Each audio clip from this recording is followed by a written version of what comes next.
欢迎大家好 welcome welcome it is day 145. Yeah, the big 250 for Japanese. Okay, new vocab day, so let's hop right into our unit 40 and unit 39. Arguably it's descending now. We're past the big gigantic, although 39 is the Titanic of a unit. Last day for 39 for a bit. It does look like we're about to go back to talking about people though. Unit 40. What's unit 40?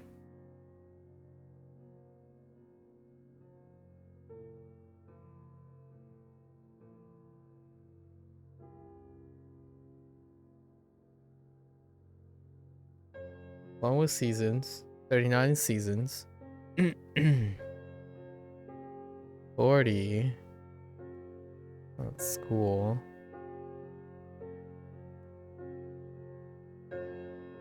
Habits.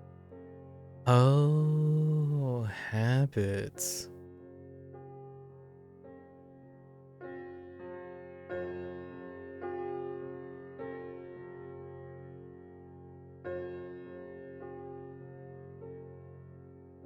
Uh-oh.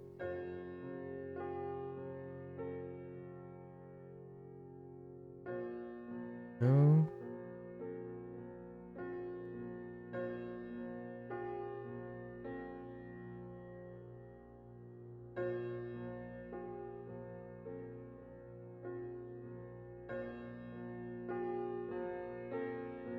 I don't know how I feel about that. I feel like something's missing here. Is it 3? 1.习惯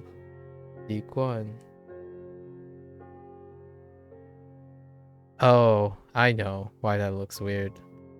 Because it's not. It's the box. It's a box with a cross.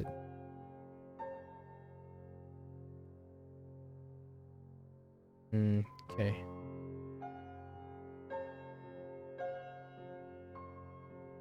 I mean, 习 yeah. 习惯 I'm trying to remember what I forgot yesterday. I forgot one thing yesterday. Yeah. Okay.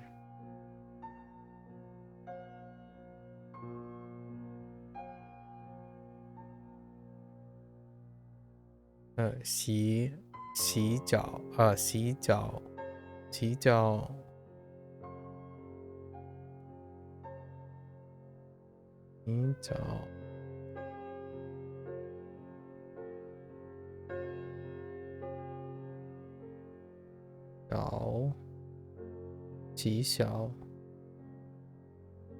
小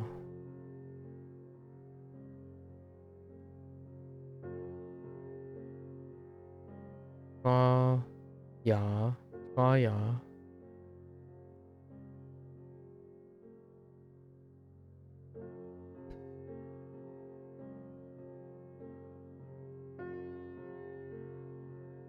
看电影或电视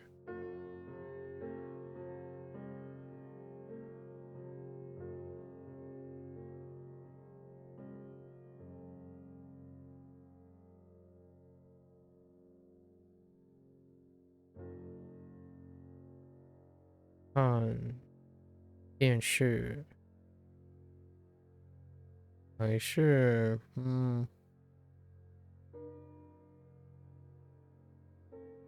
做梦 That's one I got yesterday.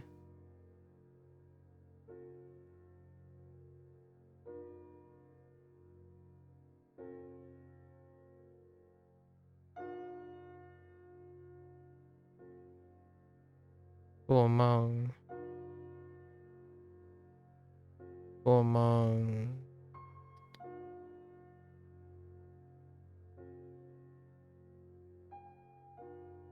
减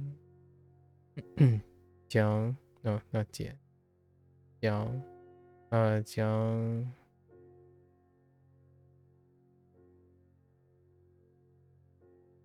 讲故事故事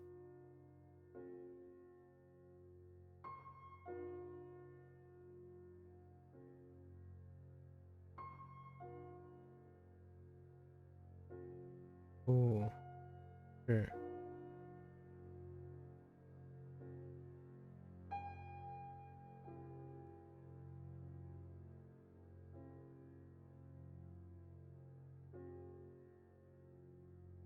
嗯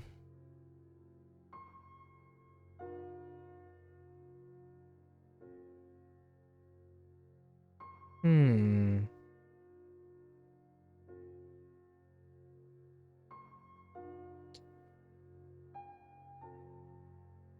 嗯 feel something is missing. Let's put 睡觉睡觉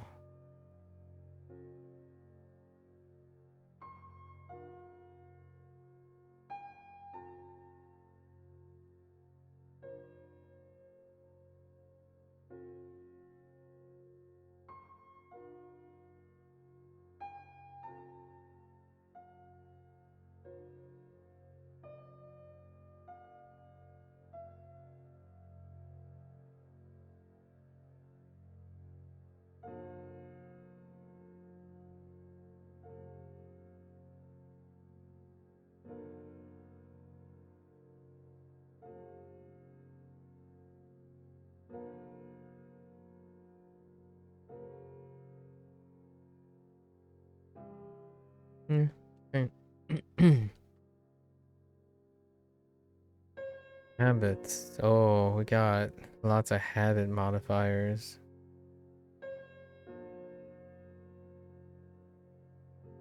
马上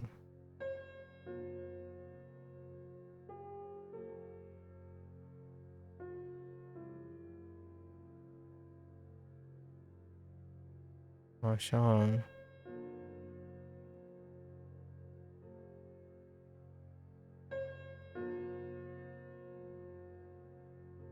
一定要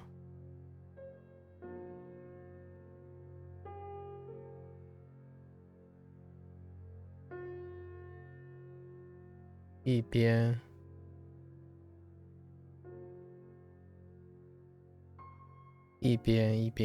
right.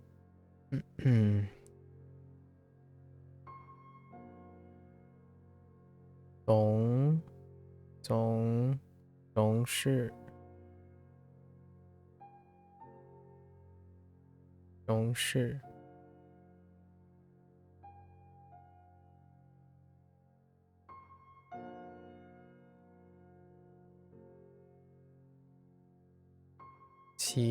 其他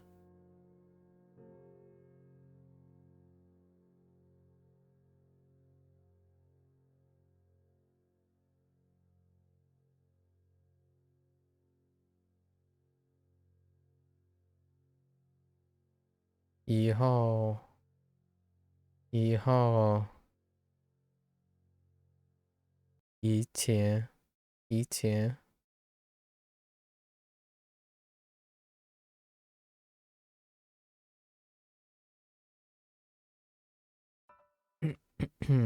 以前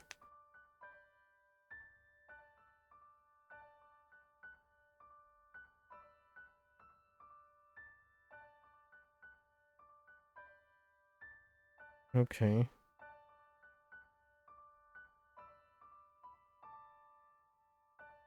So there's like another subset of stuff.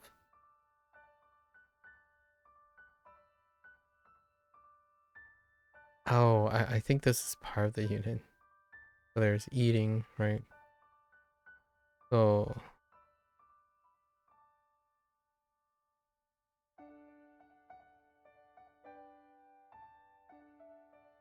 北方 right? 北方菜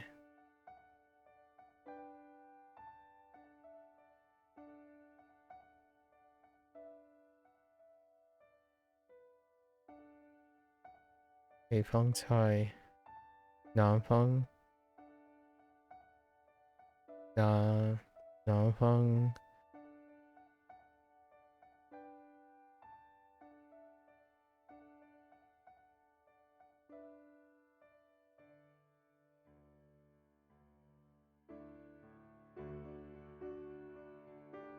辣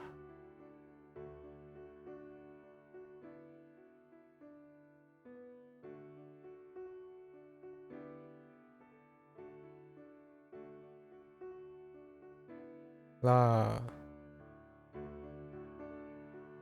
盐。Oh, that's not it.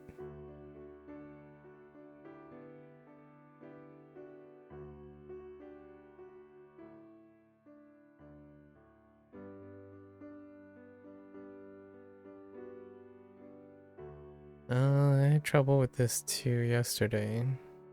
I thought it was this character, but that's not it. So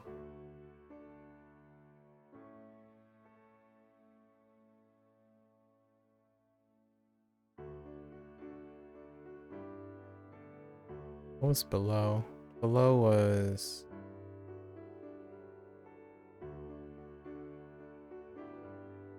that help? Yan.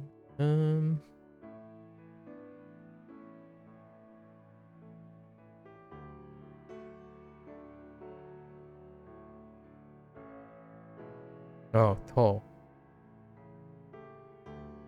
Something like that. Yan. Yan. Yan. Yan. Yan. Xiang. No. Xiang. Xiang. Yan. Xiang. Xiang.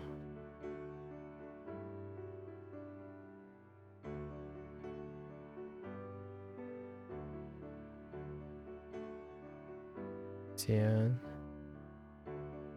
Cool. I mean, cool.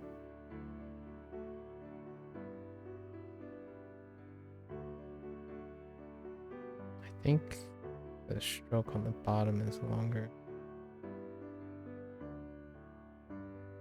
Yeah. Cool.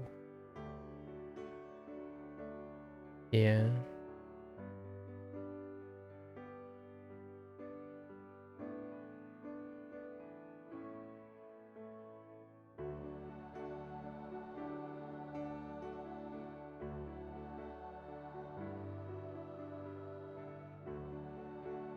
饺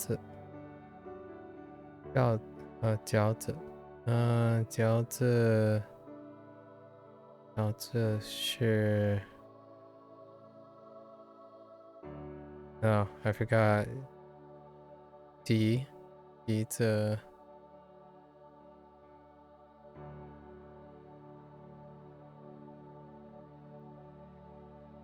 right. 急 and 急了 and 去了去了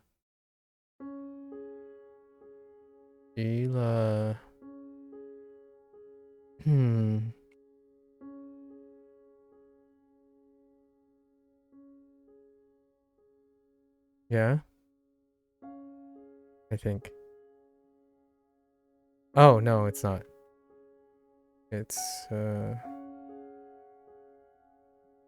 we go.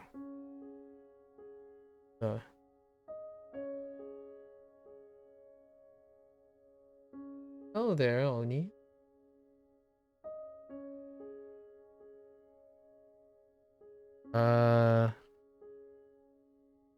Yeah, it's a long time no see.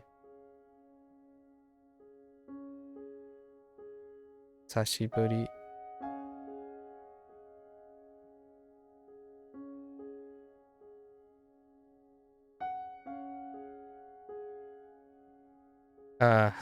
Sorry. Hisashiburi.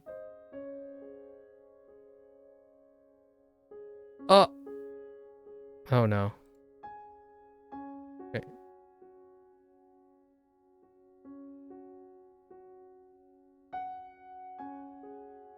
How are you? What are you up to? Doing Chinese right now.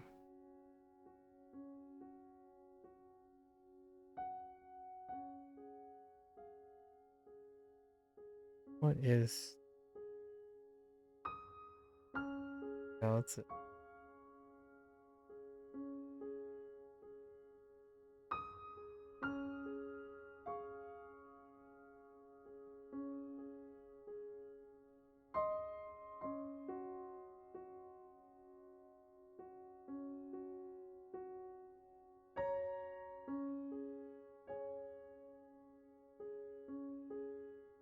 아, 饺子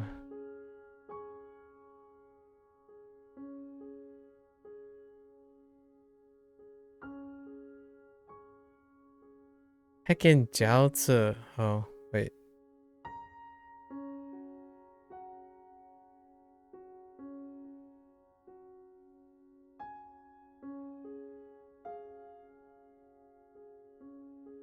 饺子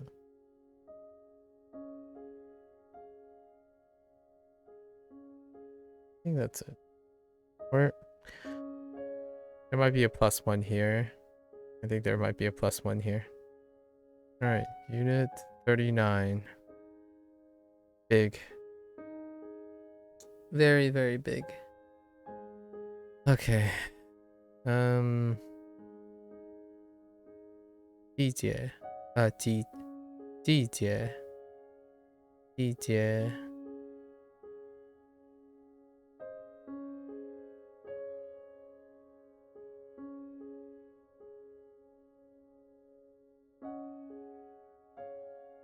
季节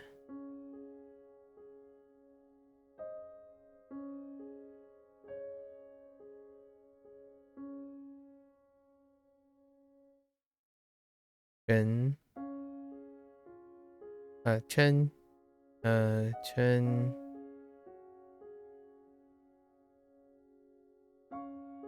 下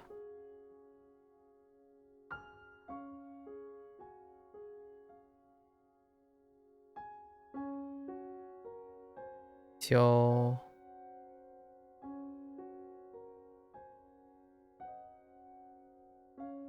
冬 冬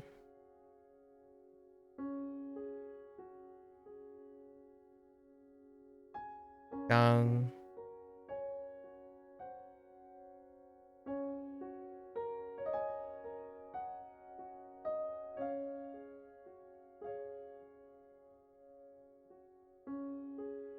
大概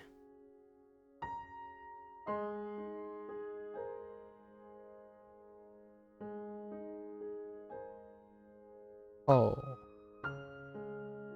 前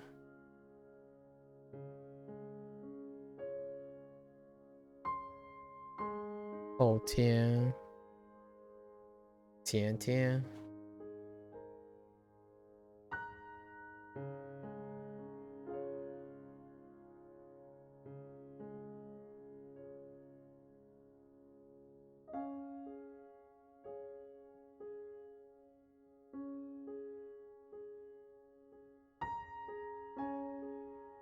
越来越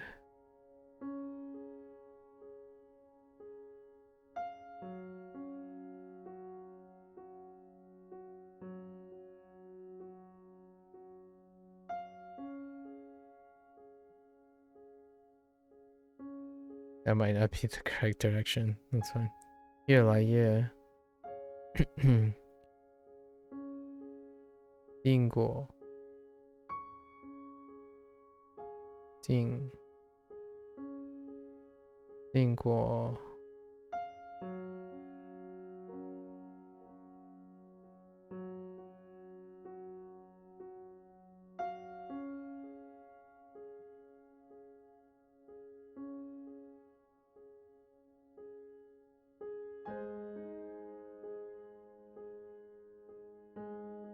准准时准时准时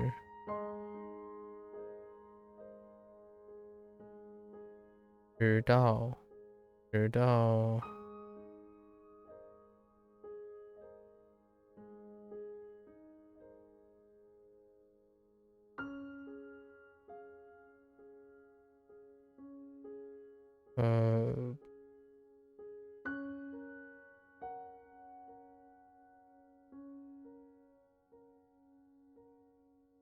堵车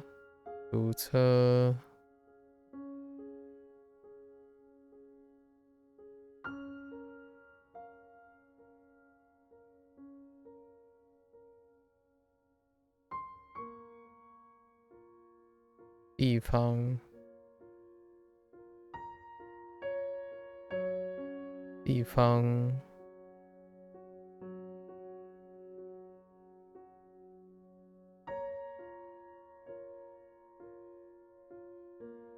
哦，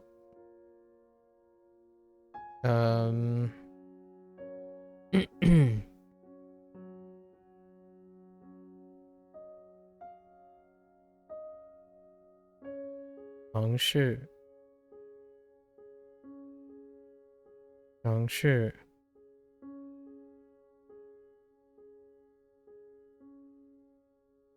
公园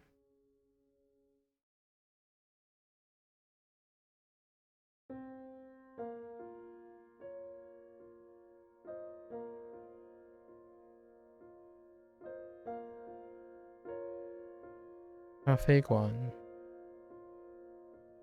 图书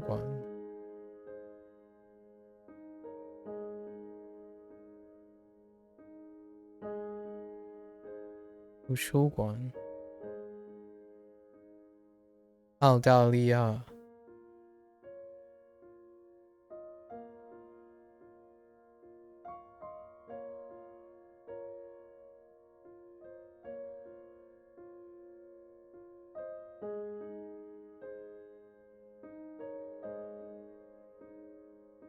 ，Oops wrong yeah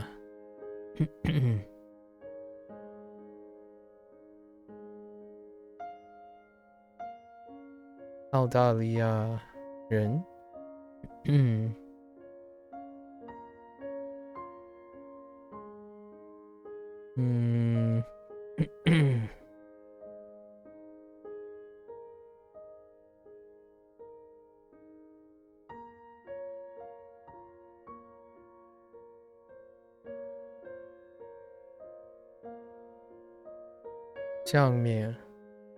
下面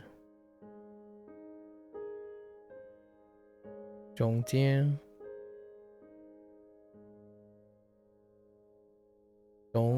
中间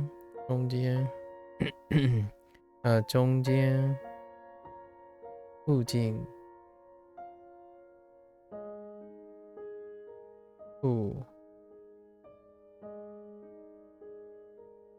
附近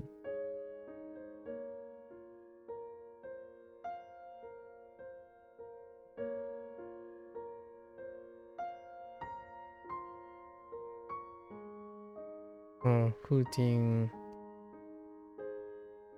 买东西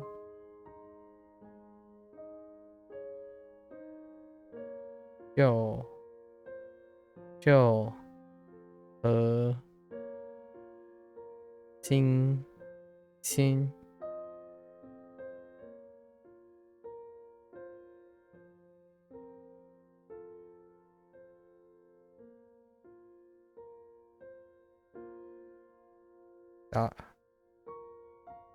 打折打折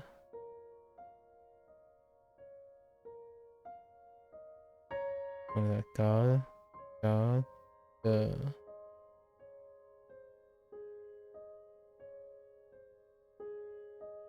换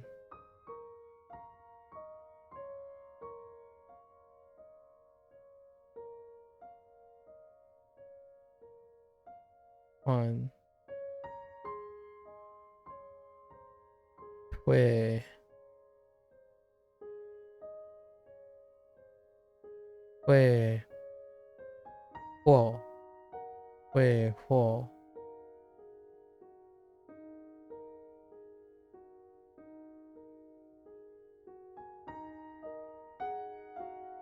会或 right. Yes.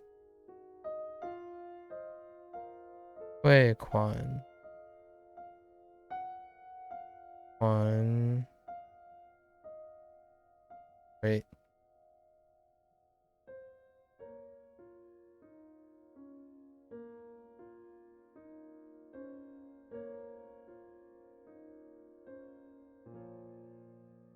款汇款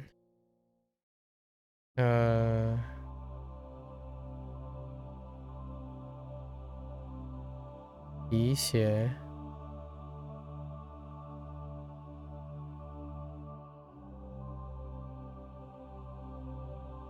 提携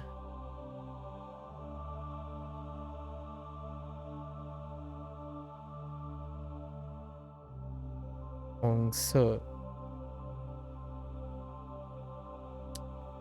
stroke order. It's fine. 白色袋子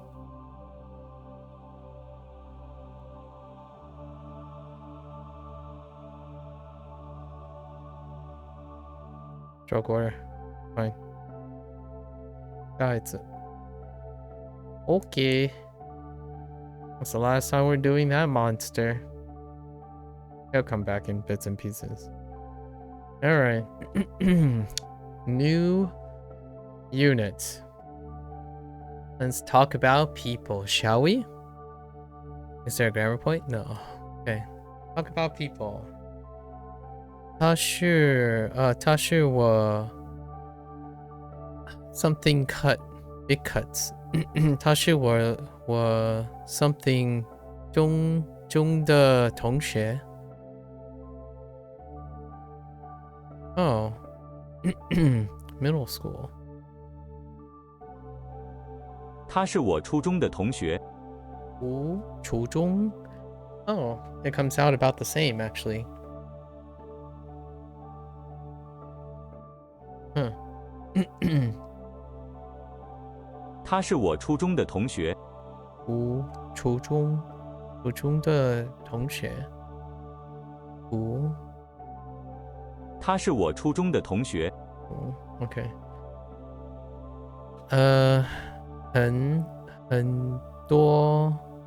很多年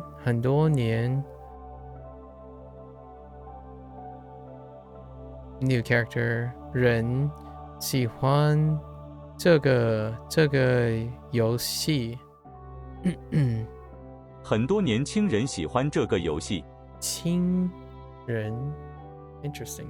亲 Wait. That's not a new character actually. I think this is also in 轻松 and 轻 Oh. I think I just used this.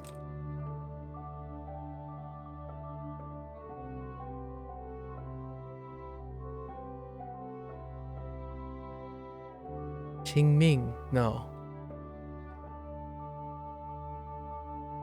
It'll come to me.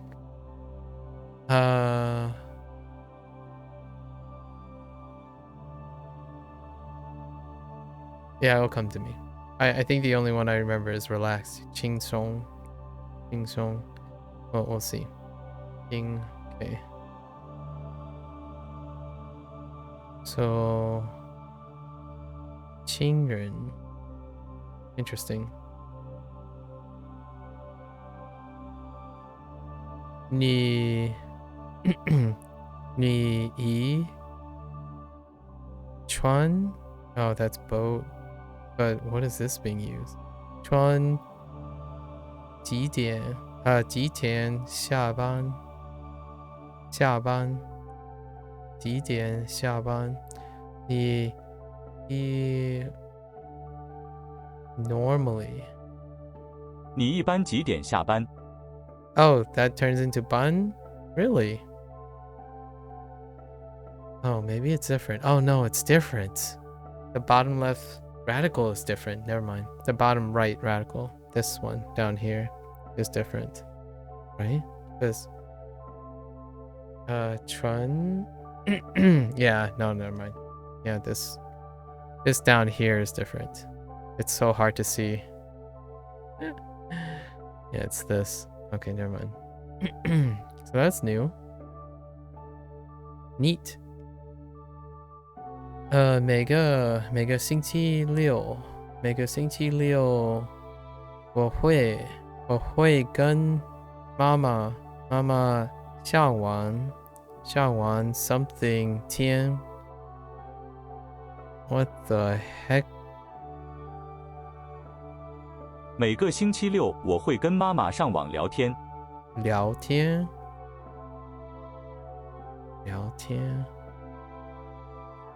Talk? Yeah, 聊天 Interesting. Oh, that's an interesting use of 天 Talk and listen? Maybe, I don't know, that's 听 Huh.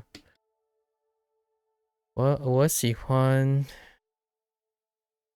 That has an extra stroke in it. I don't know what that read is. I don't know what the next one is as well.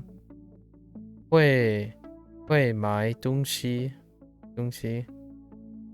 I guess it's myself, by myself. 我喜欢自己去买东西。Oh, 自己 That makes sense. 自己去买东西自己他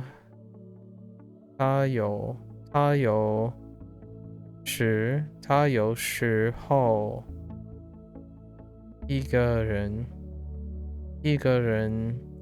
去游泳no no traveling no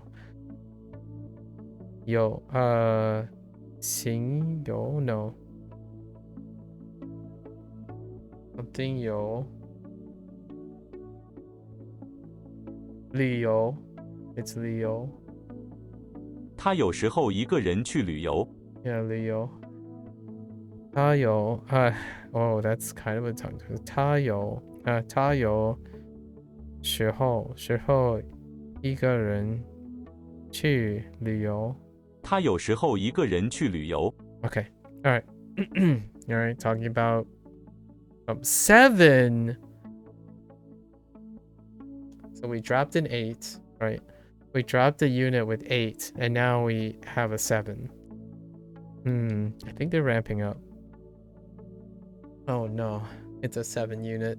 G. Another G. We recently got a G. This G, and it's the same. It's a homophone.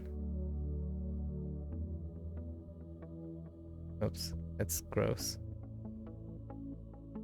So we got this G recently, not to be confused with this G. G. Okay, we can use pinyin. What did it sound like? 出 Okay, 出 fu Repeat. 大长大长大长大长大 Oh. Okay. 长大停 Okay. 长大长大 Older, right? Or grow older, or something dealing with older. 长大人长大 maybe like older people 出 who and that dealt with school, middle school. Who what is this? 小少小喝长大长大急出 height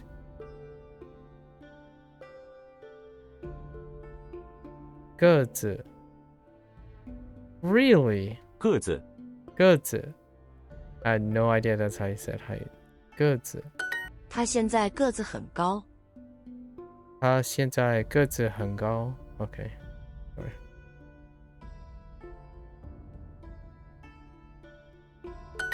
孩子长得很快。grow up 长 okay and then 长大 as in grow big or it could mean older still okay 孩子长得很快长得很快 your children grow quickly wait why is children grow quickly 你今年几年级？ What the heck? Okay, they're messing around. 那 this is good. 你今年几年？你今年几年？没有，你今年几年级？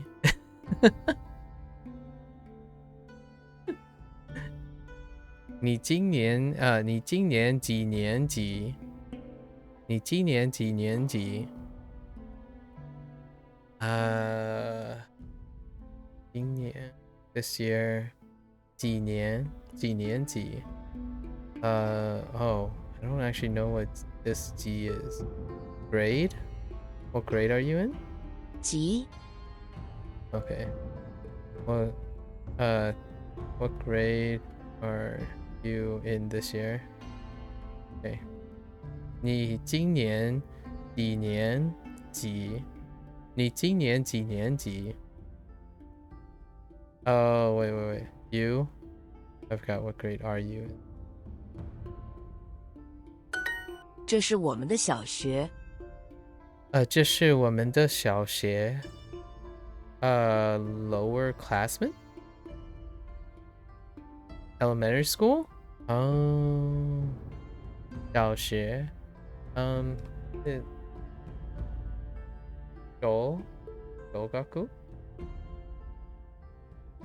and then 中学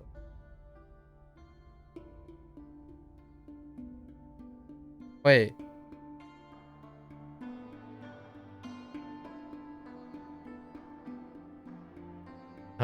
yeah 中学 oh why oh they went oh it's the other way wait no it's fine it's still the same it's fine yeah 小学学小学 yeah 小学 small yeah small 学 small school I wonder why they didn't go with 中 like chu in Japanese 中学 this could be a 中 might be a character I don't know 这是我们的小学我的妹妹的小学离这里很近。我的妹妹我的妹妹离这里，喂，我的妹妹的小学离这里很近。哦，这里离我的妹妹小学离这里 close 很近很近。的离喂，我的妹妹的小学离这里很近。我的妹妹的小学离这里很近。I've got 的 possessive for 妹妹。小学离这里很近。Yeah， 我的妹妹的小学离这里很近。My younger sister's elementary school is close to here. Right. 你们的孩子都长大了。你们的孩子都长大了。Oh, they grown up. Yeah. Okay. Not an expression of older, but 长大了。Grow big now. Have grown big. Grow big. 你们的孩子都长大了。All grown up. 我的弟弟是小学6年级的学生。我弟弟的我的弟弟上学，小学，wait，小学。小学有 no，我的弟弟是小学6年级的学生。是6年级6年级的的小小学学生。学生。我的弟弟是6年级6年级的小学学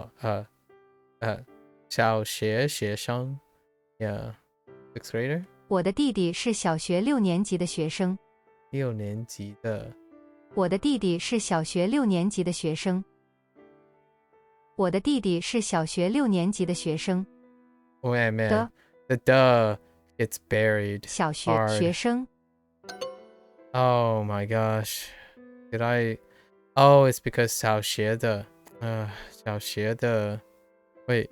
Oh no, it isn't. 我的弟弟是小学6年。Oh, that's why it was a little confusing. 小学六年级的学生。Okay, fair enough. So you need the modifier. You're not modifying the student, the elementary school student. You're modifying the year. 他长得很可爱。他长得很可爱。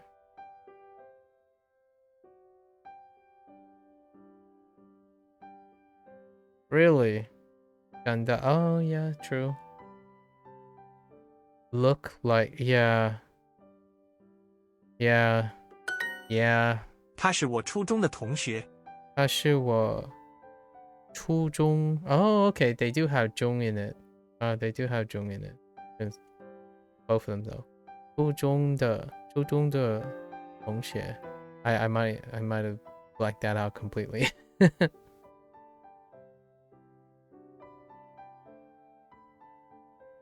他是我初中的同学。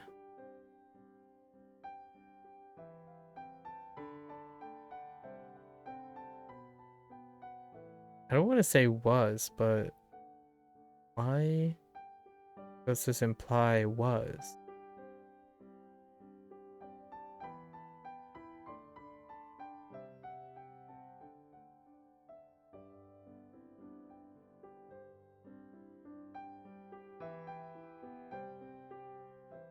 Why is this read as past tense?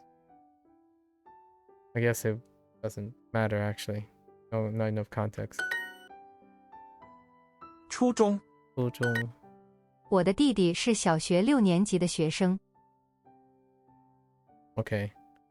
So 我的弟弟 right? 小学6年级的学生。是 Totally forgot 是。小学6年级的学生。我的弟弟是小学6年级的学生。Okay. All right. 请 Okay, you better add this time, right?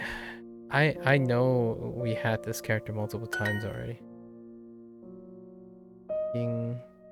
Unless it's different.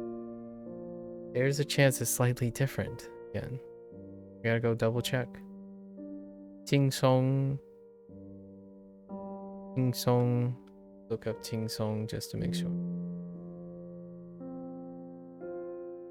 Nope, nope. Yeah, it's 轻松, alright. Be relaxed. 轻松. Okay. 你是什么? Why do you look so familiar? I don't know you anymore. 静 King. Oh. Wait.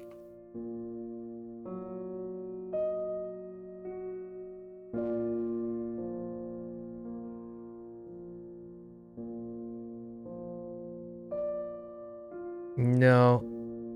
No. That's a different one. No, that's a different one. Oh boy, it's happening. 清 Don't know you. Don't know you either. There's something.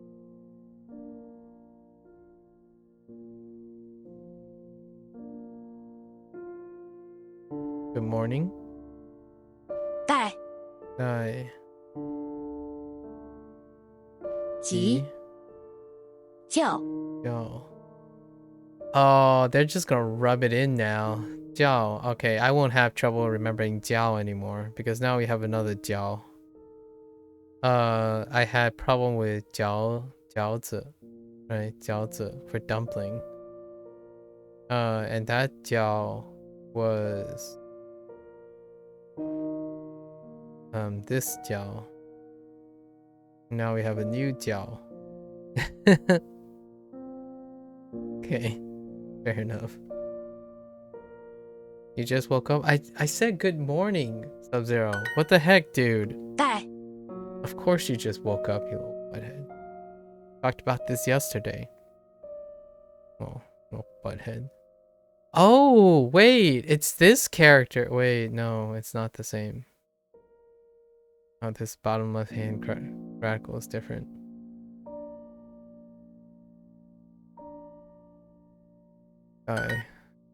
Although this is the second time I've seen this thing. It's the second time.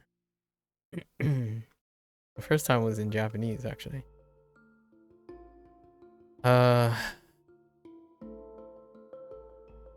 Dealt with vegetables. I don't remember.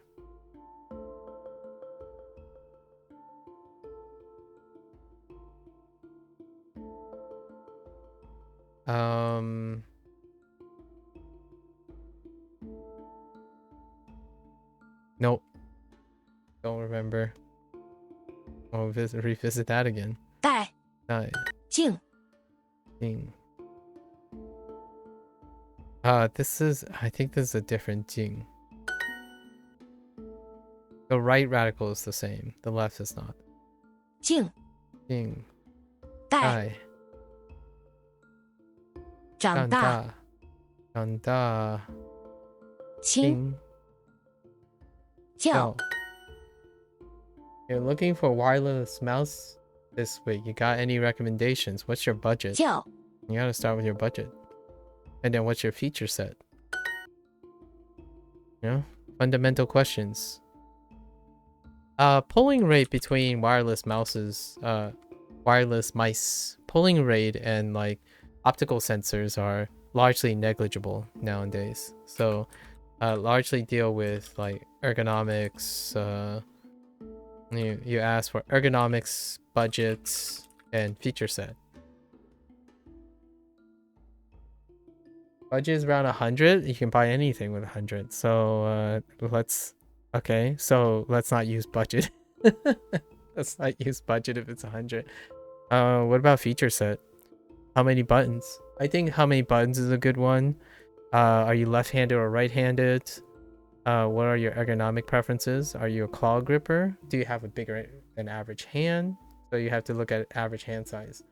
So if your hand is pretty good, you would probably want to make sure your new mouse lines up with your current mouse, or larger or smaller. You know, I think those are the questions that you probably want to ask. Otherwise, the general recommendations tend to be whatever is on average in between everything. So maybe like a Logitech Lightspeed of some sorts, or a reliable workhorse like a Razer wireless nowadays.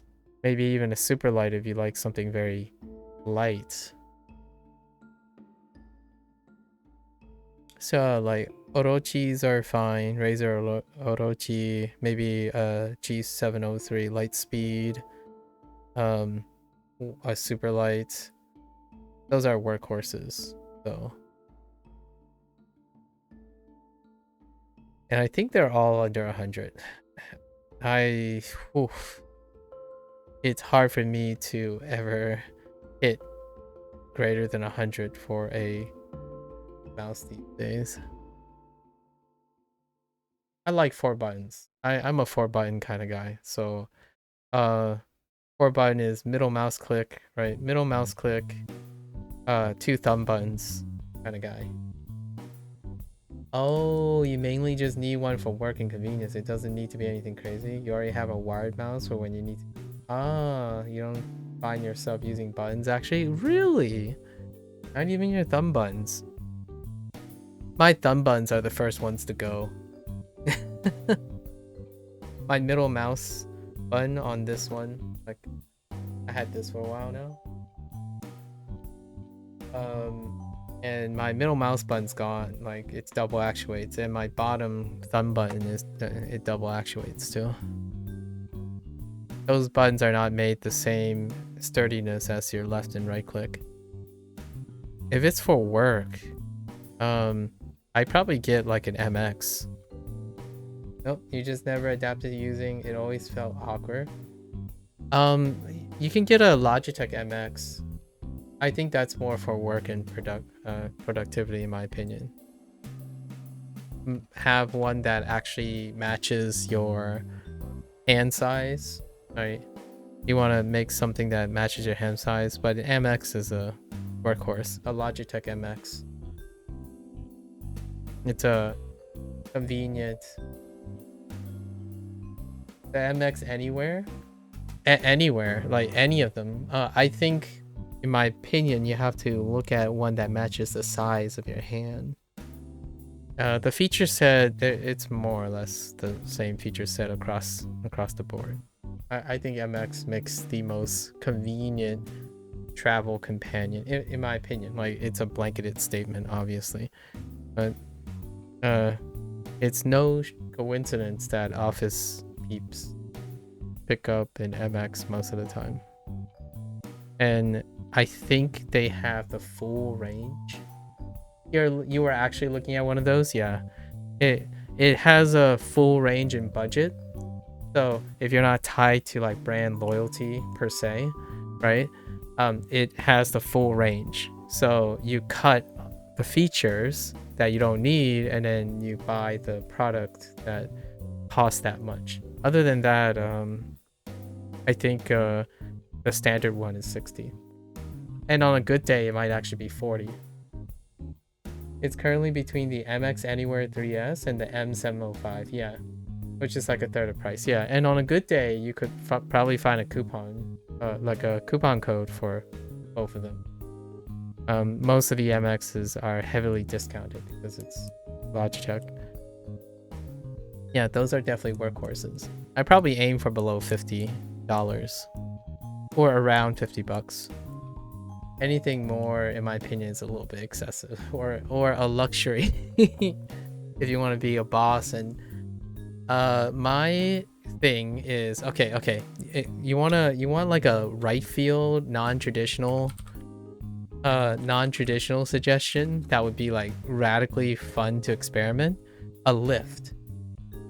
A Logitech MX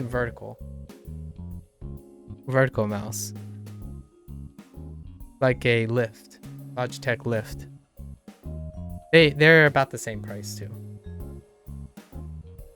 I haven't tried one myself, but I feel like if I had to do productivity, your hand is not pronated, right?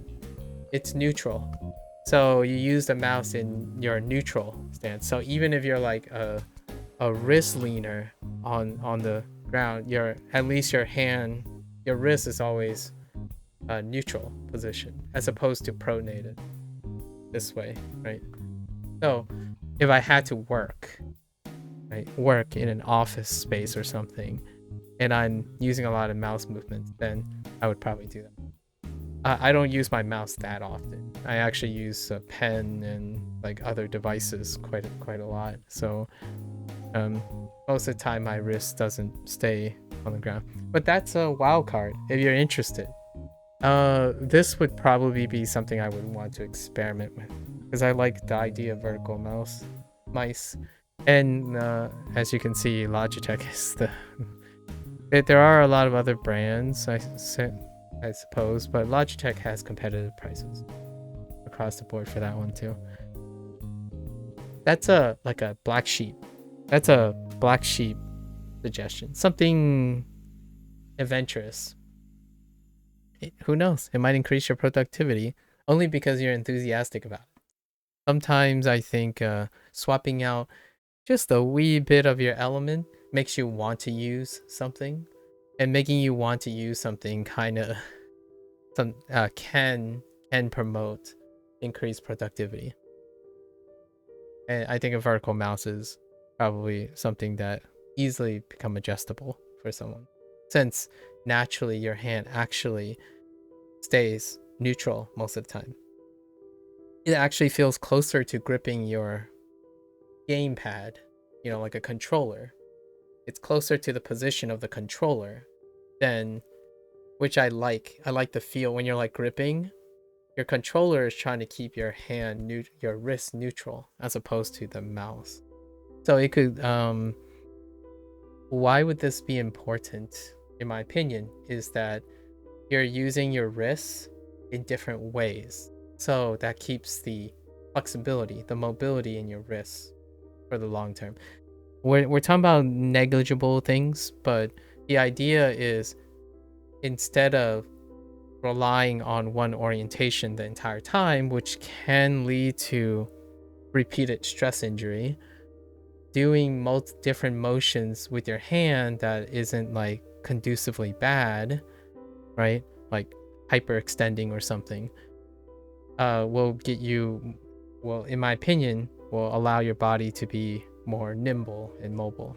Like, for example, not always sitting in the same computer chair or always sitting in the same position, right? That kind of thing.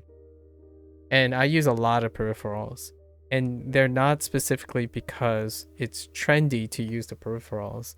To me, it's healthier to have your body dynamically flex and contract in different positions, even if you're still working on the desk for like hours and hours. It's a testament, I suppose, that I don't rest on my computer chair. My lower back is, I would say it's pretty above average. I don't have lower back pain or anything like that, largely due to the nature that I'm engaged in my lower back strength. We were contemplating buying a new calculator the other day. Why do you need a new calculator? Just to get that motivation boost? Oh, that's fair. But frankly, I really don't need it. Yeah, let's say, not getting carried away, right?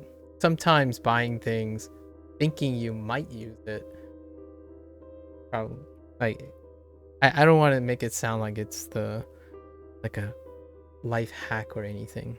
When you need something and you need to replace it, finding something slightly novel, in my opinion, has the odds are more likely to encourage an extra exploration than the same old.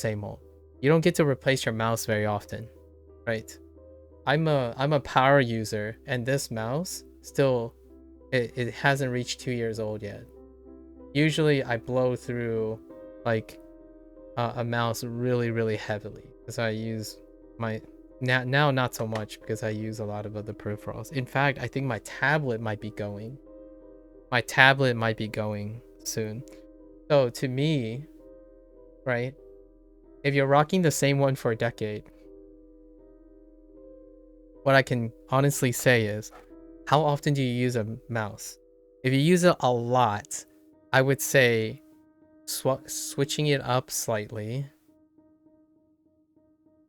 for better or for worse. If it's worse or better, oftentimes there's a chance of increased activity than not doing it at all. Obviously, you want to invest, right? Invest a little.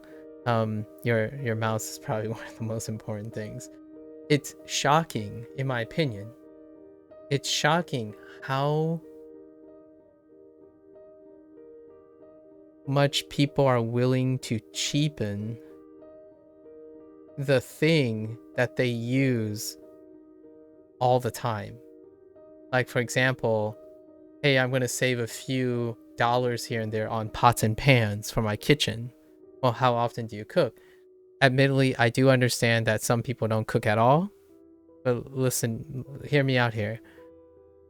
If you cheapen your pans, how likely are you going to increase cooking?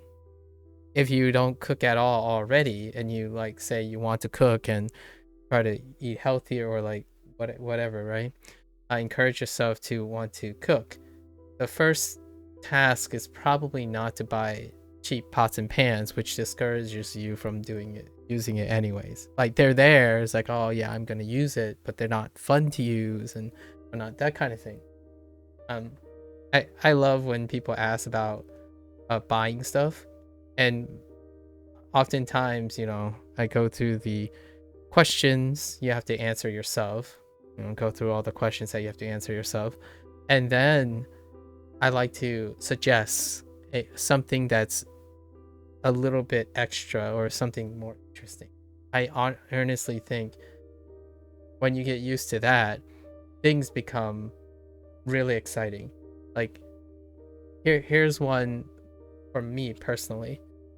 I'm excited to run because the more I run, the sooner I get new shoes. So hear me out though. I didn't buy new shoes, as in like a dramatically different new shoe because of like the running things. I bought a different colored shoe of the shoe that I'm training on. So I get excited because I get to it doesn't even have to be mechanically different. It can be appearance different, like dramatically appearing different. And that kind of thing gets you going. Like, check that out. Like, I know that I feel this is an underrated comment that I'm going to make, which is, a lot of people say, oh yeah, materialism is unhealthy, right? Materialism will get you in trouble. Yes, I understand that. That is usually talking about someone who has a materialistic problem, as in a non-sustainable materialistic behavior. Now, in the modern age, getting the best of everything, getting the best value of everything, etc., also is a sacrifice, in my opinion, that's to an extreme. My sister, and I once would sacrifice like 6 hours of our life to save like $10. Like that's like one of those things that's very palpable for an Asian culture, right? However, there is diminished return going the other way as well. And honestly, I think you should get a mouse that makes it a learning experience. Like, get a mouse that it won't break your arm or wrists or anything like grossly dislikable, because you know what you dislike. However, also get something that there's a chance you might dislike it slightly more because it's new, or you might slightly like it more. Even either way, it'll make it an adventure. I don't know why I turned that into some sort of if this doesn't sound exciting to you, then definitely stick with your same things.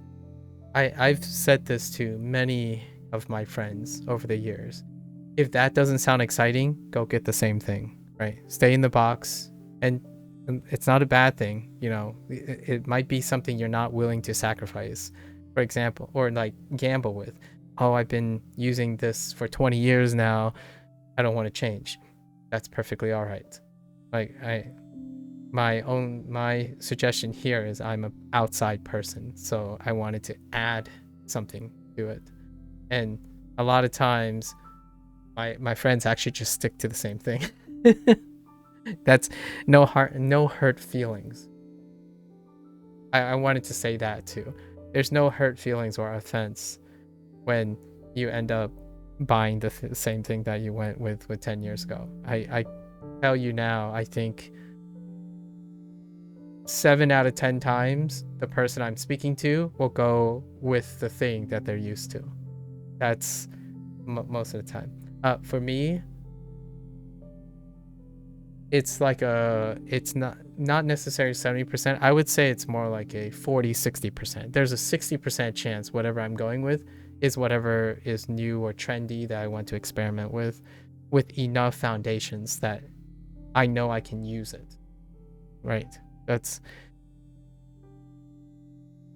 I like telling people how to spend their money, but I don't usually succeed. I know how that sounds. That sounds a little oxymoronic, but that's only when someone asks me. I'm incredibly enthusiastic about suggesting new ideas to that person. In my hearts of heart, spending your hard-earned money on preserving the same old, and if you're super happy, like me, for example, like you're comfortable where you are, you're like you don't think life can get any better, and you don't think you need to change up anything, by all means keep the thing the same thing. But and it's a big but with 3 T's. If you're like me and need more adventure, be greedy about life, and continue to want more at the potential of getting bad experiences, that's where I am. And I don't think a lot of old people would find what I said very agreeable. But I think you're not too unk yet, right? This is peer pressure now, sorry. That sounded a little too direct. Are you too unk? 叫 So yeah, I mean, living life by always finding the most reasonable approach can be boring. Getting there, yeah. You know, ask yourself, I don't think buying a mouse, I think a mouse is like a perfect balance. Like peripheral stuff is a perfect balance between, if you're willing to take the risk, you at the chance of increasing your enthusiasm for your current chances, at the risk of it going poorly, is still acceptable risk. Now, buying a new car, for example, like buying a Tesla for $60,000 USD, right? That's a different story. However, I would argue you're probably still using your mouse disproportionately more than your car. So these are the little bits of things that personally, if I get to know someone and they say they're floating and drifting aloof, right? Those are the little details that I would more likely focus on. Like when someone says they hate eating, well, let's start with what they like eating. So it's probably like every daily trip to Subway or something. All right. Okay, I see what you like in Subway. Every 6 days, let's go to somewhere that is like Subway, but slightly different, right? Are you willing to do that? Just every other day, right? Or every 6 days, and then it could be every other day. So that's kind of how I go about it. For myself as well. I get to the point where I am now, largely due to micro adjustments, micro adjustments, or as I was referring to earlier, atomic habits, right? You're constantly adjusting your habits to be slightly better. Sometimes it gets slightly worse. It can be a learning experience and becomes even better from then on.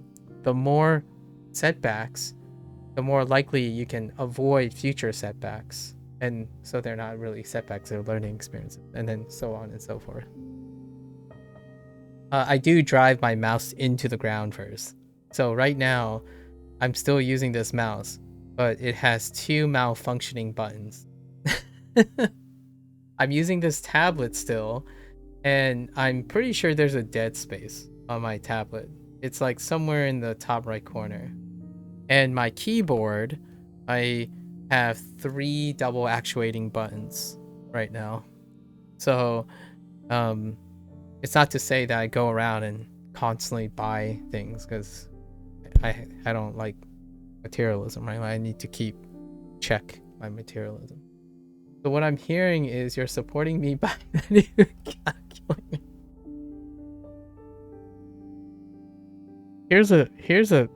Here's something, Sub-Zero. Can you get a new software calculator?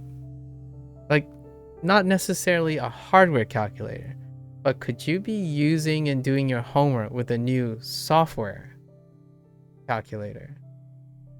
So you don't necessarily have to literally buy a new calculator. You could always do your homework with a new type of software calculator on your PC.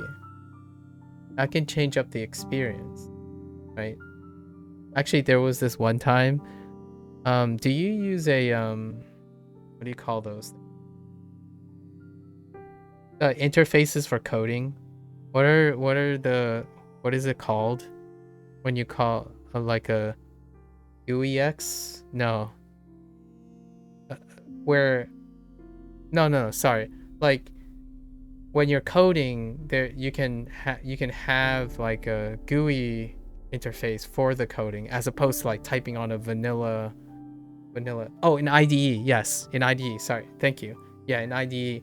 So have you like swapped out like your IDE, or like if you use one every once in a while? I've done that before. You like swap it out and changing the theme of your IDE and all that. I've done that too. Sometimes for drawing purposes, you do that almost daily. Okay, all right, you're already maxing out. For drawing purposes, I change up where all my tools are. I change up my my Docker position. Not as frequently as you do. I change it up like whenever I start feeling like complacent. You know, and that's usually like a month's time, something like that. You do that daily. Okay, I'm sorry, that's a little intense. You do that daily. Okay. No, well, yeah, there you go.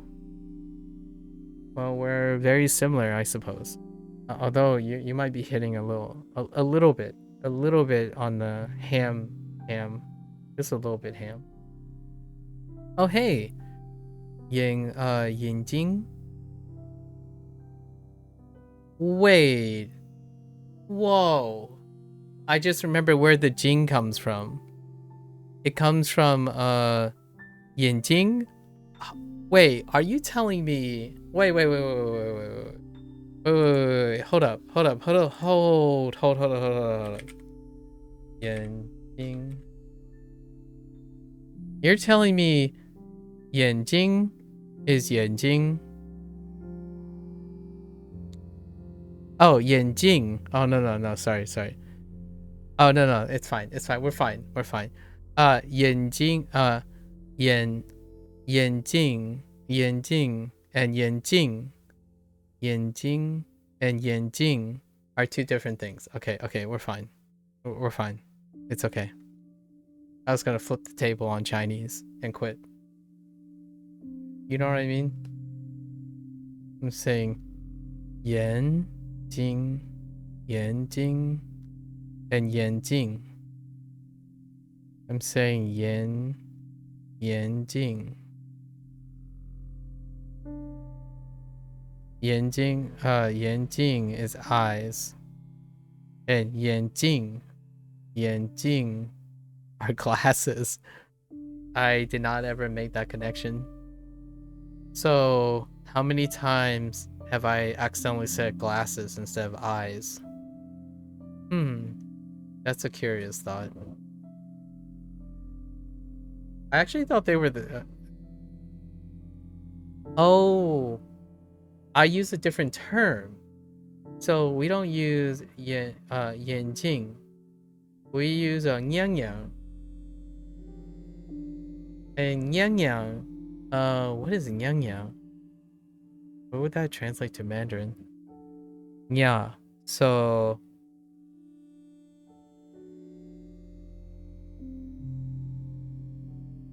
how does nya? It's G. So nya. So maybe ga ga? Nya ga? No. There's got to be another word for glasses. Goggles? No. Presbyopic glasses? What the heck? No, there isn't. Huh. I don't know. I don't know what where it comes from. Oh there, Elfie. Yeah, I don't know where it comes from. The yang yang. I don't know where yang yang comes from. Huh. Oh wait. I know what yang yang comes from. It's a repeat of yang yang yanjing is yin yin. Yang yang. Probably. That's the closest thing I can think of. Yeah. Yeah. Yanjing. Yanjing. Yanjing. Yanjing. Oh. Interesting. 眼镜 Yanjing. Instead of yanjing. Yanjing. 他戴眼镜吗？他戴眼镜吗? Okay. Imagine saying eyes by accident. She wears eyes, right? Does she wear eyes? 她戴眼镜吗?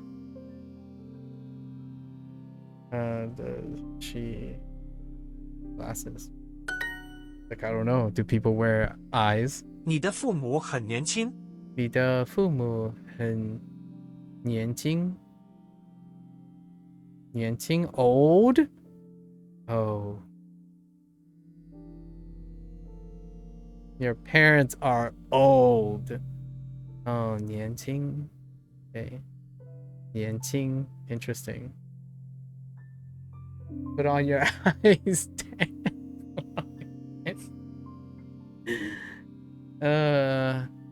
Oh, that's kind of interesting.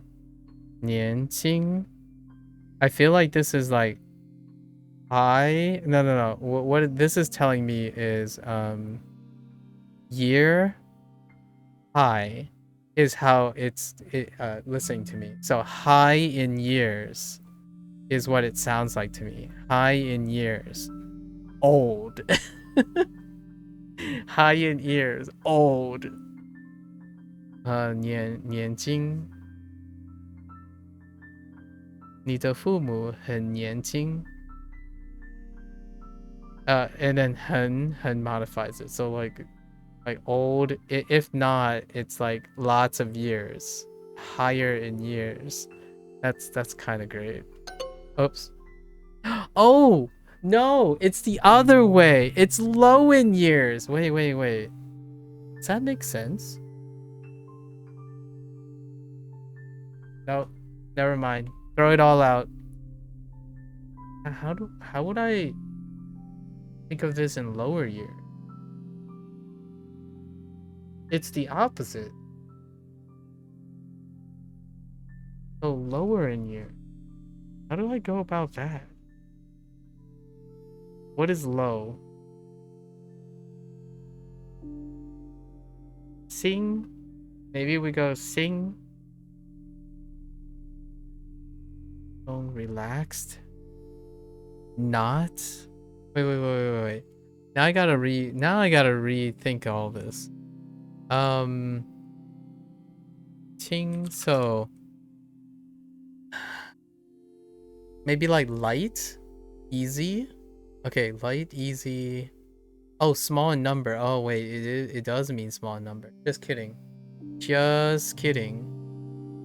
It means small in number. The opposite. What was I thinking? High. What does high mean? Gao? No. We're not thinking about Gao. But they might use Gao though. What am I thinking of? Nope. Just kidding. I'm not thinking about the right thing.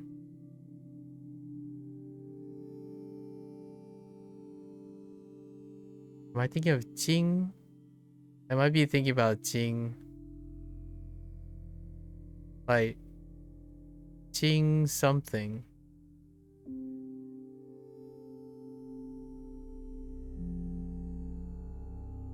Or am I thinking of Qing? Oh, there's too many. No, I am thinking about... Oh, I'm thinking about rank. I'm thinking about rank. Okay, that doesn't work. Just kidding. Scratch all that. I'm thinking about rank. Like rank. Or extent of rank. Like high officer or something. High officer... Maybe like royalty, high respect. This is of smaller number. This literally means of smaller number. So young. Okay, fair enough. 年轻 You don't have to know old, right? No one has to know old. 年轻 Don't ever tell it. Actually, that's fine. I think my parents say that all the time. Oh yeah, you know, when they come home, like, you know, they're kind of old. It happens a lot. 年轻 Yanqing. Okay, so lower number. Lower number. Just gotta remember lower. So does that mean Qingshong? Qingshong is lower in stress? What does song mean? No, that means pine tree. What the heck? Gentle pine tree. Relaxed. No, actually, I can get behind that. Not to be confused with Qingsong, which also means pine tree.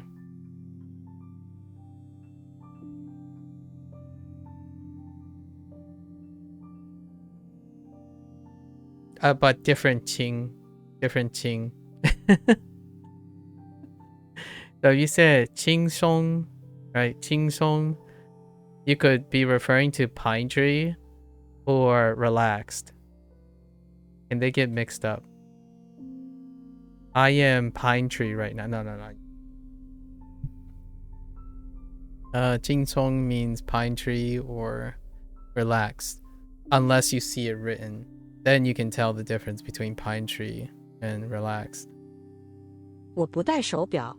我不戴手表。手表。We already had 手表, right? Yeah, we already had 表. Do you have your eyes set on anything for Black Friday, by the way? I do. Actually, I didn't buy anything last year, but I am actually waiting on Thanksgiving sales. Let you hear it? Right now, I'm thinking of a Vari standing desk. A Vari standing desk.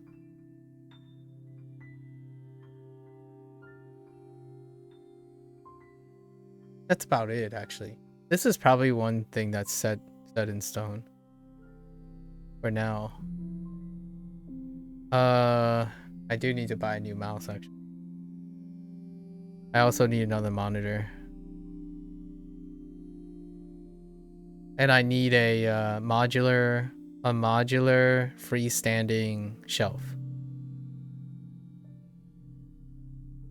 I can't really tell you what specific. So far, Vari's got my vote for a standing desk.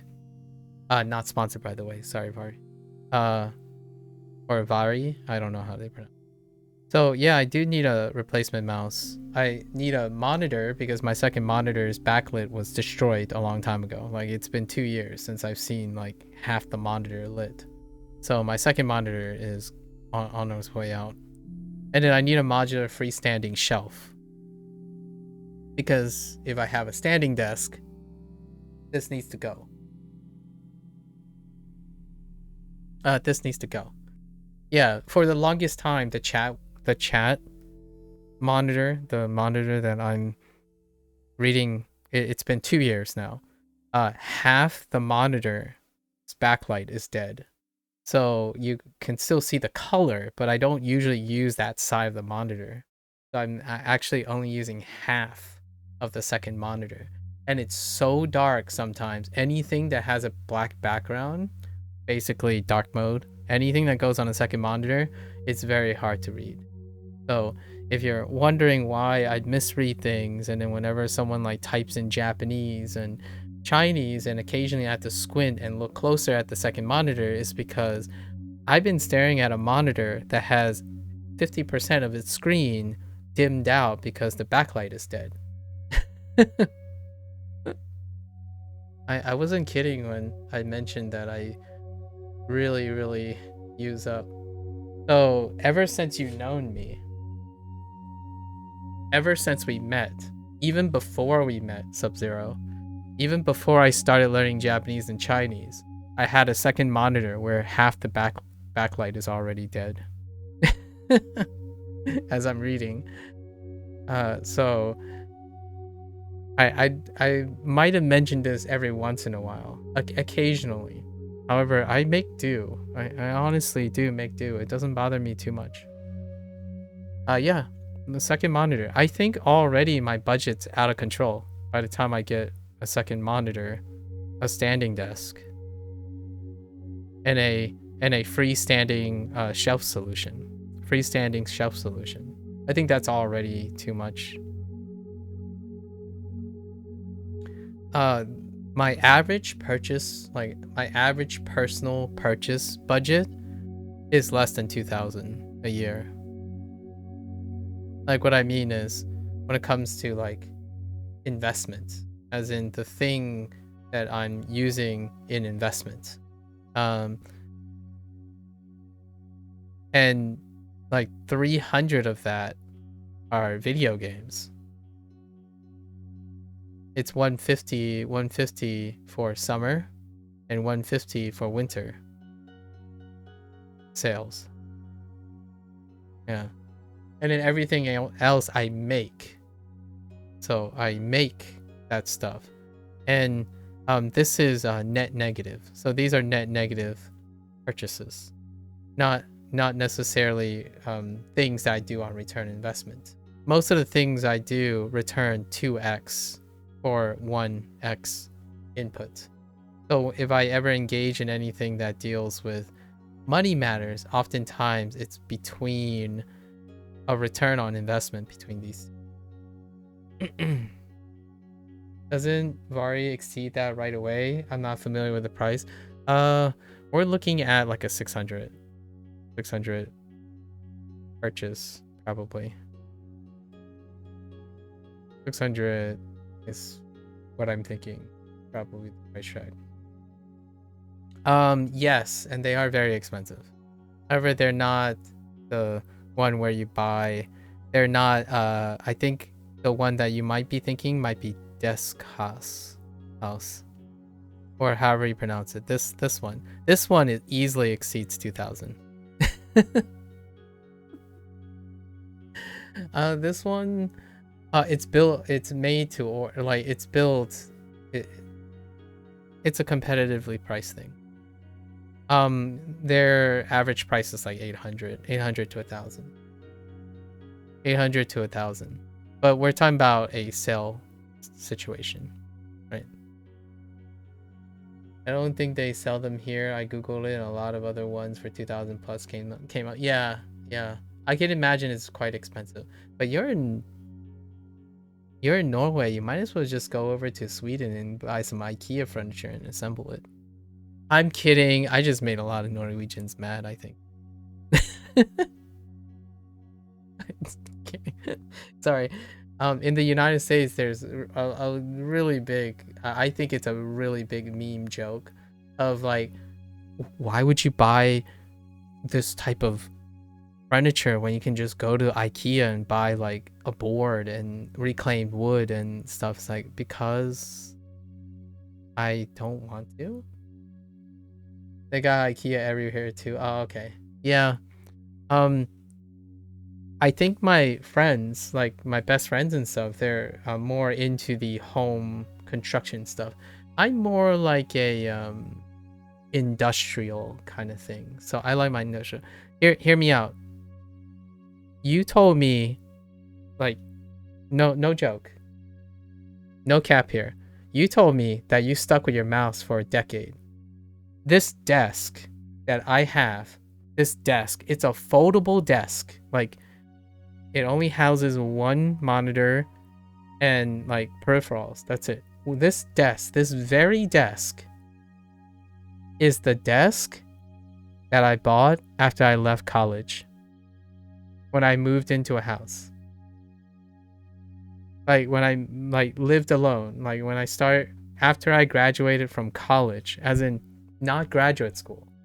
It's when I graduated from college. This very desk I'm on, it's still the same desk. This desk is 16 years old. It is 16 years old. And there is no warping to this desk. Like, to this day, the only thing that peeled off was the lamination in places in the corner. Like, the laminated surface. It's a black laminated surface. I have no mats, no nothing. So my mouse, legitimately, where my mouse is on this laminated surface is smooth. It's like a super glide texture because my mouse has gone over the surface so much that when you run your hand through it, it feels like it's on glass. That's how long it's been.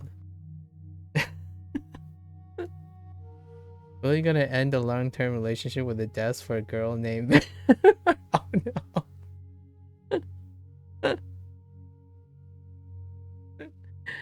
Alright, you should stop looking up. So Vari meets my feature needs. Like the things that I want. Specific things that I want and the things that I cut out.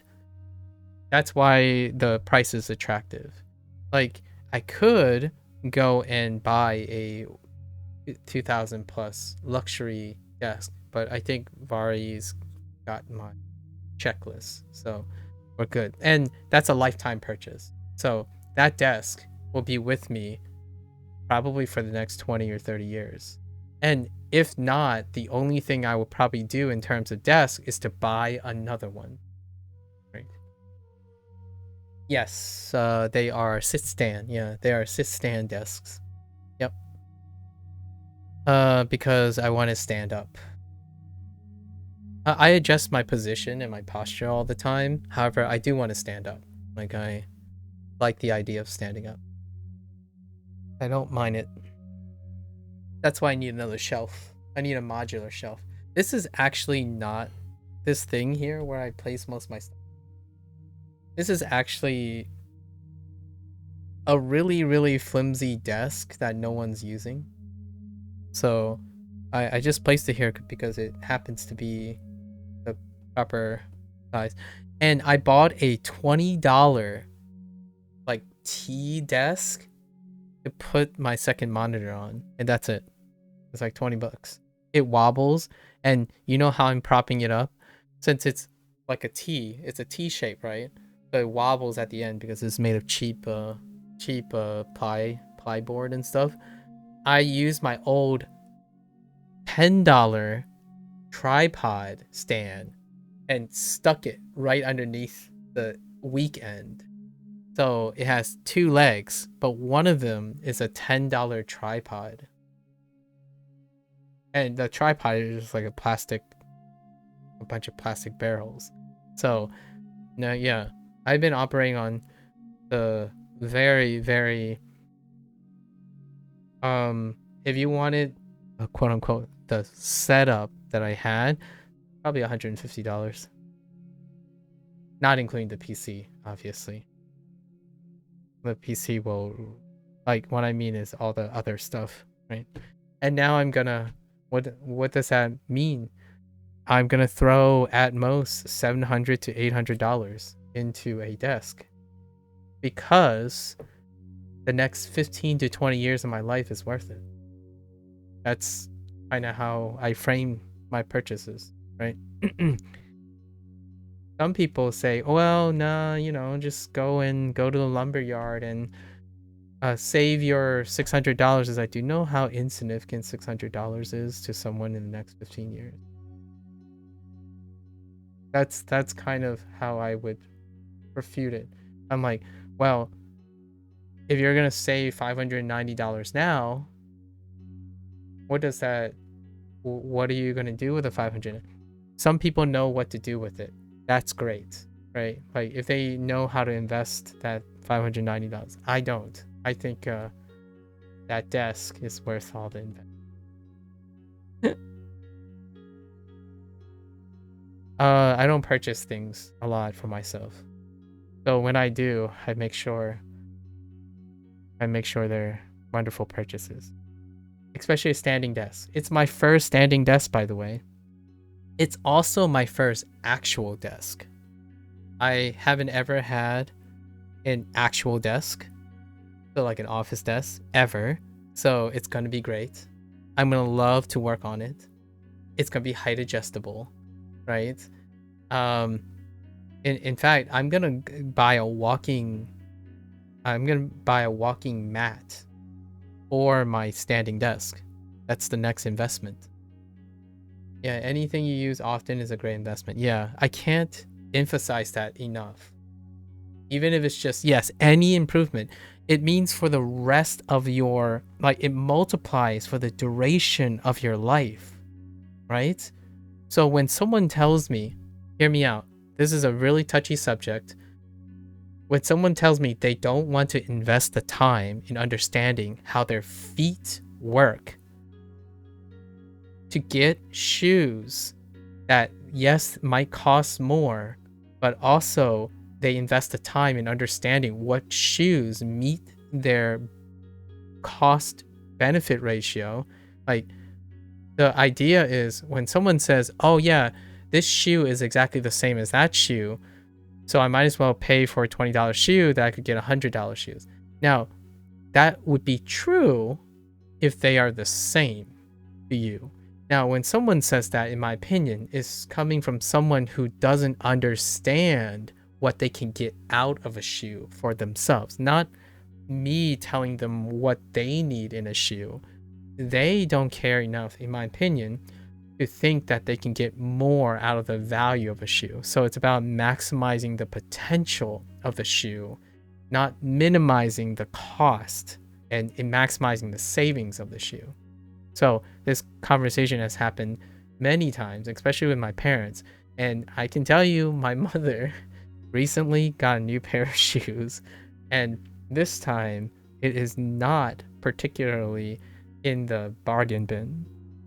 And the first thing she can't stop saying is that every time she slips on a shoe, she's like, oh yeah, this is so much noticeably better. It's like, now think about it. You have spent how long, how much of your time on your feet? And you've now have obviously different perspective. My mother doesn't think of it that way. Obviously, she thinks of it in the moment. Oh, this is nice to have. Rarely does she reflect on what has happened, which is kind of like me. I don't usually.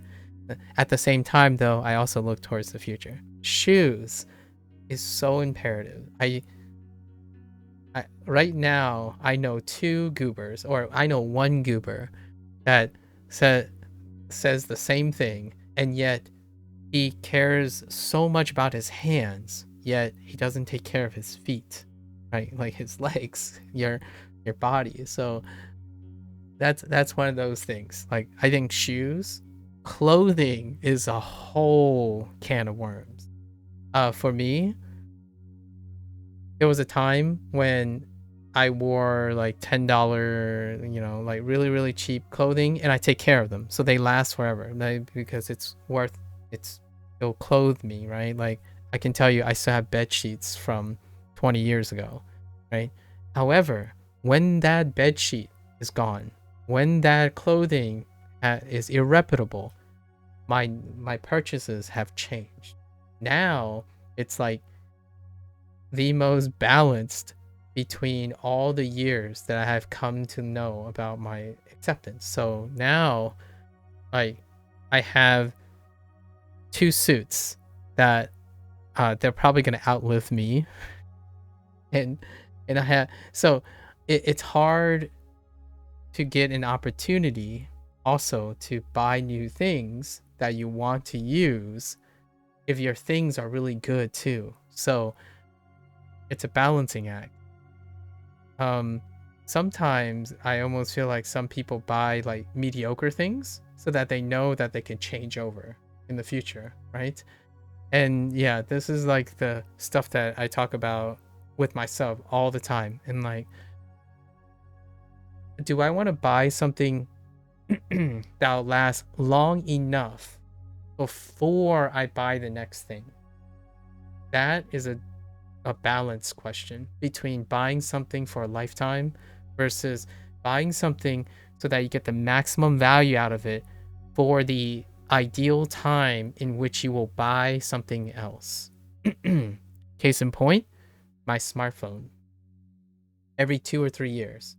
Before the last couple iterations, my smartphone was every year or every 2 years. Now it's become every 3 years. That's kind of what I mean. There are things you buy for the investment period that you know you're getting a return. So I'm not saying go out, like, don't get me wrong on the other extreme. I'm not saying only buy things that you'll only have for a lifetime. It leads to stagnation. So if you're saying like, oh, I love this axe, like this axe, I always woodcut with this axe. Meanwhile, if you're really happy or you're content, that's fine. However, if that axe is meant for a lifetime, what are the chances are you're going to reinvigorate yourself with something new? Well, you could end up being that person who refuses to use a smartphone because your Nokia phone still works. Short story, I had a colleague who had a burner Nokia when I met them in graduate school. And during the time before he graduated and the time I was in graduate school, I had a Samsung, right? A Samsung Galaxy Note. He acquired his first smartphone. Like, he decided to get a smartphone and he was attached to that immediately. So it's one of those things. Yeah, you have to balance them. The desk, I like to think desk technology isn't gonna go crazy. However, I could still see myself buying a desk for like the next 20 years and in 10 years be convinced to buy a new desk. However, that desk will have utility, much like my current desk here, at least in my opinion. Exactly. My girlfriend's dad always cheap out on buying phones, and as a result, he has replaced it so many times by now. I gotta question, is he even saving anything? Yeah, that's a balancing act. Not to mention the inconvenience of the 1 hour battery life. He was okay with 1 hour battery life. Gee, I would easily work an few extra shifts if that means I can invest in a good user experience with something I use every day for years. Absolutely. And here's an even deeper cut.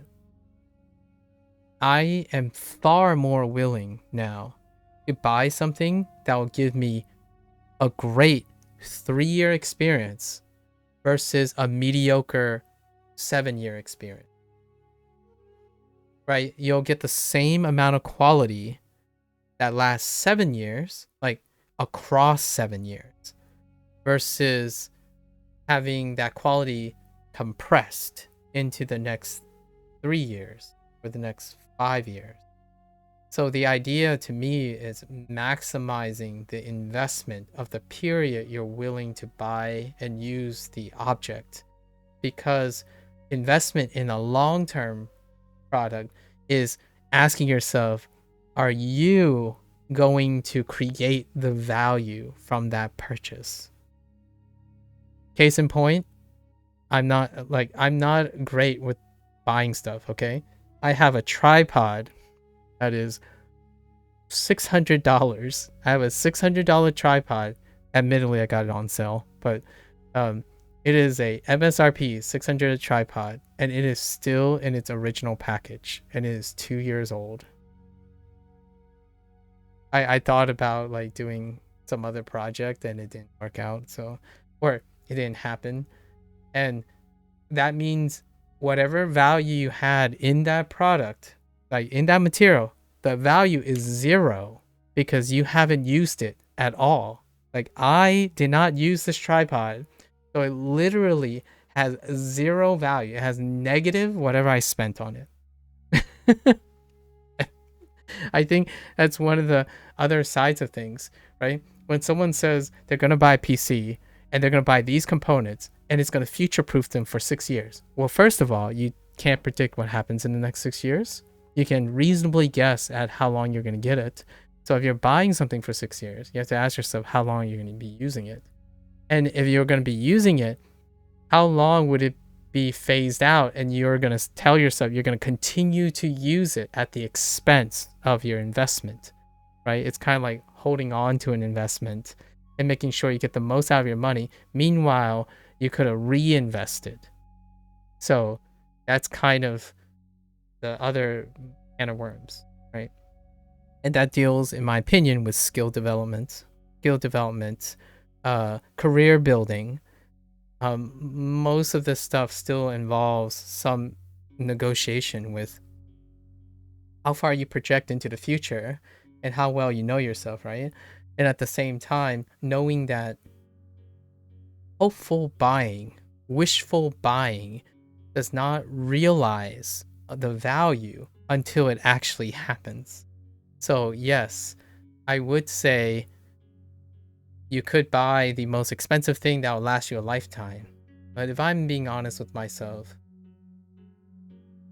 buying something for a lifetime sounds like I'm locking myself into something that is going to restrict me from enjoying all the new things in the future. So my choice in desk involve a desk that will last me long enough, with the potential that by the time I get there, I have my value in return, and I'm willing to move on and buy a new product. That's kind of how I go about things. So if you're buying things, yes, take good care of them if you can. However, you got to make sure that you're not end up expending all your quality and value by taking care of it. Like for example, cue that person who decided they really, really love white sneakers, and they bought super limited edition expensive white sneakers, and they spend more time taking care of the white sneaker than actually using the white sneaker and making them feel good about having those white sneakers. I think sometimes my parents, some anecdotal, my parents would try to preserve something at the expense of not even using the product's value for which they purchased it for, right? Whenever my parents say like, oh, but I want this pan is going to last forever, like, and stuff, like, if you love cooking, eventually that pan's got to go. Like, I know there are going to be a lot of cooks out there who say, but if you really invest into a really, really great ironclad, like iron, cast iron, it will last you for a lifetime. So I understand. That's fantastic. At the same time, boy howdy, it would be a great balance between making sure you don't get stuck with the same old all the time, the good old reliable, that's fantastic, and still make space for new experiences. I think new experiences are very important. That also involves your tools, right? I sure as heck don't see myself using a tool that doesn't change over time, even software wise. So the funny thing is, here's one last hot take, I suppose. When a community tells you or gives me the impression that they don't like change, or they don't like different experiences, and they don't like to see things differently, then that is what I mean by the buyer and the product and the products they use are not for me. So if you go around and tell me that, oh, everyone uses this product the same way and it's been like this for many, many years, my first thought is, okay, give me a year, I'll try it out, and then I'm moving on. Because I am not a person who likes sitting around thinking that doing what works and constantly doing what works is exciting way to live. Not that I'm not trying to diminish how other people can be happy with that. I am certainly not one person. So whenever my friend says, oh, I just get the same thing every day when I get to the restaurant, it's like, you get something different. I'm going to pick something different for you. No, I'm kidding. I don't actually do that. Although I will say, what if I order something? Would you care? Would you want to try it? Because I would order something and you can try whatever I order. That's how I go about it. So how do I make Duolingo more interesting? Well, I will use it differently. And if it's the same as like some other person, that's great. That means there's someone else who coincidentally does the same thing. It's probably minor. The thing is, it's exciting to see people willing to do and use things differently over time. I really don't like, here's a not like a strong dislike or hate. It's more like a missed opportunity. When someone says they've been doing the same thing for a really, really long time, like maybe half their life, my thought is, I hope you're really, really happy. Because for me, I would have, if you would have known me, for example, like as a person, then your life shouldn't be different for 20 years. I like to think that it's very scary to break away from what works. It's very scary to have unpredictability in your life. It is also incredibly rewarding, enthusiastic, motivational, passionate, when you can have some semblance of control. However, also be willing to embrace something new. So, it's crazy though, to this day, that I'm shocked, or no, not really shocked, but more like unnecessarily disappointed at how young and younger people are getting, where they would think that their whole life is set in stone by the time they turn 18 or something like that, or not even, right? Like, it's gotten to the point where it's acceptable, in my opinion, or normalized, when like a 15-year-old kid says, this is what I want to do for the rest of my life. Like, I really hope that works out for you. Like, I really, really hope that works out for you. Statistically, I don't think there's a single successful person that said they knew exactly what was going to happen and what they were going to do, and they were happy about it for the rest of their life at any age, really. So that goes with investments, at least in my opinion. So going back to the game, the mouse thing, I probably think it would be fun to have a different work mouse type, and a different gaming mouse type, so that it becomes a little, oh yeah, now I can't wait to game on, my my normal, quote unquote, normal mice, and then that mouse and that kind of thing. Anyways, that also deals with writing, right? It's like someone would ask, why do you write kanji and hanzi? It's a waste of time. Like, you could be so much faster if you did it like everyone else or focus on efficiency. It's like, yeah, I understand. You probably can. And if it's fun for you to be faster and efficient and typing, if it's very satisfying, I have no qualms with that. You haven't asked me, you haven't asked me why I do it. And then when you do, all I can tell you is it's fun. It's different. I am willing, for lack of a better word, I'm willing to trade off. Since people like saying trade-offs, I'm willing to trade off all the time I spend writing for all the potential time that I might gain from typing. That's the long run of things. What does that mean for them? Well, they mean that I'm practicing an obsolete skill, and what it means for me is I'm enjoying language learning longer than they will. Right? If that's the fair argument. If they wanted to make an apples and orange comparison, which they likely do because they have no mind of quality of life, they would argue that if my time writing is equivalent to their time typing, right? They normalize that. That's the only way they could say, in my opinion, logically, that my writing is a waste of time for learning than their typing. They equivocate it. So I will flip the role and say that, well, I like writing a lot. So if you mean that I'm going to spend more time learning because my writing is going to take more time, then it's not even an insult to them, in my opinion. It's turning whatever they think is a negative thing into a positive thing. I'm going to spend more time learning the language, and I'm going to spend more time enjoying it. So, fair enough, right? It's not even a counter argument to making them feel bad. I'm not trying to. That what they're doing is less fun. It's probably fun for them.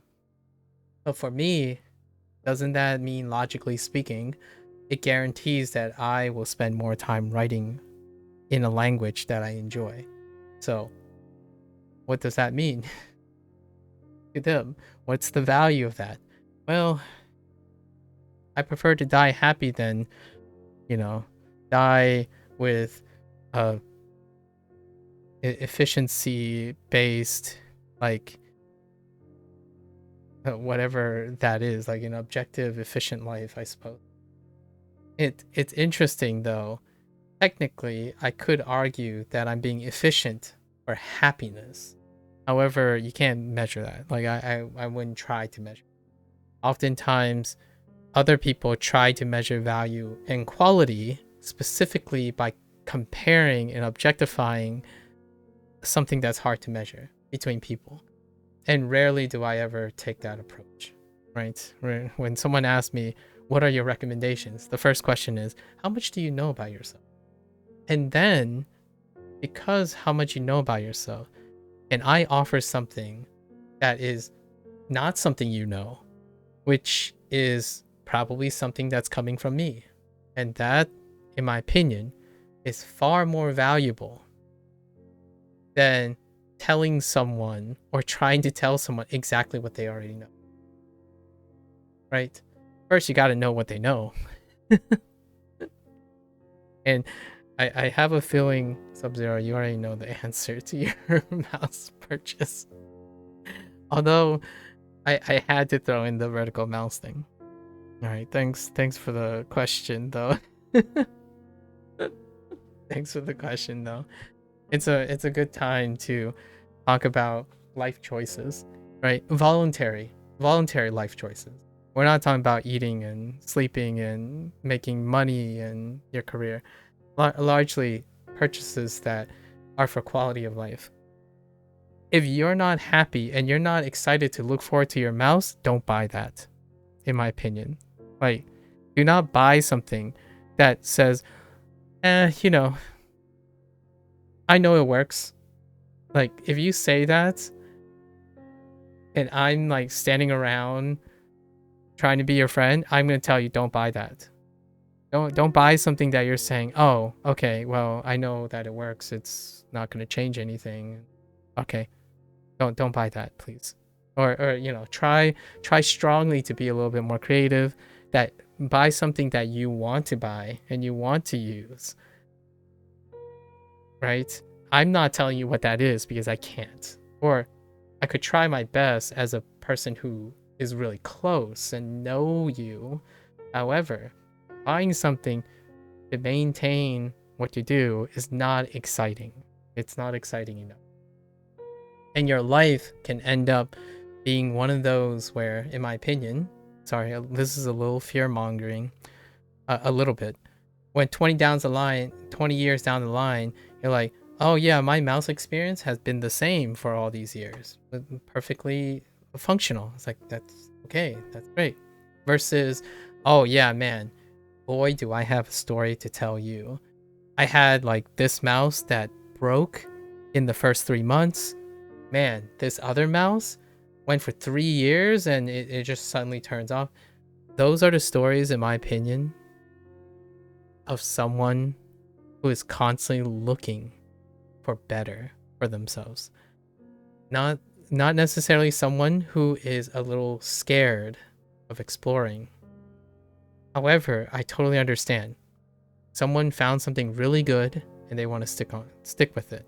That's perfectly all right too. Not every purchase has to be this way. But for mouse, I think it's worth it. I mean, the mouse purchase is a no-brainer for you because I don't have a wireless one already. Oh yeah, that's fair. A $50 investment for something I'll use every day at work is worth it.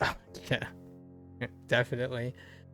I could, of course, be cheap and bring my wired RGB. Oh, man.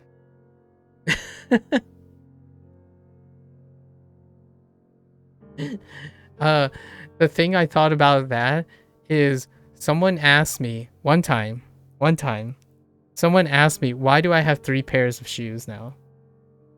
I used to have a singular pair of shoes, and you just answered it with the mouse conundrum. And the moment I said it, it's like, oh yeah, that makes sense. Like, and then someone asked, like, wait, you have shoes for home? It's like, yeah, I do. When I get home, I take off the shoes that I use outside, and I wear footwear if I want. I have footwear for the inside the house. Like, how often do I walk around the house? Well, maybe not, maybe a little bit more than some other people, but generally speaking, an investment, right? There's a quality of life in that.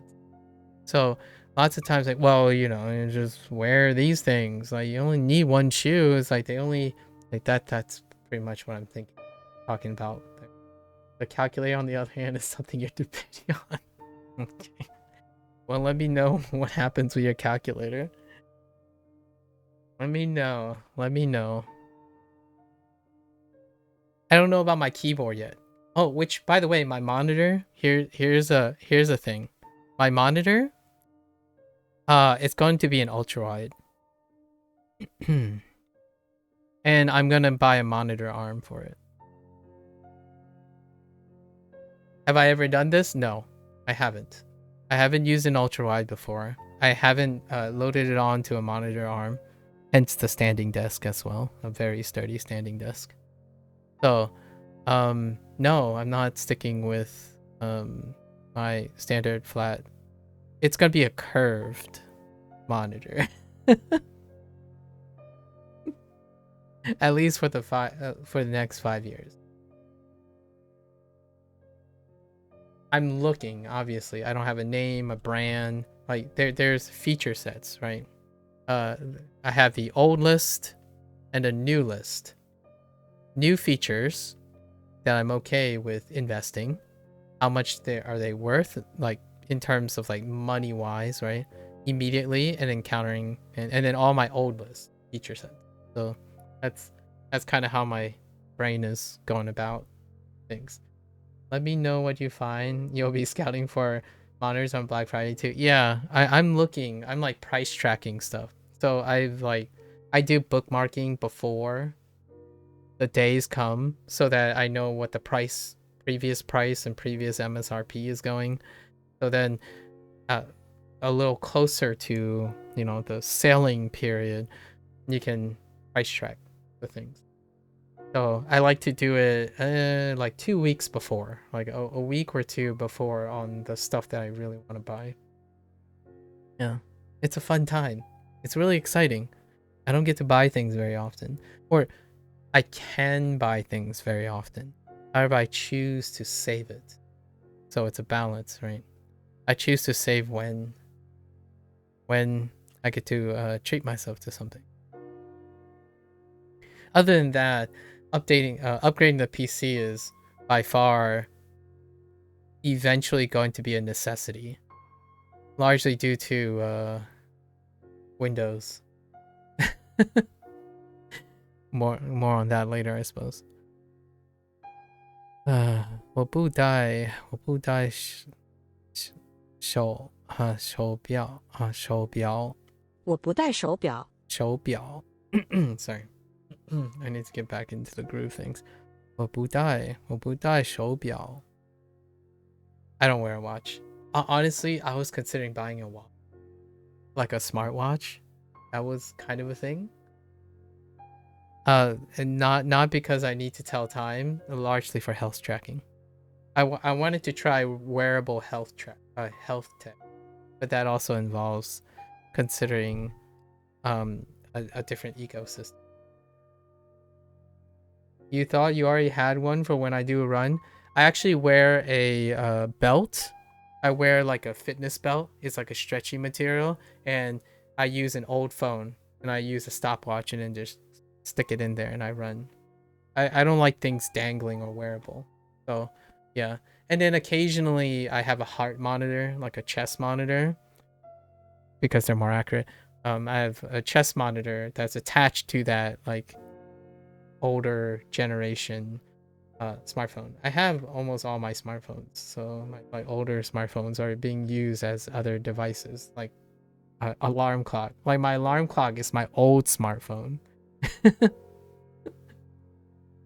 You can rotate basic functions through your technology. So that's kind of how I go about it. Yeah, so I just time on a smartphone. Who needs a fancy smartwatch? Actually, I kind of like wearable tech. I think ever since the Fitbit, I have considered. Now here's the thing. It's a more of a aesthetic thing, I suppose. The reason why I don't wear watches when I'm running is because I always run outdoors. Imagine what your arm looks like in less than a month during the summer. You're going to have a brilliant outline. It's already bad enough. Like, let me show you something. Look at that tan line. Like, it's an immediate cut where my sleeve is. This is where my sleeve ends. So imagine wearing a watch. So if you wore a watch, you're basically, you have to wear that watch forever. For maybe like 5 or 10 years until your skin starts like, how it's almost November, I run, rain or shine. No, I run during the snow and the rain. Every single day. It doesn't matter how hot or cold it is. I run outside. Same track, same path, every single day. Rain, snow. Last time I ran in the blizzard. No, but the tan, you mean? Oh, you mean like, is it still sunny over there? You know that the sun is still out even if it's during the winter, right? Wait. Hold up. Sub-Zero, this is an honest question. You know that you get tan as long as the sun's out. Like, it doesn't have to be like cold or anything. Like the temperature, like the sun is out year round. Like you can get sunburned from the snow reflecting the sun. So like the sun is somewhere. Like it doesn't have to be like directly on you. Being outside will cause your skin to, like sun exposure in general will cause your skin to like melanate, right? I don't know what it's like in Norway though. Maybe there's not as much sun exposure in Norway. Yeah, it happens all the time. Although the summer is pretty bad. Yeah, I've never known anyone who or personally got tanned during the time of the year. Maybe it's just it's probably in Norway. I get tanned even when I walk outside. If I spend most of my time outside during the winter time. Like if it's overcast, your skin will still get sun exposure. In fact, during the summertime, right? When the day is overcast, as in is it cloudy, you are one is more likely to underestimate their sun exposure. So cue the times when people get sunburned when they think that it's cloudy outside. So obviously you can't get sunburned, right? You typically can. And if you're around like a lot of reflective material, like the beach, for example, like a bright, like a brown beach, not an iron sand beach. Those things are hot. Like a brown beach or like snowboarding and stuff, you still get burned. You can still get sun exposed, reflexive surface. But it's interesting. You've never known anyone. I have a tan year round. It's like very, very noticeable. My face, like if I had like my neck, like my near where my collarbone is next to my face, my face is always like five shades darker than my neck. So it's very common. The watch, that's what's stopping me from wearing a watch. Anyways, there you go. No digression here, right? I used to wear a watch though, like 15 years ago. 我们的老师不老。我们的老师不老。Oh, Lao. Oh, there it is. Lao. It's kind of funny that Lao is used for old. 我老师不老。Are we saying all teachers are old too?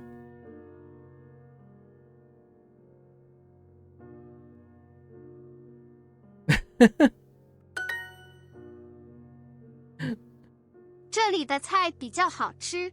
这里的菜比较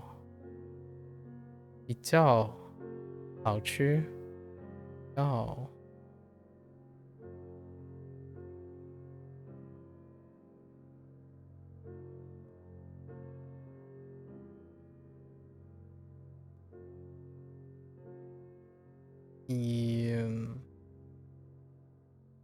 What? More? 较 Oh, okay. 比较 That's different. Okay.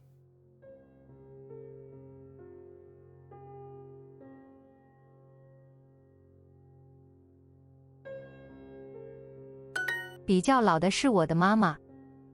比较比较老师。比较老的是我的妈妈。比较老。会比较老的是我的妈妈。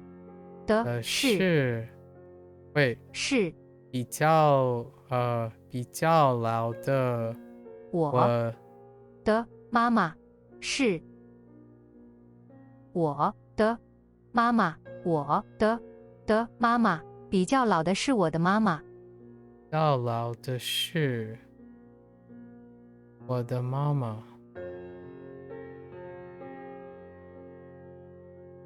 比较老的是我的妈妈。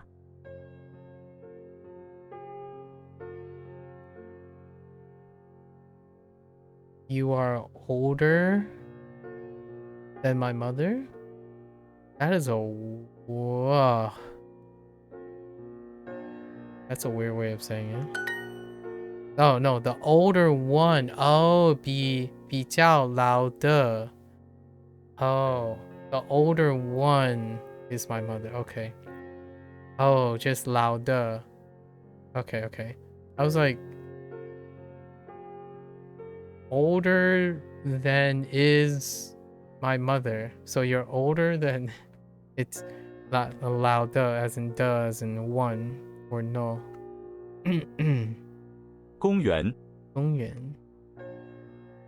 年轻， young 退款，甜，年南方，南方你的父母很年轻。你的父母很年轻 Let me know what you end up buying. I'm so curious. I like when people Valentine earlier today shared with me that they happened to be in the mall and they came over encountered this really cute tea store. So they ended up buying a small tea set and a bag of Yunnan gold black tea, and they really liked it. It was cheap and adorable. See, that is sentimental value right there. You know, while the cheap and adorable, the adorable part wins out, right? Nothing like trying to, and they got excited and they liked the small ceramic pot, so maybe they're more likely to drink tea because they have a cute ceramic tea set, right? That's awesome. And you know what is even more interesting about that? I actually think is even more believable because I know it. As in, Valentine was willing to share that information with me. And to me, that only tells me how even more enthusiastic the person is. So, I know this sounds like a recipe for humble bragging or a potential like, oh yeah, but you don't care much or not having a great reaction. Honestly though, if you're excited to tell people what you have done, the ears, the ones willing to listen, you'll know who they are. And honestly, if you buy something and you're excited to tell the people that you know will be excited to hear it, extra points. It's extra investment, and not in the sense of attention grabbing. Like what I mean is in the way that influencers, specific generational type of influencers, are trying to gather attention. You're leaning towards the Logitech M705 because the ergos seem good for your hand. Yep. You'll see for yourself in person though. Oh, you have a place where you can like go and feel up the M705? I know what I said. You have a place where you can grab a bottle of Purell and fill up the yeah, they actually have a lot of them on display. Oh, okay. Yeah, okay. So you can feel up and then make sure you like swap down. Yeah. A while back, hear me out. A while back, if you would ask me like, why do you go to a retail store? I was like, well, you don't. You can just buy it online, right? You know yourself so well, you can buy it online. And nowadays, I'm like thinking, hey, you guys, you want to go up and just fill up some mouse? It's like, or something like, I was like, oh, I don't know if I want to get this because it doesn't fit. It's like, let's just go to the neighboring Best Buy. They got something similar. You can go try it out there. So nowadays, not only do I think retail stores have their place, it can also be a wonderful experience to share together, like a tactile experience. There are ways around it. Like for example, if you buy a product and it has a 30 a money back guarantee. That's more of an Americanized thing, so I don't know what it's like in other countries. However, in the United States, another common practice is, okay, well, I'll buy it, feel it up, see if it's good, and if it's not, you return it, right? That's kind of one of the things that the United States have kind of, like American corporations have normalized. So that's a thing too. Yet, if I have a friend and they're not sure about something, and there's a place that we can go out to check it out, I would do that instead, because then it would become an adventure. It would become an experience shared, and that's kind of a novelty in itself nowadays. So I'm not joking when I said, like, we could go to an IKEA store and just buy an IKEA, go and test out some reclaimed wood for the sake of visiting IKEA. For the record, I haven't ever stepped into an IKEA before, so that's actually something that is unprecedented. So I don't actually know what's like inside. Like literally, I've seen people in an IKEA, like, YouTube and all that stuff, but I myself haven't literally stepped into an IKEA. I have no idea. I don't know what the actual experience is like. Not yet, anyway.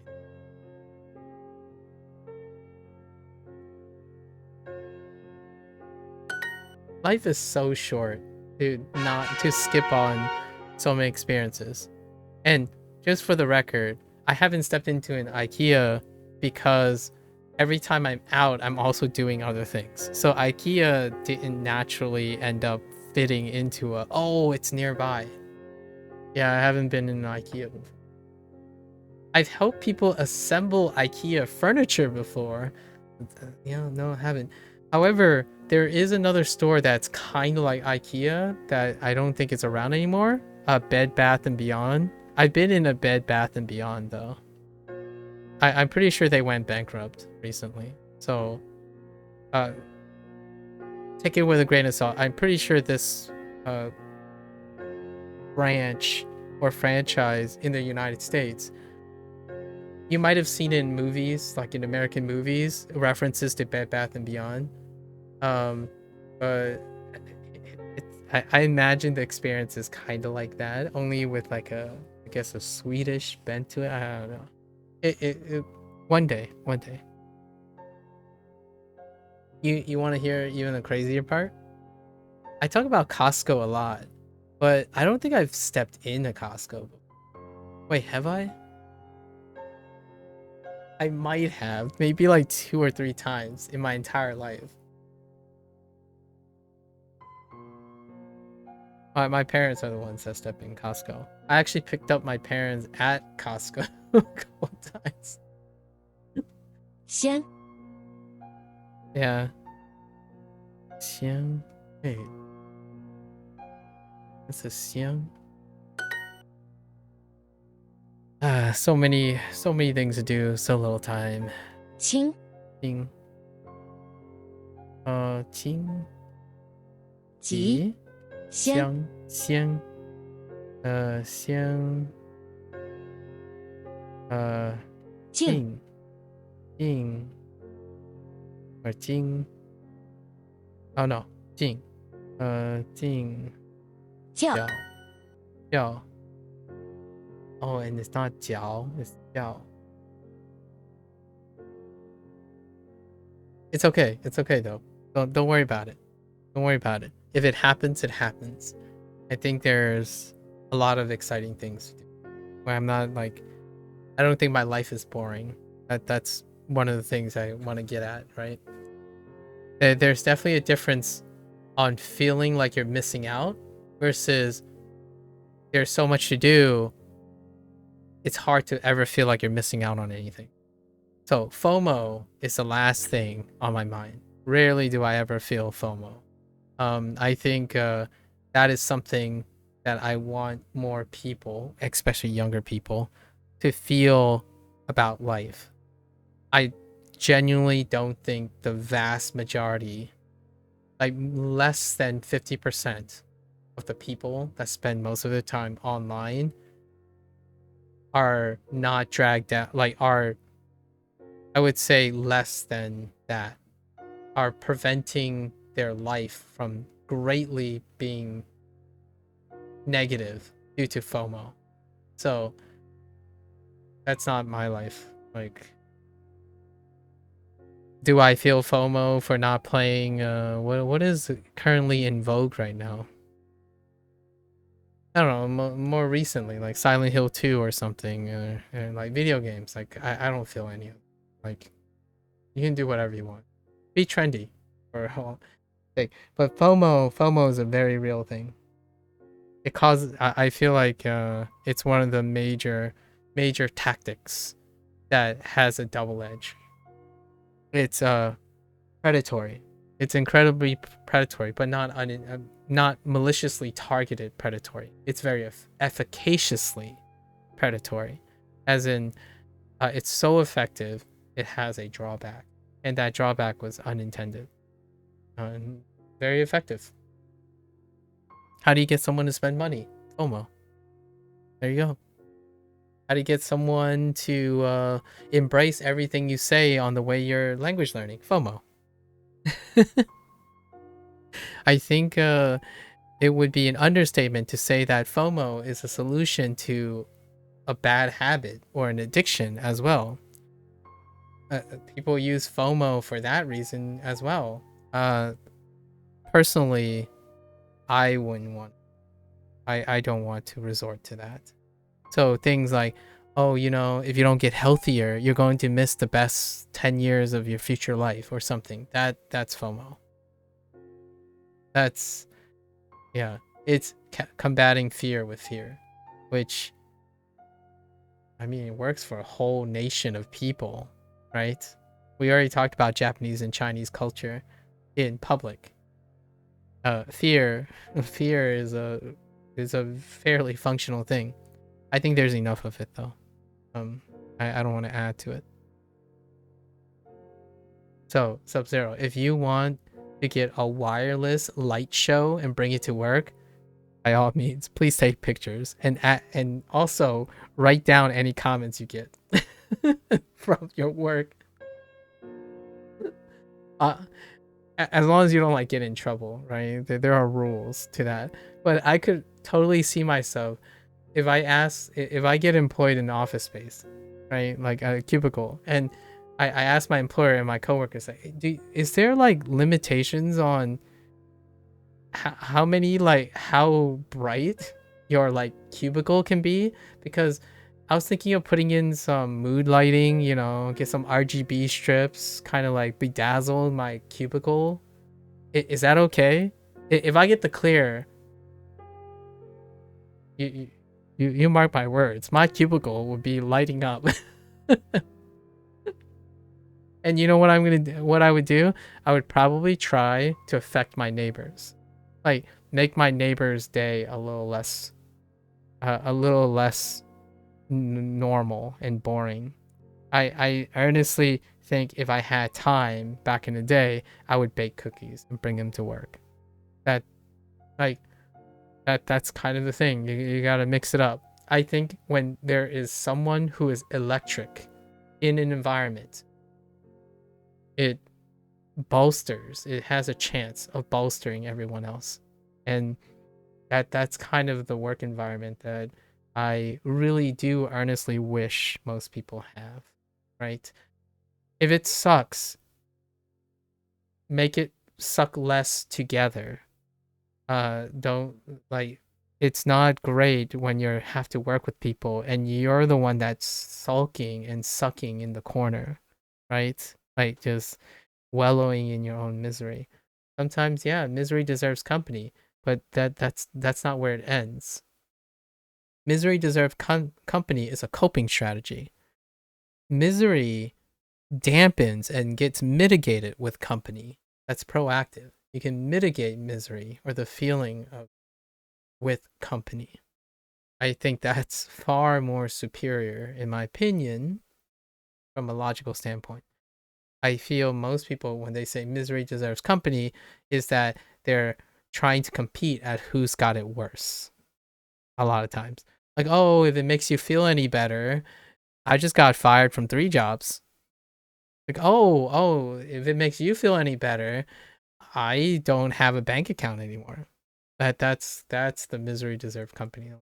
For me, if someone failed, tell me how you failed gloriously, because I certainly would have your back, at least in my opinion. Emotionally, obviously, I can't like change things that are improbable to change.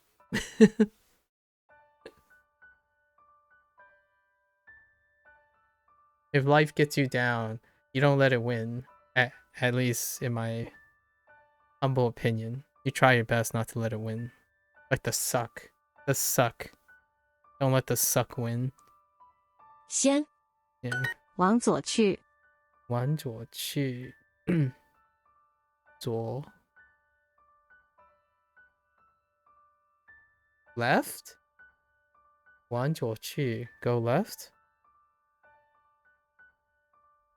go to the left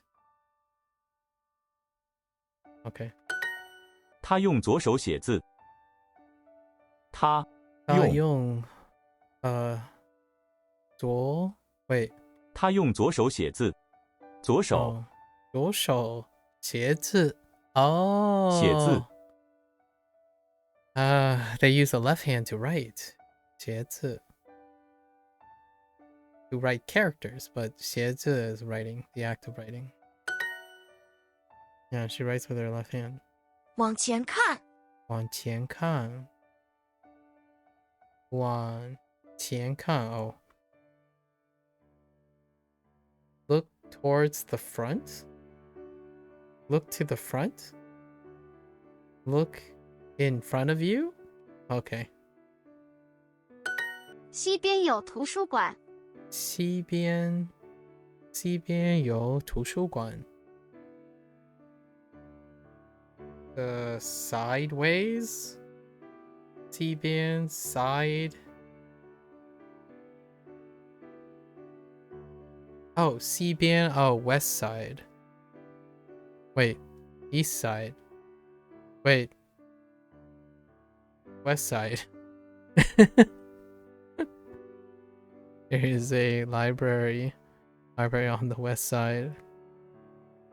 西公园在城市的东边，东边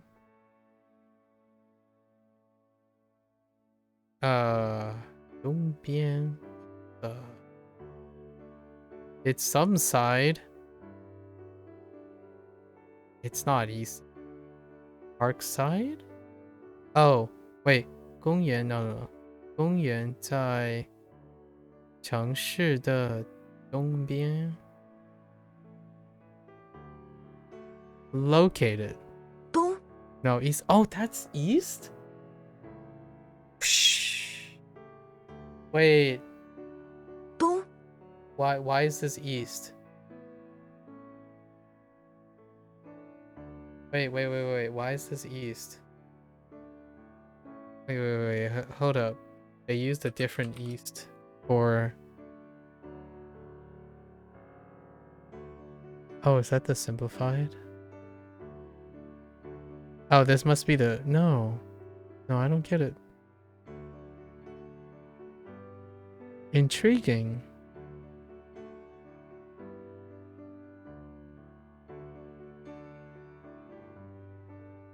I was half expecting... I was expecting this.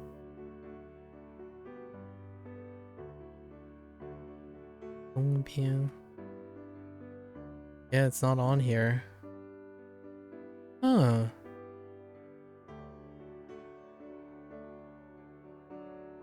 Interesting.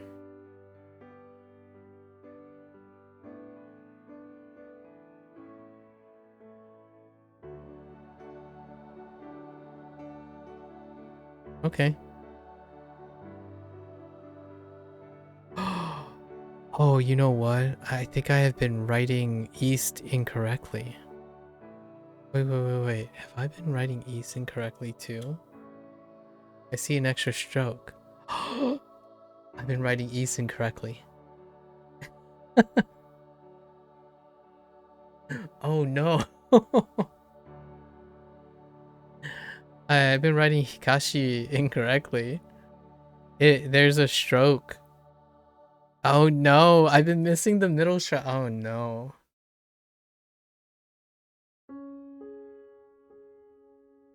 So my mnemonic for la is incorrect too. Even though it got me to think about it. Yeah, I was thinking of la as an east, but that's not east. It's not east. You knew this whole time, you didn't have to say that. It's fine. It's funny. Now it'll be memorable. It's funny. I don't understand why this is east though. I don't understand why this character is east. Dongbian. I'll have to look into it. I'm guessing this is simplified, is what happened.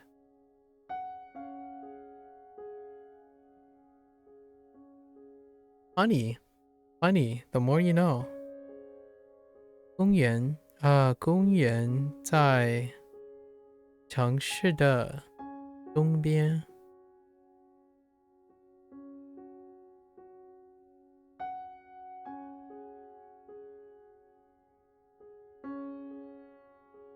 Wait. The park is in the city's east side. Is located in the city's east side. Compare. I just hopped on stream, missed Japanese. Oh well. Yeah. So I realized that I might have been recently. It's not like the whole time. It's been like the last 2 weeks, I think. It was the last 2 weeks. Because I had a character. So I had a character that had this in it.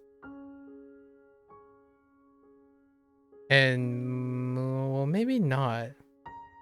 Hold up. Maybe not.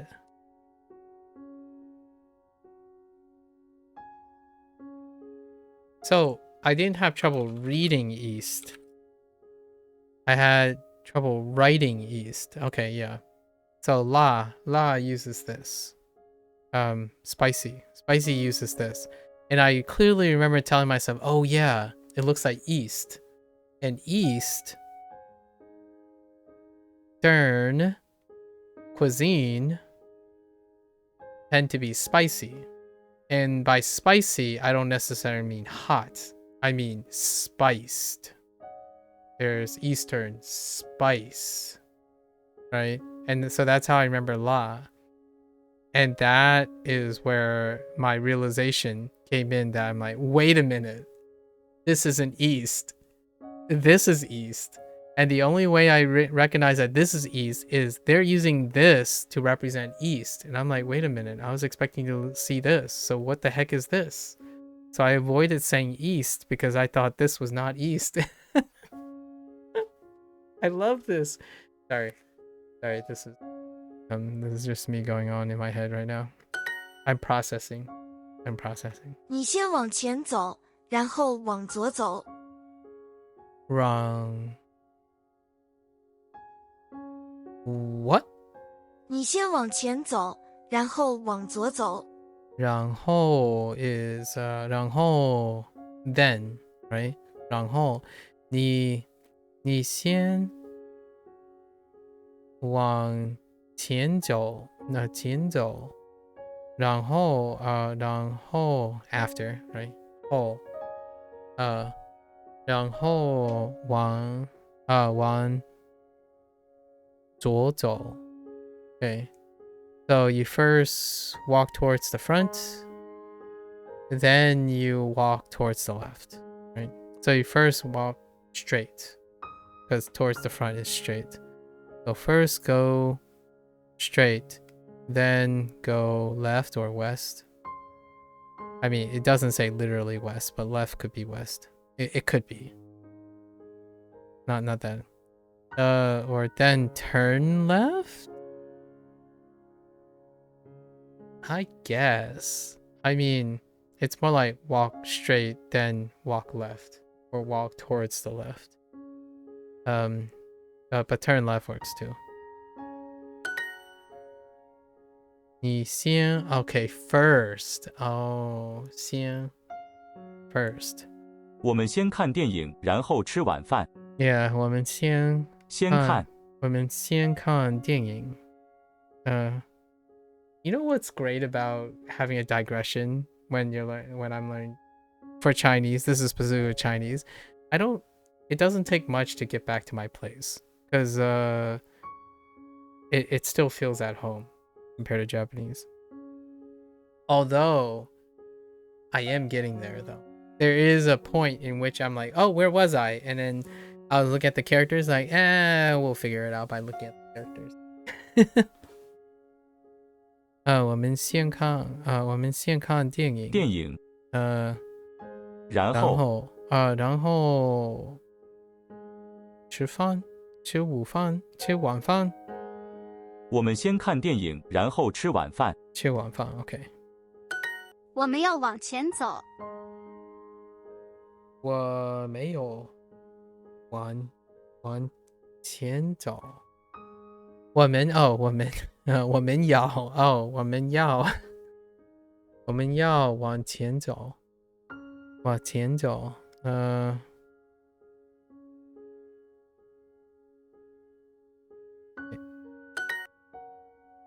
All right. 公园 oh boy. 公园在城市的东边。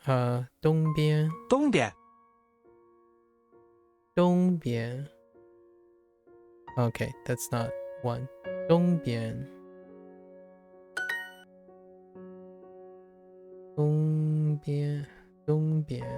not 东边.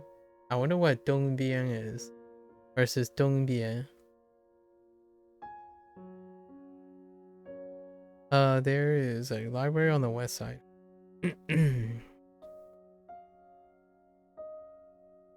图书馆 on the west side. 西边西边. Oh, this has tone 1. I wonder why 东边 and 西边. Why is not 西边 as opposed to 西边? Interesting. 西边有图书馆. I travel on the east side of Japan. Speaking of Japan. 你好 I don't know why I clicked on the first thing I saw. 我旅游在 Wait.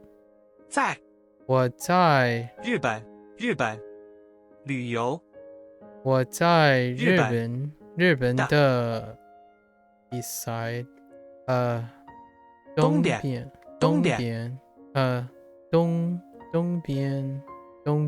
旅游 That's a special grammar point actually. That's a grammar point. 直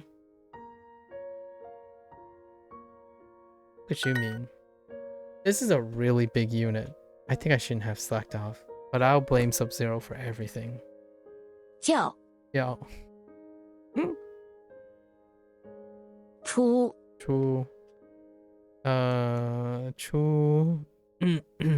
What is this? 带带直急 G. Whoops.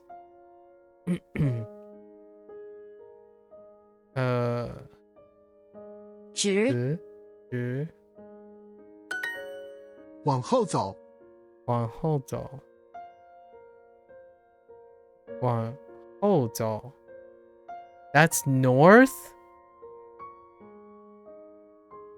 Okay, maybe it's... No, so we already have north, so it's fine. So when they're talking about directions, they're using a different... So they're using separate characters for directions, except for west. What's going on here? One hole. It's got to be north. 后 Oh, just kidding. Wait. I'm so confused now. Why does this walk back instead of walk forward? Wait. Oh, yeah. Now I'm getting it all messed up. Okay. 前 is 前 is forward, but 后 is backwards. Even though 前天 is back, like back in time, and 后天 is forward in time. Oh, maybe it's because of the perspective.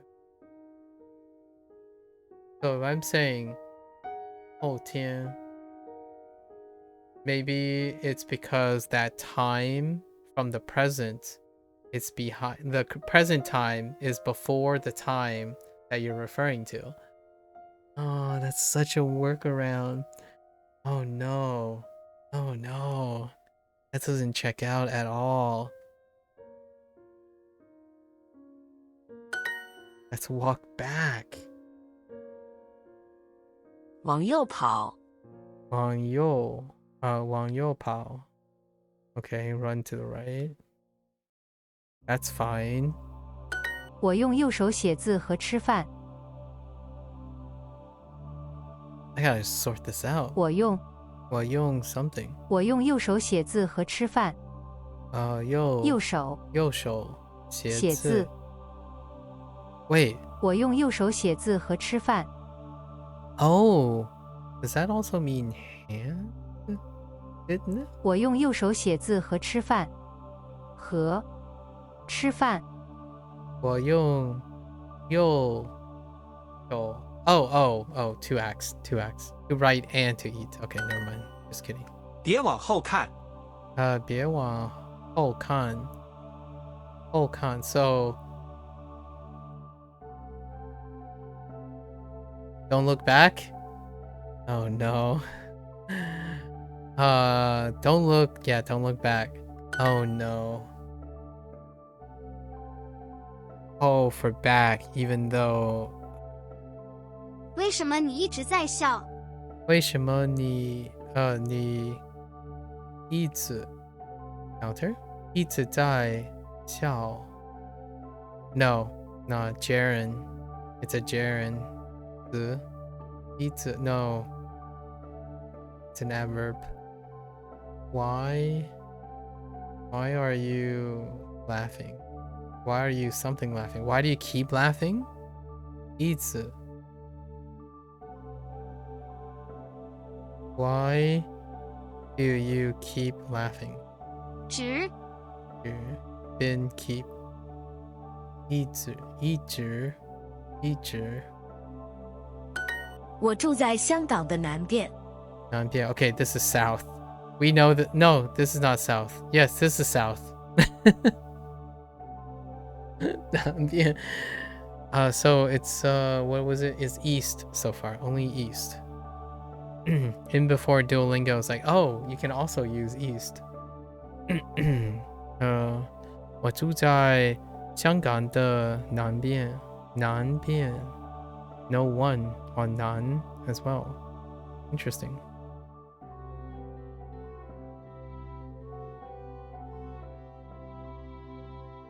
I live I live on Hong Kong's north side. On Hong Kong's north side? Oh no. Oh. Oh, whoops, south side. But on? 我的家在公园的南边。我住在 Wait, 我在我的家在公园的南边。我的家的我的家在公园的南边。南边。如果你们一直往前走，就会到公园。如果你们一直往前走，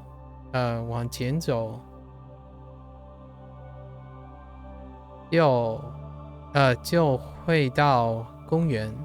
Okay, so we have 如果 and 就。So if you continue walking straight ahead, then you will get to the park. If you keep walking straight ahead, oh my god, there's so many ways to express this in English.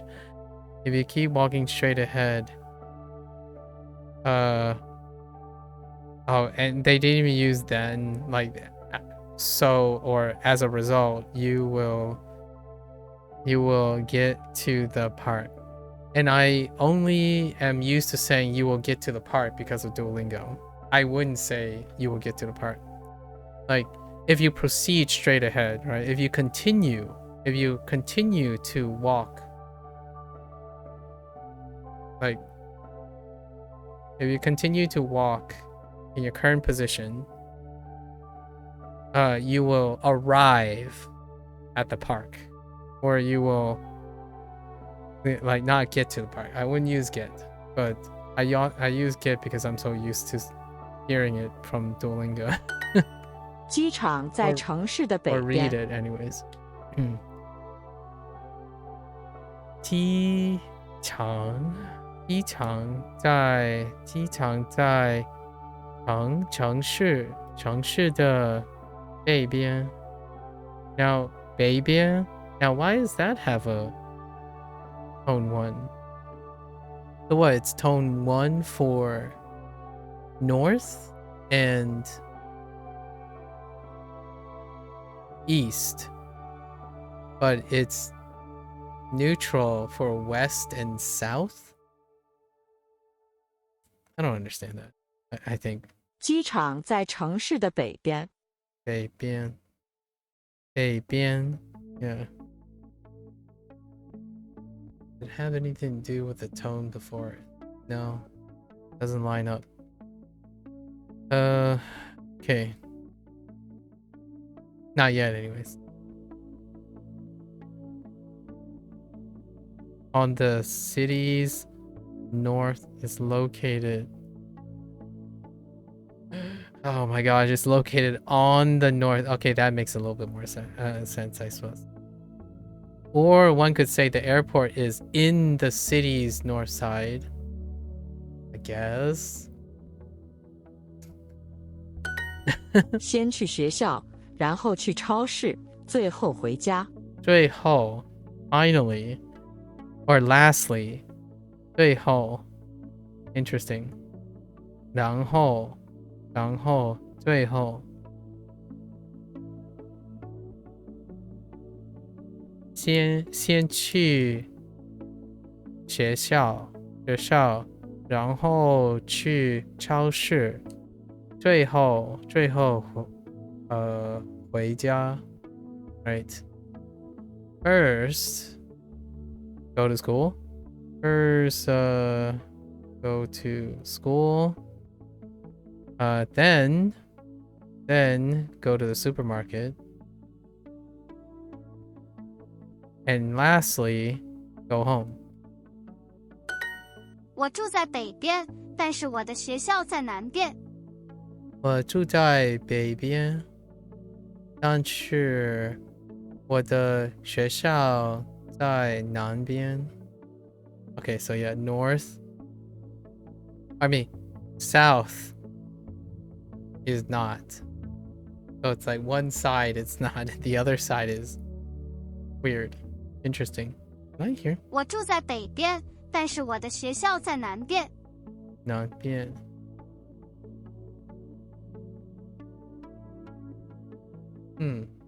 I guess it naturally goes up, huh? 南边。北边。北边。北边。南边。No, it's not the same.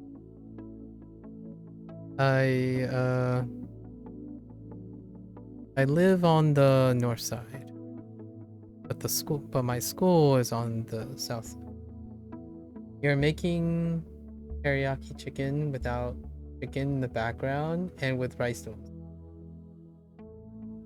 So you're making teriyaki noodles, teriyaki rice noodles. Why are you telling me you're making teriyaki chicken without chicken? What is this? What is this Chinese logic you're using?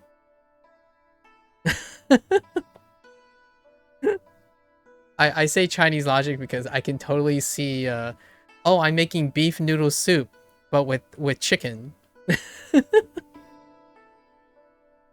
So you're making chicken noodle soup. No, I'm making beef noodle soup with chicken. Oh, and did I mention without beef? I can totally see that in a sentence. I'm making beef noodle soup with chicken without beef. That's stupid. I'm making teriyaki chicken without chicken. Oh my gosh. Sub-Zero, please. Sub-Zero. What are you doing to me? I live on the north side, but my school is on the south side. Is on the south side.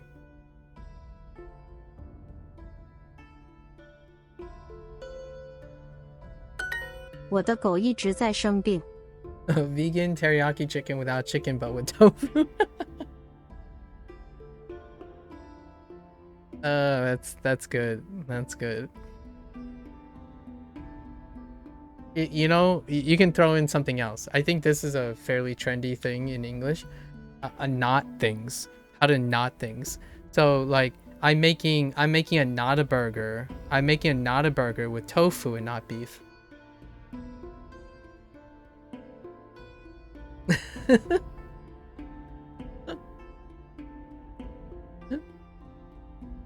Or I'm making not pasta with rice noodles and not Alfredo but with cream sauce.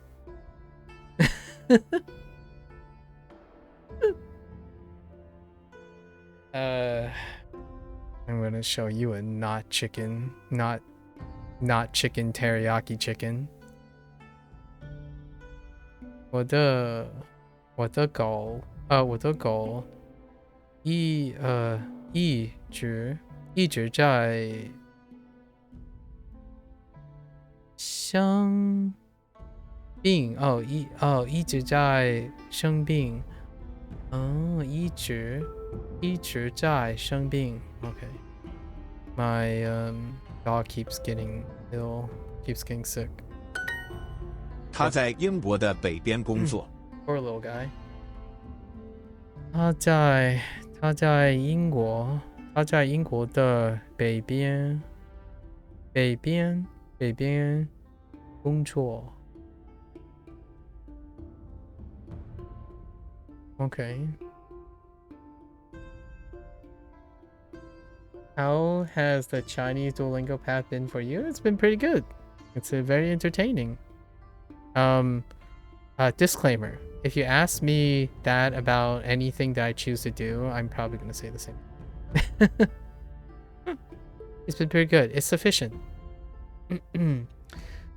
She works... oh my gosh. She works on the northern side of the UK. Oh my gosh. That's so wordy. Yes. 先往前走，然后往右走，最后往左走。OK。先往前走，然后往右走，最后往左走，左走。this one. Okay. Dang, without the chicken, it just looks like I made pad thai. Teriyaki chicken without chicken, but with rice noodles. Oh man, pad thai, you got it. Don't let your girlfriend hear that, or she might actually disown you. Teriyaki chicken without chicken, but with rice noodles. It's basically like pad thai. I'm kidding. That's not what you said. You said it looks like you made pad thai. It honestly, it probably kind of does because of the color of the. I imagine what the color of the teriyaki chicken sauce might. All right. So first walk ahead. First walk straight ahead. Then 往右走，往右走。Then turn right. 对，最后往左走。Okay. Kind of looks like pho would probably. Oh no. Yeah, no. You don't do that. 我住在香港的南边。I dare you, Sub-Zero. Don't tell her that I dared you, okay? This is a friendly challenge. The next time you eat some dry noodles, I would what would happen if you say, "Oh man, this tastes just like pho." You go to a place and you're clearly consuming dry noodles, and then you say this tastes like pho. Oh no. Oh no. That would be funny. That would be very funny. I would love to hear the whole story. 我住在香港的南边。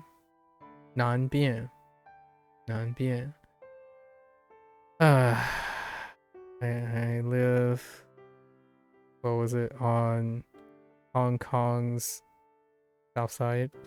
I accidentally wrote north side. What?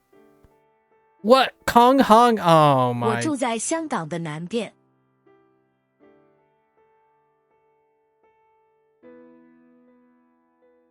From now on is Kong Hong, okay? I'm sorry, Hong Kong people.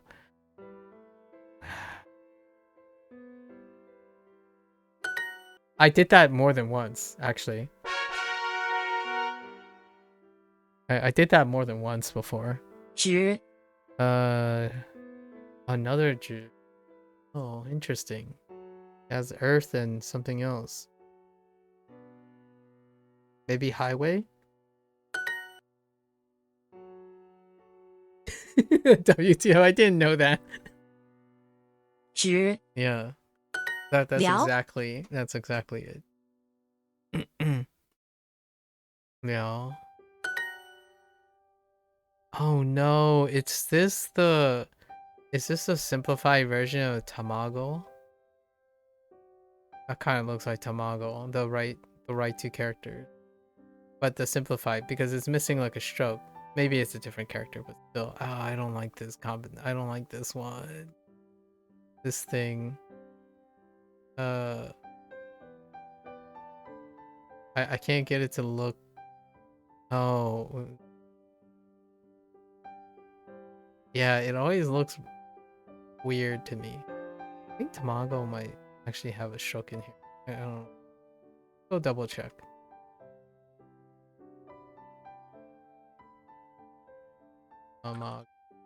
Tamago. Oh, it has 2 strokes actually. has the shook, one shook in here and one shook in here.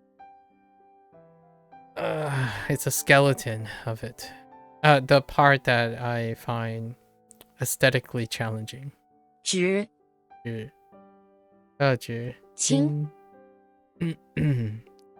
聊 Liao. It's my second Liao though. Huh. 班 为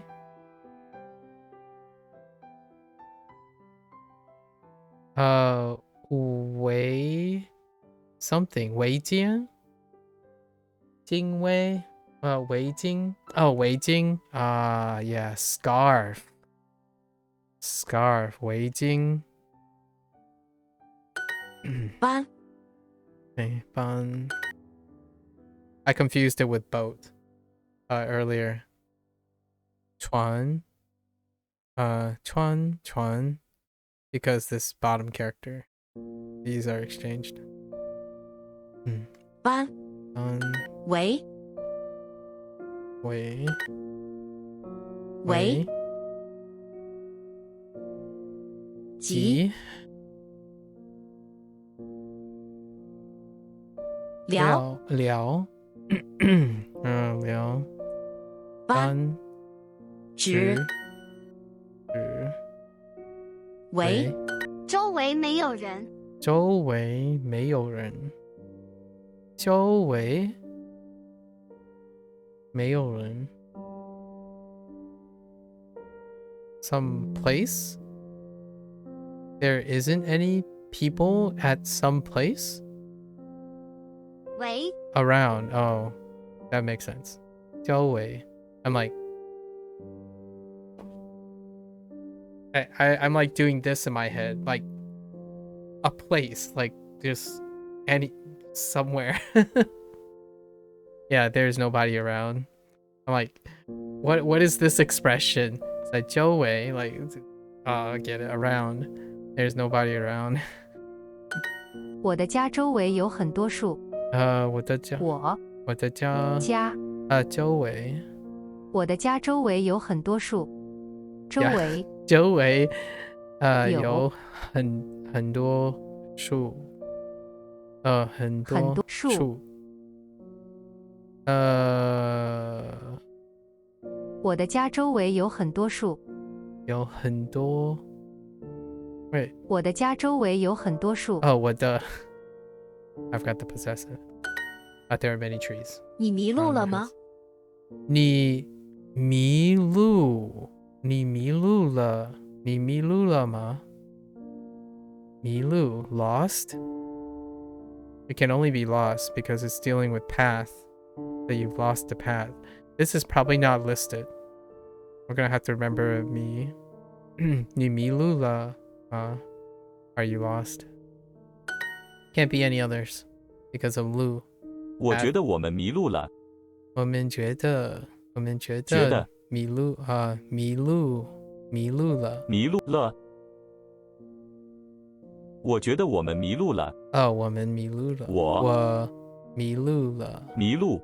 喂，我觉得我们迷路。我们迷路了。我觉得我们迷路了。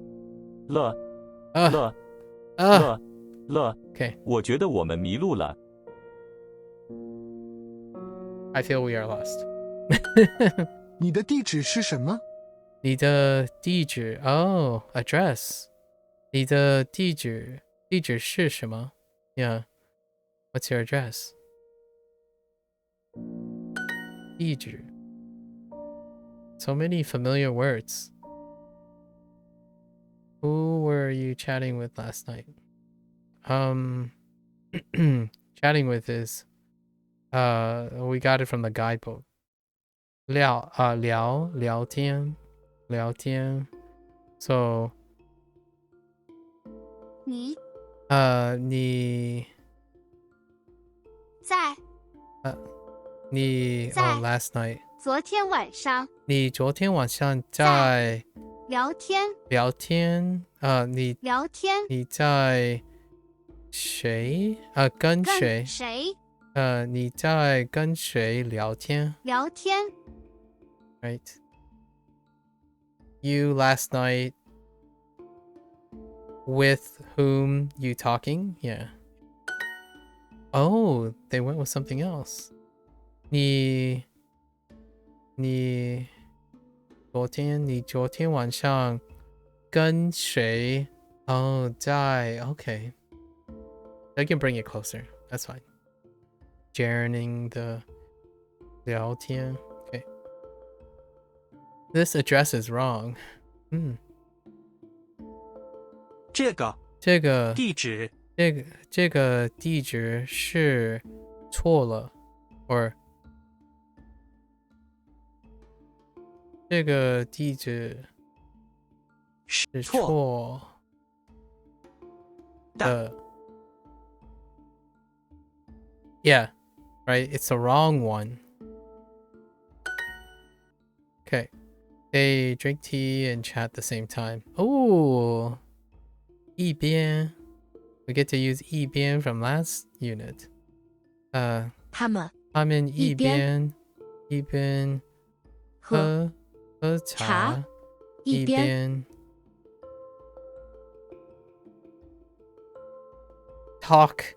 Oh, 聊天 I haven't ever used 聊天 before or heard 聊天 before, which is neat, very neat. 几 Oh my gosh. These units go on for ages. Honestly, Sub-Zero, like if you already have a bunch of Chinese, if you skip to like the last couple of units, it's a lot of fun.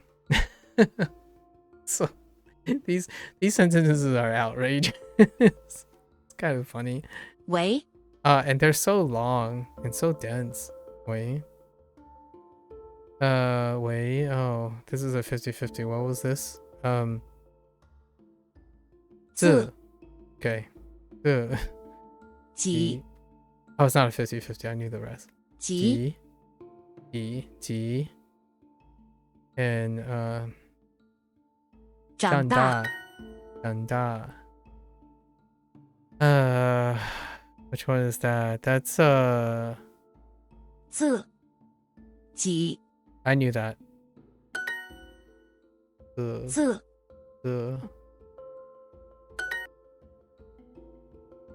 几 Did you get lost in your pad thai? Sorry. Now from in the future, Sub-Zero, you're gonna have to take a picture of what you cooked, and I need to see it. You know, slide it into the DMs. You know, it's pretty good. Just made it too salty.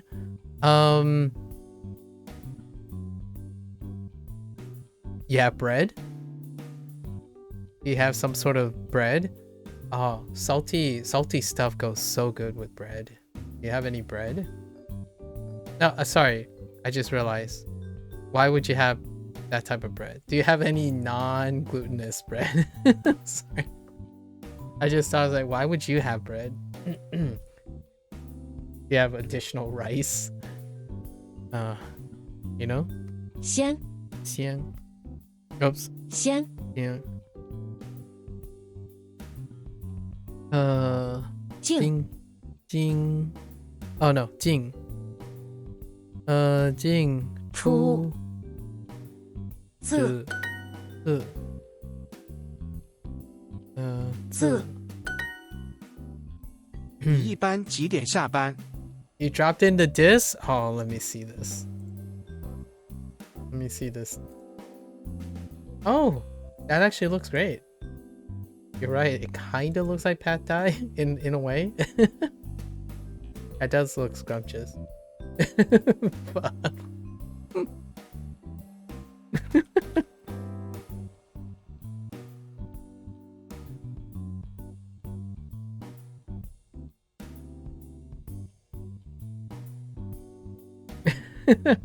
Nice.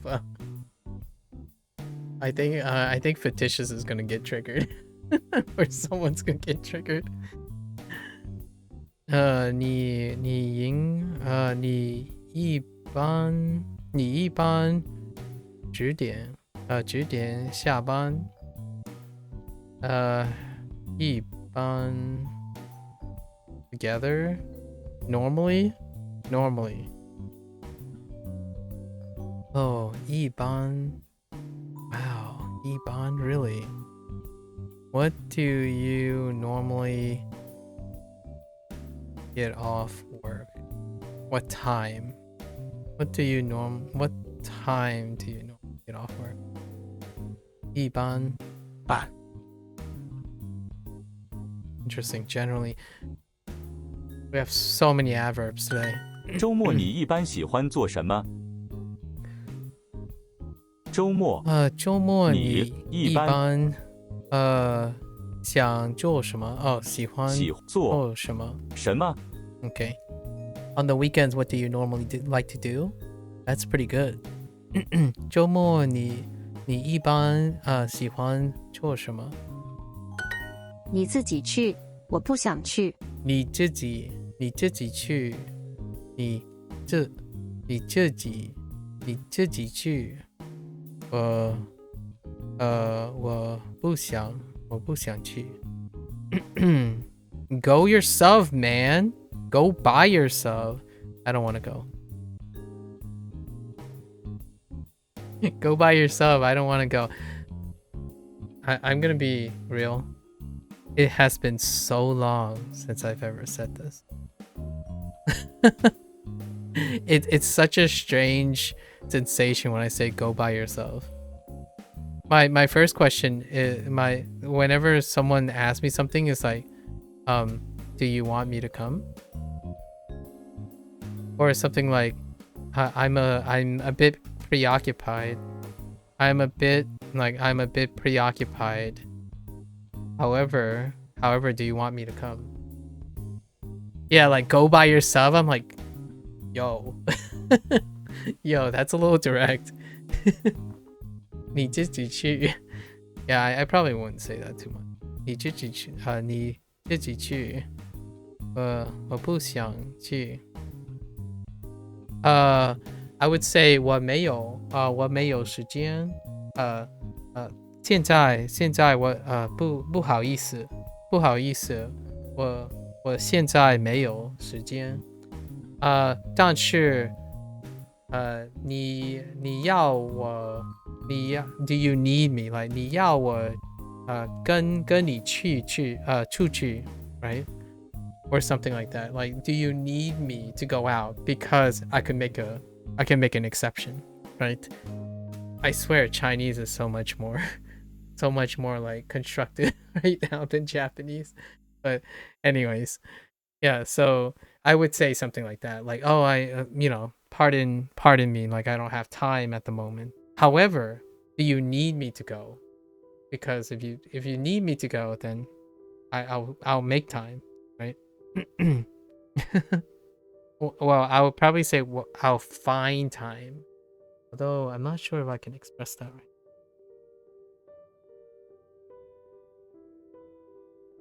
Cool. 我喜欢自己去买东西。我喜欢自己去买东西。我喜欢自己去买东西。I haven't said this a very long time too. I like to go buy things by myself. I don't do that either. Rule 1. Or like 90% of the time, if I'm gonna go buy things by myself, I'll probably end up ordering them online. If I'm gonna go out, I will likely invite someone to go out, or like maximize the trip. Or I would go out to buy things, but I wouldn't be going out by myself to buy things specifically for myself. That kind of thing. I like to go shopping by myself. 他有时候一个人去旅游。他有时候 obviously personal preferences and 他有时候一个人去旅游。Oh, interesting. Yeah. 一个人。She had time. Oh, 时候，然后 you can say okidoki. She sometimes goes traveling alone. Interesting.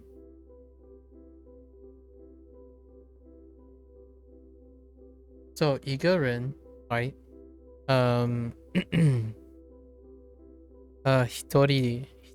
right?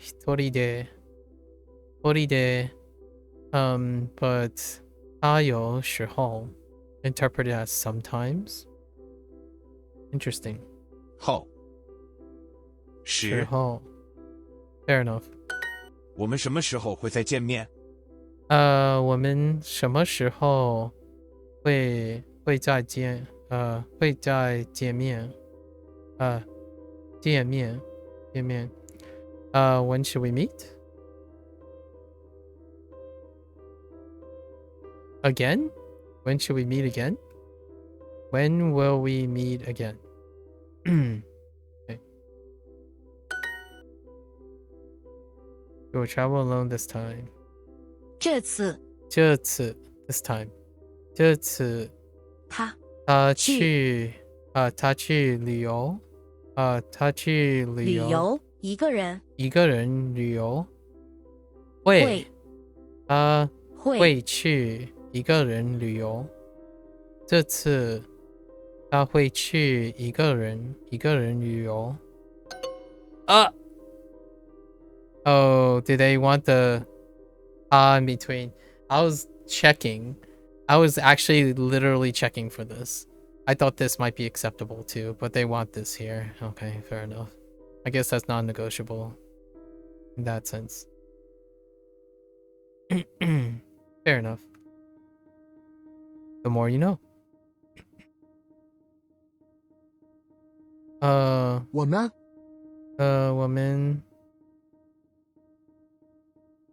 我们什么时候会再见面？ Or how do they go about it? 什么？再见面什么 No, this is fine. When do you normally see your parents? What was it? It was 一般 Yeah, 一般 So 你一般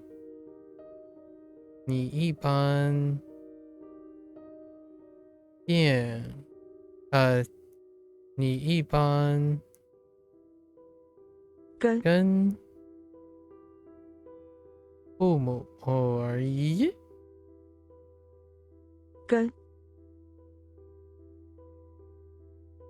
When do you know 你时候什么时候一般 Oh no, I don't know. Okay, I'm gonna go with this.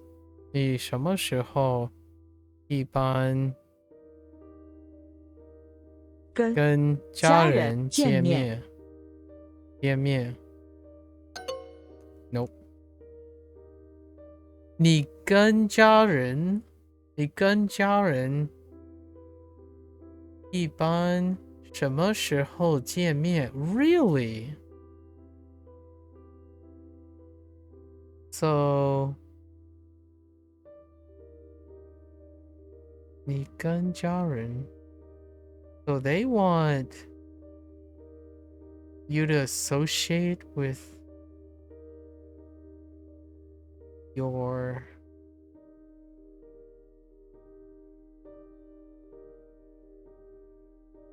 They put the subjects together and normally then ask the question when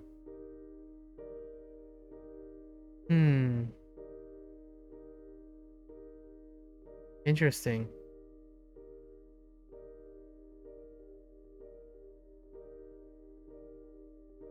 When do you see is put together. So what time? Yeah, when do you see? 什么时候 and see are brought together. And then oh, I see. Maybe 跟一般 is not close, is not modifying when do you normally meet. So gun, if I feel like I can say this a different way. Let's see. After this. What was this? Oh. 他这次这次一个人我会一个人会去旅游。That didn't work either? Interesting. 会一个人 okay. So it's modifying the rest. Okay. I was thinking that could work too. Let's try this thing. So 你你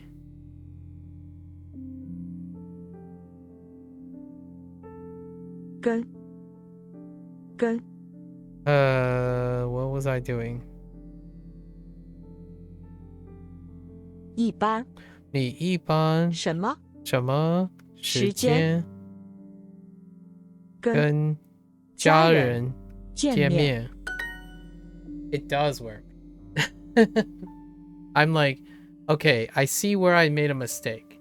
The mistake was that gun was not close enough to 家人 and 一般 needed to modify 什么时间 right? 什么时间 and then 见面 can be it's like it's the action, so it's near the end. So you can't actually do that. So 你一般什么时间跟家人见面 Yeah. It's fine. This one I don't think I think I'm 他 yeah, I made a mistake there. 这次这次会会 right 会 then 一个人 because she will be traveling alone. She will travel alone, right? 去一个人去旅游 and then 这次 I'm kind of curious why I'm kind of curious why 这次 is not okay outside. Anyways, neat, very neat.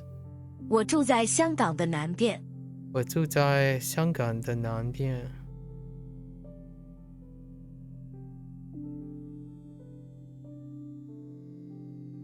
Hong outside.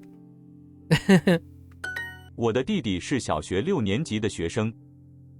Okay. 我我弟弟是小学6年级六年级的学生。你的父母很年轻。你的父母很年轻。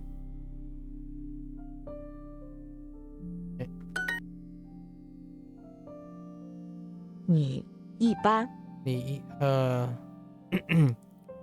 你一般什么时候跟家人见面。 I like that better. I get where they're coming from. 他一个人这次这次会一个人去旅游。年轻。周末你一般喜欢做什么？周末你一般喜欢做什么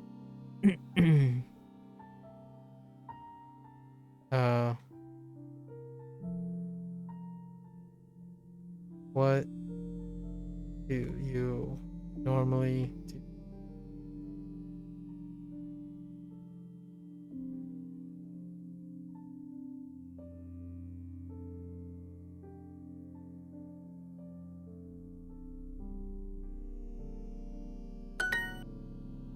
Okay. 初中。你跟家人一般什么时候见面？你跟家人 Oh, there it is. 你跟家人 I kind of like this too. 你跟家人一般什么时候见面？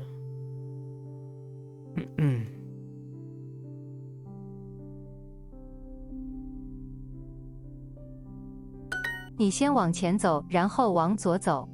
你先。呢？你先往前走，然后往左走。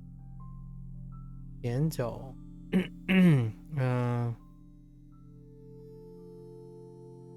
你先往前走。然后往左走。你先往前走，然后往左走。往左走，然后往左走。我们什么时候会再见面？我们时候。我们呢？什么时候会再见面？我们什么时候会再见面？会再见面。先去学校，然后去超市，最后回家。OK。先去先去学校，然后去超市，最后回家。先去学校，然后去超市，最后回家。Neat. All right, we got 15 minutes in a dream and an over budget for yapping. Let's go. It's not as big. 初中。Although it has a lot of subjects, so 初中 we'll try our best. 初中 初中 no. 初中 Another one of those 初中 radicals. 初中初中初中初中初中初中初中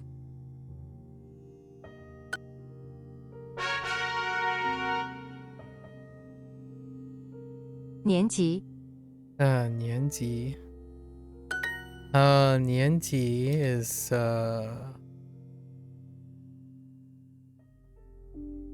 6年级 oh grade right 六年级年级六年级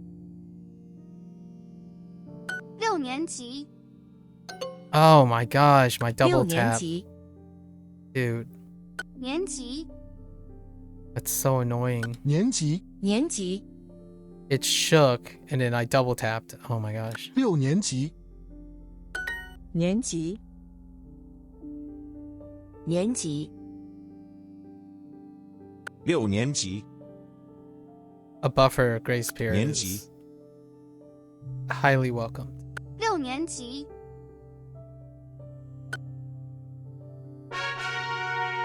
Yeah. A tapping buffer would be 初中 desired 初中 there. 初中初中初中初中初中 I'm so hungry right now. I could eat 初中 I could eat non-broth, non-chicken 初中 chicken teriyaki right now with rice noodles. 初中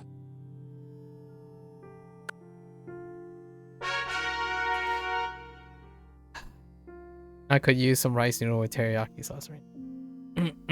星期四六年级 I know it's good though. I know I'm hungry, dude. I haven't eaten yet. Got boring really fast. You gotta spice it up. Where's the la? Throw in some mala and you're good to go. You know? Go find some like rice crackers or something. Soak the salt up. Make it savory. 年级年级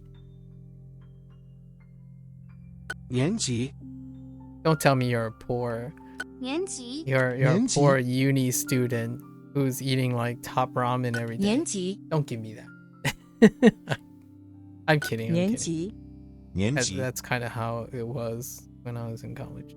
年级 You literally don't have I was like, oh no. I was kidding, but alright.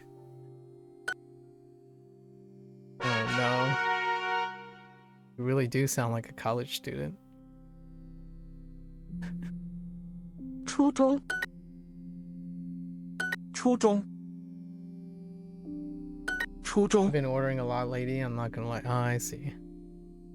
Oats for breakfast and for dinner. 初中， Real talk, man.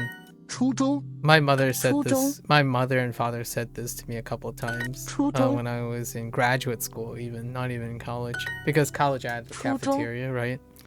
What you call 初 it? 中，初 They 中， weren't worried when I was in college because I had a meal plan. However, in graduate school, there was one time when they saw they came like once. They visited like once before. And the one time they visited, when they opened my fridge, they said, "Look, even a rat would cry." That was the expression, but what they meant was 六年级， my refrigerator was empty. Right. The expression was something like even a rat would cry when they see the refrigerator, right? Even a rat would cry. I'm like, yeah, well. 年级， You know what's funny? I live right across from 六 a 年级， quickie mart that sells groceries. It's 年级。 literally 年级， across the street. 年级，六年级， The place was literally 年级。 across the street. Although it's marked up. 年级。 So pour some drinks and dressing in there and wrap it up. Yeah.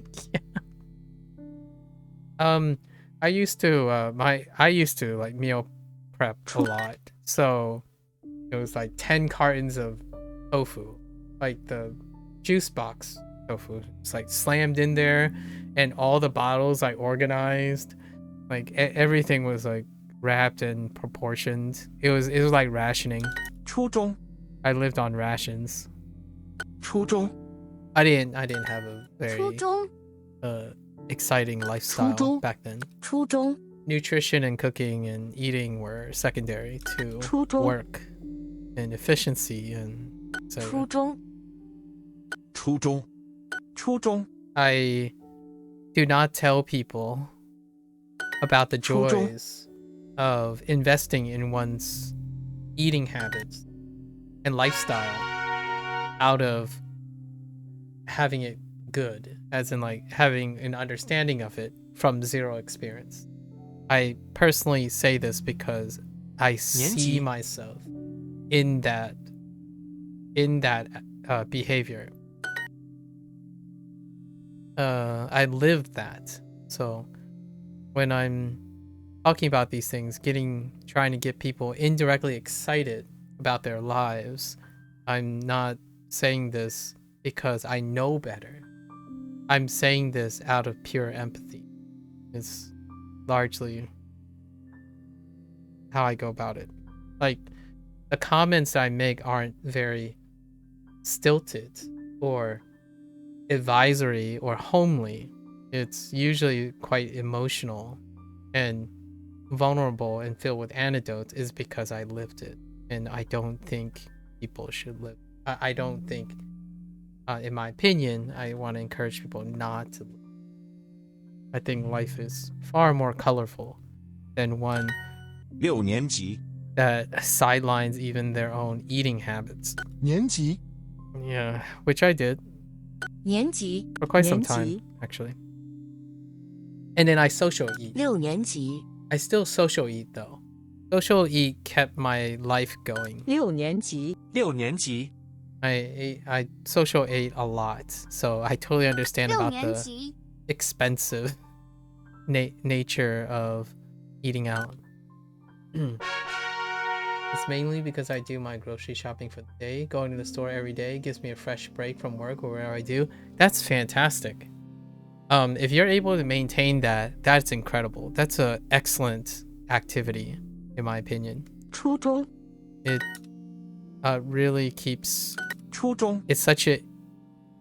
It might seem like a counterintuitive 初中。 thing for 初中， efficiency-prone people, 初 but 中， man, 初中， having a short activity in which whatever you 初中。 do is going to reinvest into 初 you 中， is priceless, 初中 especially if 初 it 中 becomes habit forming, right? Like, for example, 初中 one thing that I found so wonderfully hard to appreciate back then was someone who deliberately places a grocery store in the path of where they live and where they work.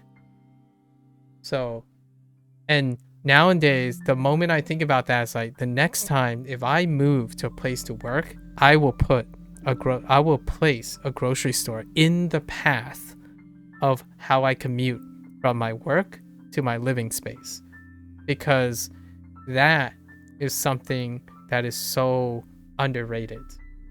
Knowing how you situationally arrange things that you want to do conveniently, and knowing to inconvenience things you don't want to do anymore. So a lot of times when people say, oh, what helps someone like lose weight, for example, in a diet, make the things you are constantly wanting to eat more and more inconvenient, like you don't want to eat anymore, but you have like you still eat them. Make it slowly more and more inconvenient.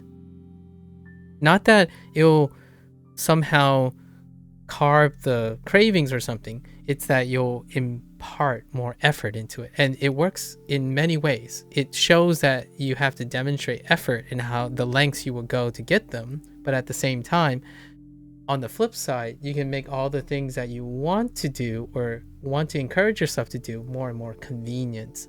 And I think it's brilliant that I've met some colleagues who deliberately put their grocery or a place where they would constantly be encouraged to buy produce and then go home and do like a workflow for that in the path.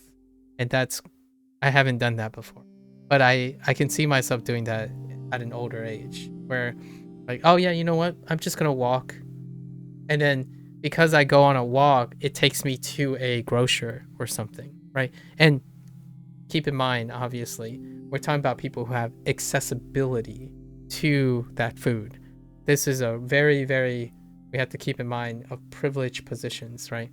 Not everyone has that privilege. However, if you see the opportunity to do that, I think it goes a long way. It can quite dramatically change someone's lifestyle 年级 if you have the accessibility.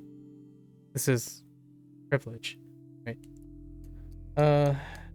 I'm also really impulsive when it comes to food you want. The food I feel like I want tomorrow may change. Yeah, that sounds about right. That would explain why your refrigerator has a crying mouse in it. I totally get it. 年级 Nianji. I totally get it. 年级 My parents go every week. So we don't have a grocery 年 store 级 nearby, but my parents go every week, 6年级 every Sunday. 年级 And for them, it's a 15-minute drive. So it's their like 6年级 ritual. 年级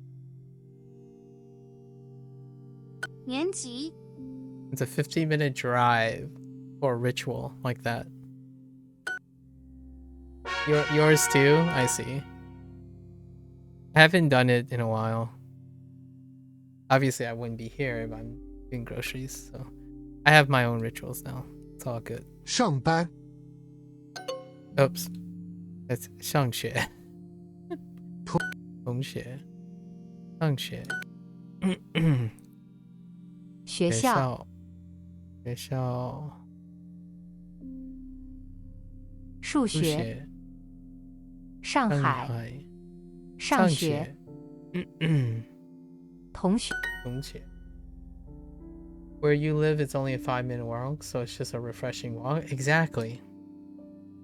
I used to do that for drinks, and not like drinks, but getting myself hydrated. So one activity for the longest time, I don't know, I might have shared this with you. 学 I used to not drink for the whole workday, and I would come home and I would then drink. So I would go through the entire workday without hydrating.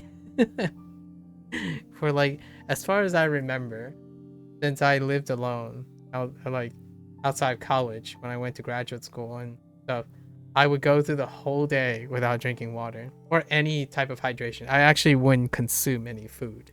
So no food and no drink. I would work and then come home and drink. So as I was going through it, little and little, I decided whenever I get tired, like, oh no, I've worked a little too long. Whenever I see like, there's a 15-minute incubation period or a 20-minute incubation period, I would go out and walk. And I would deliberately walk a path that gets closer to a place that would offer refreshments. And then it would be an opportunity to like experiment. Yes, it does cost money. Yes, it's a privilege. However, it's still investing in myself more than not drinking or eating the whole day. So over time, that has become more of a routine. So most of the routines are like within the last 7 years of my life, actually. 上学 Yeah, for drinks, it's perfect. I do it for energy drinks here and there. It gives me that refreshed feeling of being outside. Yeah, then starting work again with a little energy boost. Yeah. And 10 minutes, you make up that 10 minutes, in my opinion. Like, it is disproportionate how much breaking up your tedium, sparing like a disproportionately small amount of time to reset and then go back, versus this is if you are already sustaining a very long like session. Of course, we're not talking about someone who's easily distracted, someone who already spends every 15 minutes not being on task. That's a very different story, right? That's attention deficit, other situation. If you're someone who knows you have to work like 6 hours straight and you're going to do it, 10 minutes is disproportionately beneficial. You make up that 10 minutes so quickly, even 30 minutes actually. So I really did undervalue breaks in my early life. I took no breaks. My parents didn't take breaks. I didn't take breaks. When you get it done, you get it done. 上 学同学 It is this. Okay, I need to remember that all the other ones are left, left, right. Okay, I'm starting to see some weaknesses in my writing. 上学 上学. I'll work on it. 上学. 放学放学. 上班上海上海同学同学. 上学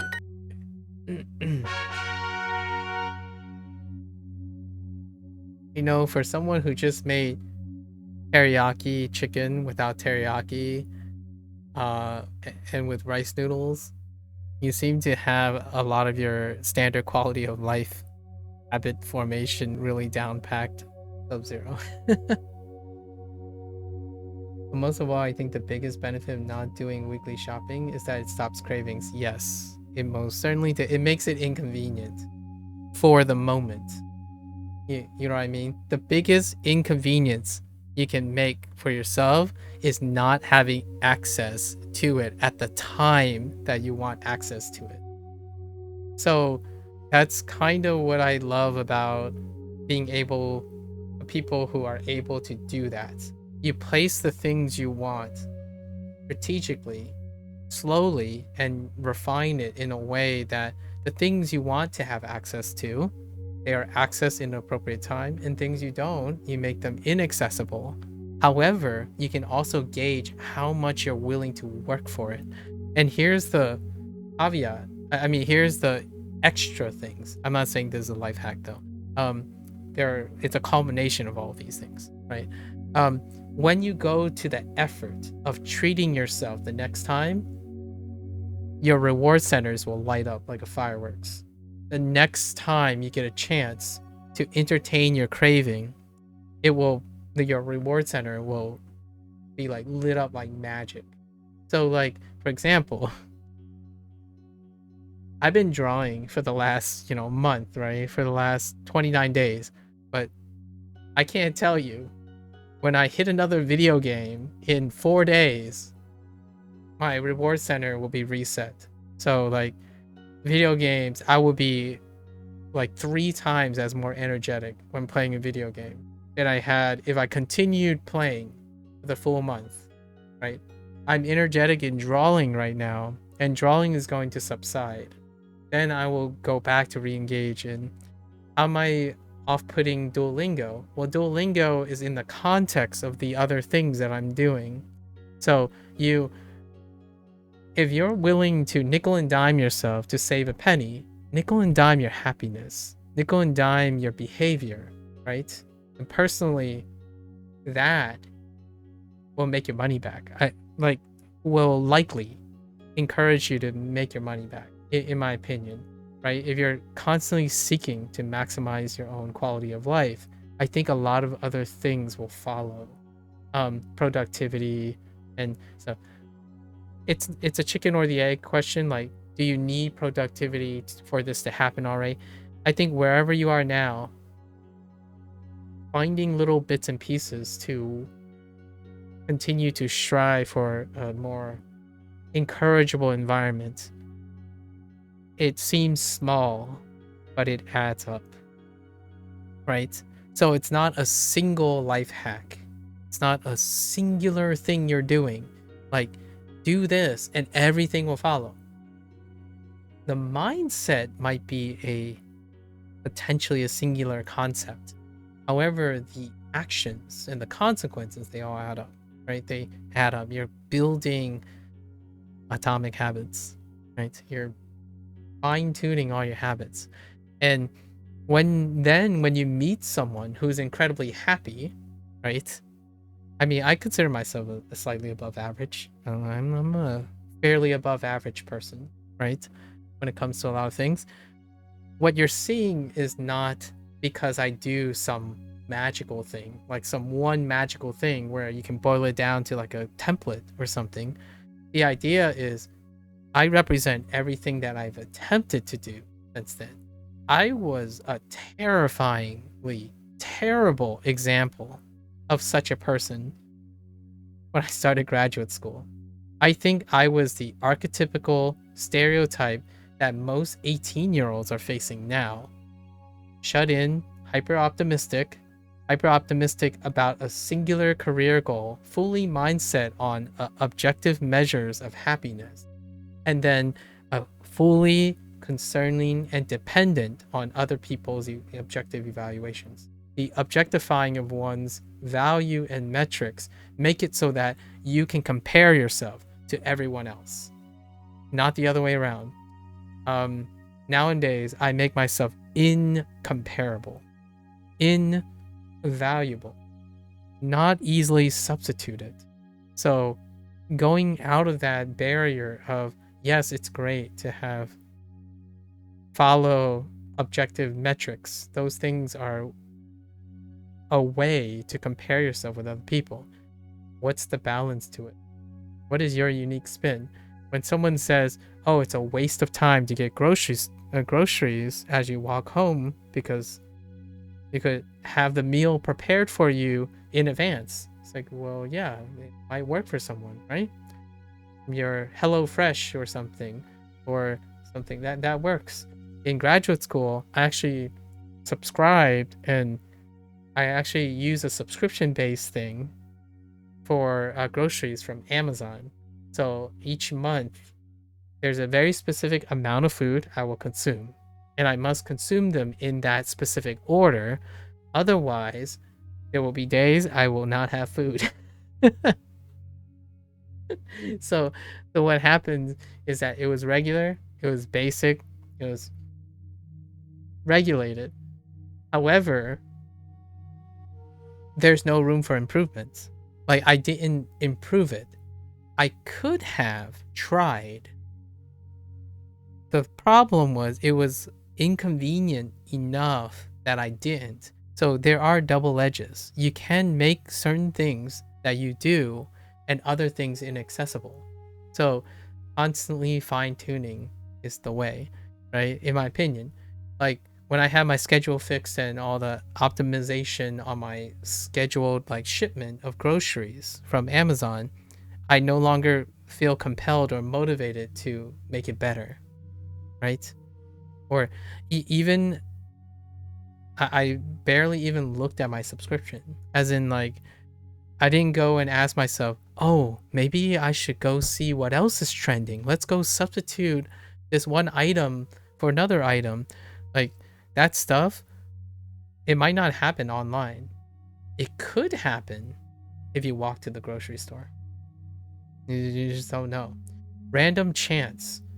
I was really integrated online. Like I was so integrated online. That's why I typically say that when I was 27, like around my late 20s, I was far more like the current generation of people who are in their early 20s now, living like that, where you only see what you want to see, and you only do what you've optimized to do, and there's a very minimal serendipity to happen. And I still went to a campus. I went to a university. I had colleagues and classmates, and even then, I stuck to an incredibly rigid routine, and that routine shaped my efficiency for sure. It now serves as a story that's easily relatable, but also devastatingly routine. And most of the emotional impact that I'm sharing with these stories is coming after the fact. It's after I realize these things make your life seem like one big blur, right? The moment when someone says, I don't know, it's been 2 years. I started this thing. It's been 2 years. I don't even know what I did the last 2 years. Usually, if you're doing the same thing for the last 2 years, most of those moments, in my opinion, psychologically, you will consolidate and it will become one thing. Those things become less memorable. They're routine. They make it feel like your life has shortened, right? It compresses time, in my opinion. Like, call it a human, maybe a philosophy kind of approach or something. When you do routine things, and the more it consumes routinely, your time will compress. I feel truly, while objectively time is always the same length, subjectively time can compress and dilate. And if you ask yourself, you have too many things to talk about last year because you did so many things, you are not a routine person anymore. You manage to entrust yourself to encounter many things. And I can tell you, someone seems so much more lively when they are both upset and happy throughout a year than someone who is drifting along, consistently content. I said this in my 20s, and I don't say this now too often. In my 20s, whenever someone asks me how am I doing and stuff, I usually say I'm content, as in I am all right. I'm not bad, nor am I good. And it got to a point where in like my late 20s, when someone asked me, how do I feel? I'm like, I feel nothing. Like, there's nothing.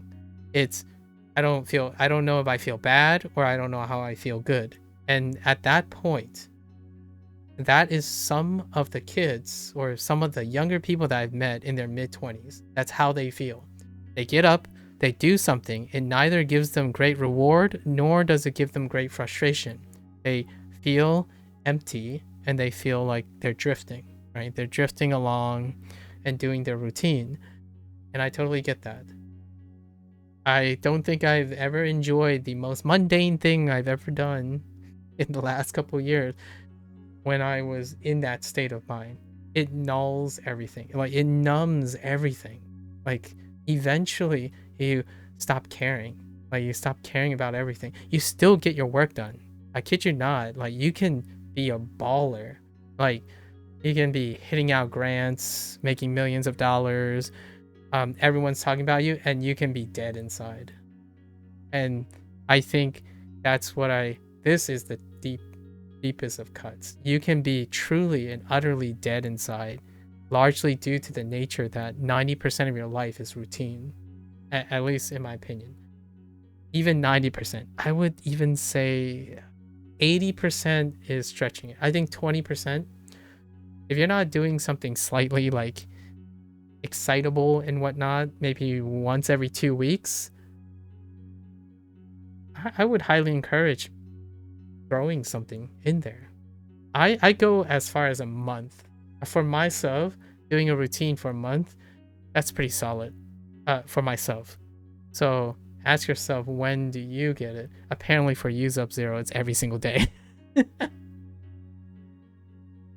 I almost feel like you're overstimulated.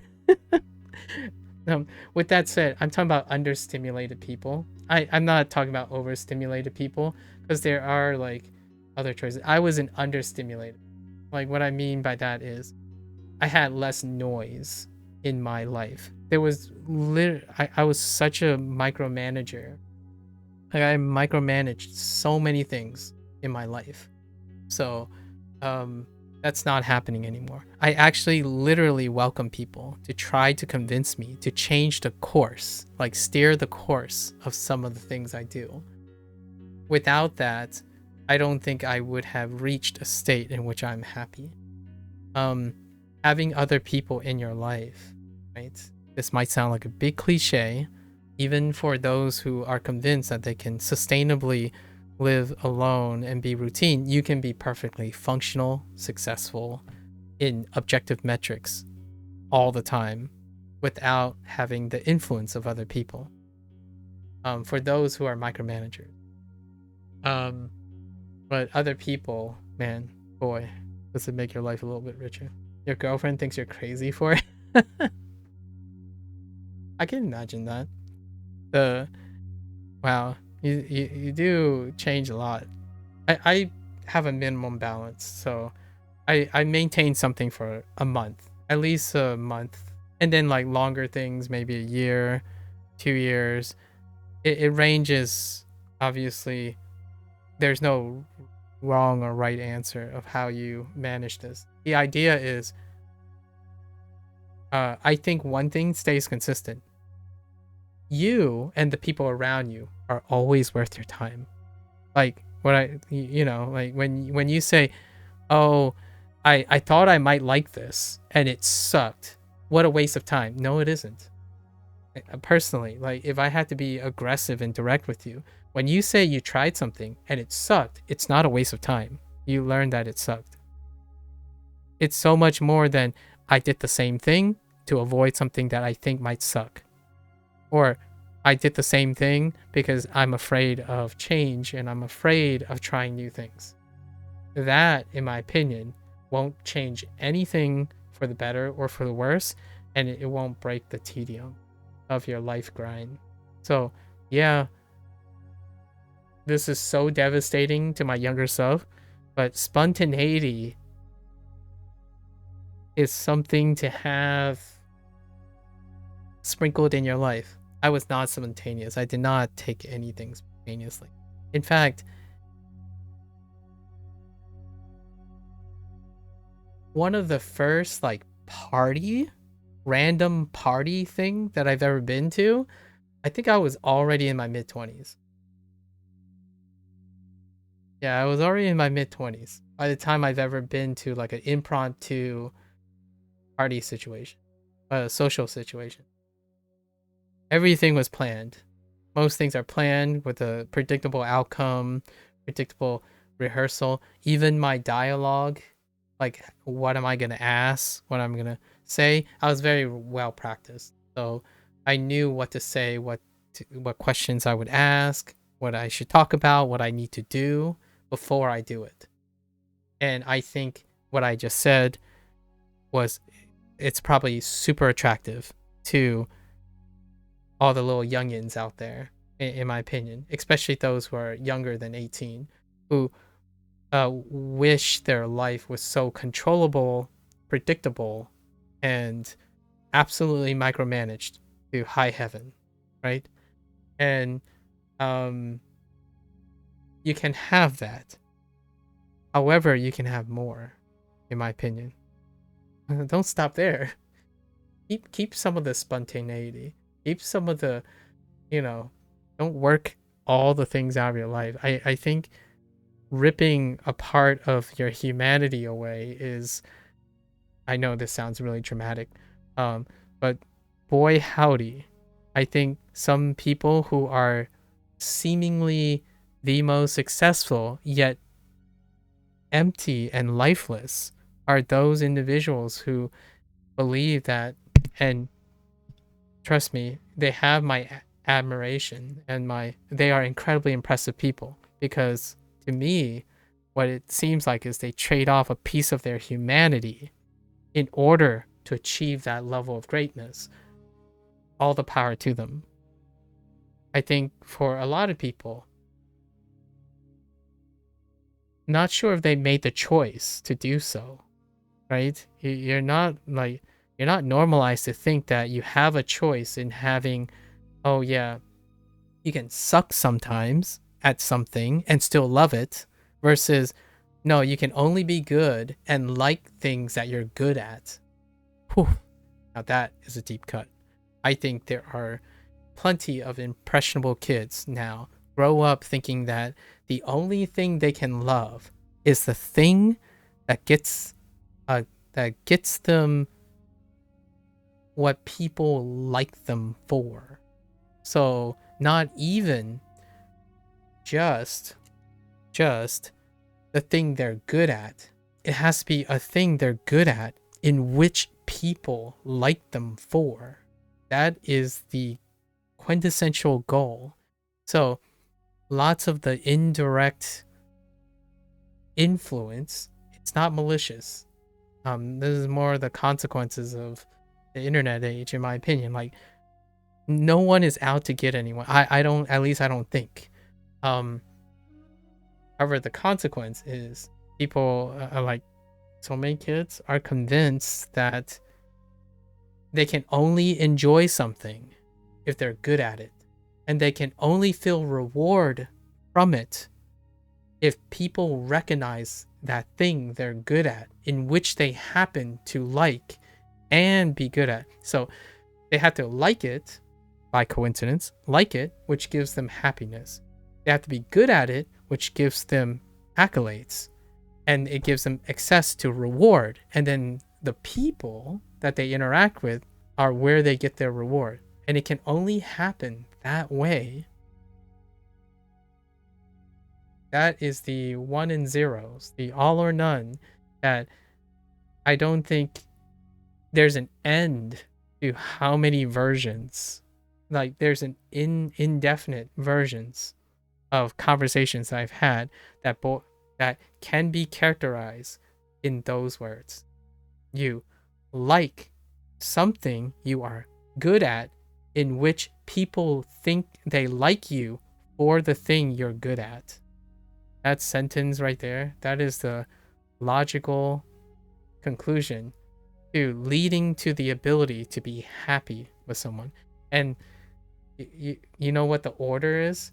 The last order, you like it, actually sometimes end up being last. For those that end up being first, it ends up that the second step and the third step fails. You end up liking something you're good at that nobody cares about. Like, it feels that way, right? And then the others who choose to do something they're good at, they end up choosing something they're good at, but then people don't think it's important. Or they get to importance and then they fail because they don't end up liking the thing they're good at, right? All these are points of failures. It's basically one point of failure at every single step. There's no consolation. There's no like alternative plan Bs. So yeah, I totally understand and am sympathetic to someone who feels like their life fell apart because every single task has a singular point of failure, and that sucks. I don't think there are enough adult examples or like people past this stage examples where they say like, yeah, hey, hold on. Let me tell you a story about how I got here. And I'm going to tell you, it not only involves a plan A, it involves a plan B, C, and it goes straight to A100, wherever that number is, right? So That's kind of the cool thing about thinking about your life in terms of smaller components, right? Smaller components that add up to big effect. And that's, I can't believe that. How do we get from mice to this? That's the take-home message. I don't think I'm going to do a mnemonic for this. I'll just wing it tomorrow. I'll come up with a mnemonic. Yeah, you know, let's come up with a mnemonic now. I'm going to lay out this information before I end. That's a pretty good place. I think that's a good message. I'm not saying there are no people. There are no people doing this. There are definitely people that are changing it up. Right? Changing it up to emphasize to other people that, yeah, there are things that people might not think are important that you like and maybe you happen to be good at. How you perceive your likeness and your enjoyment of that thing is contagious. So no, it doesn't have to it doesn't have to start that people like you. It's a work in progress. No, it doesn't have to start. You don't have to start as a person who has the potential to be good at something in order to like it. No, those things, there are so many things that are not dependent on each other, or not necessarily solely dependent on each other. You getting good at something that you don't like at first does not mean you don't end up liking it because you're good at it, right? All these things go both ways. It goes many ways and many directions. I fell in love with a thing that I didn't even know existed. And then I liked it so much that I actually divorced myself from it because I liked it too much. So it goes back and forth. You live day in and day out. You try your best, right? Try your best. Be kind to yourself and the people around you. I think, honestly, those individuals that are out there providing like positive reinforcement, encouragement, while also reinforcing their craft or whatever they're trying to do on top of it is fantastic. Gaslighting other people in order to build your own career, that's a different story. Or unintentionally gaslighting people, or constantly pushing for need and preying on fear, right? Preying on fear is, I don't even think is necessary. However, it is kind of unsafe. It's unsafe largely due to, I don't want to see people as weak. I'm not saying people are weak. I think there is a lot of normalization that can make people vulnerable. However, they have the capacity to be incredibly strong. Maybe awareness, probably the word for awareness is quite appropriate sometimes. It's a great place to start. Anyways, yeah. I haven't talked about this topic in like 4 days, or some of this topic. We're moseying along, doing our lesson, and then Sub-Zero threw a wrench in it. Who would have thought?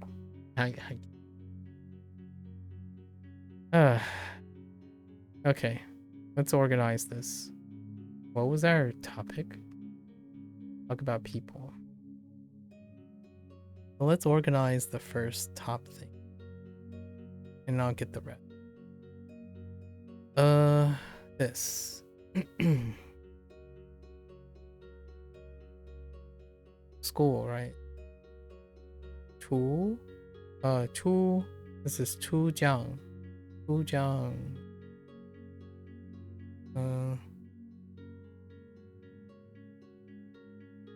Stroke order. Oh. It's this first, right? And then.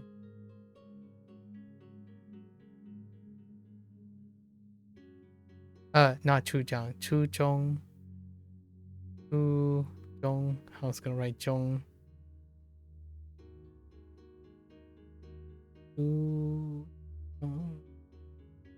Zhong. We have Xiao. Xiao Xie. Xiao Xie. Xiao Xie.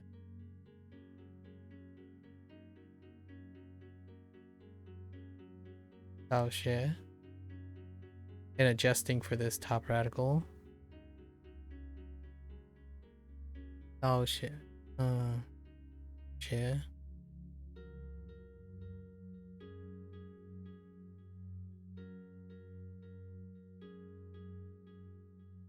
All right. School. D. School again. So, D. What was it linked to? 学籍? No. Eh? 念. It was linked to 念.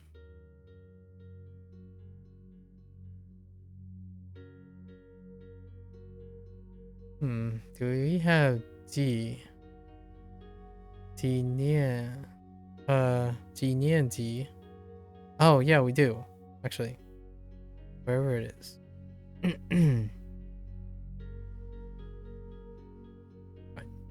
Right. 念. Whoops. 念.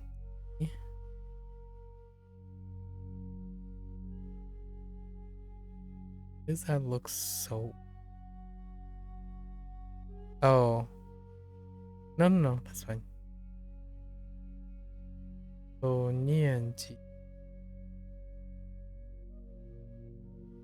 年级. 年级. 年级. Or grade. 轻.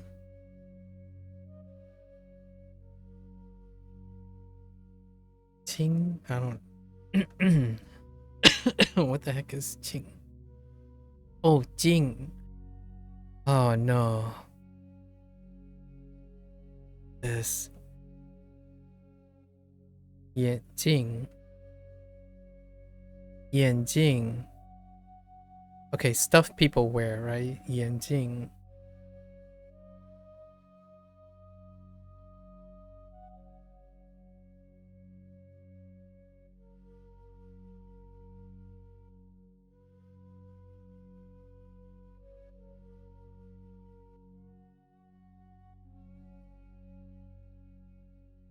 I keep forgetting.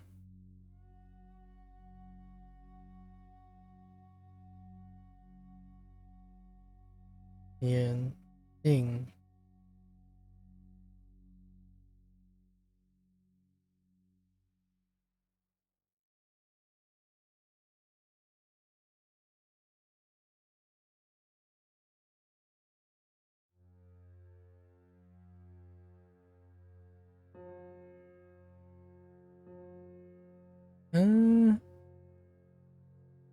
There's kind of seeing in it.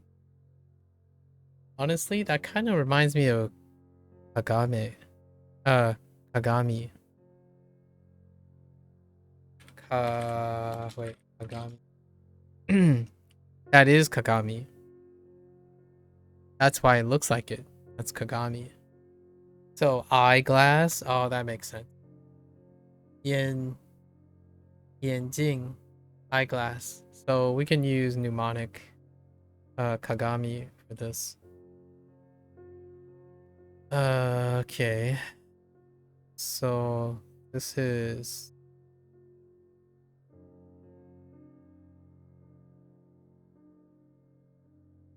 Die.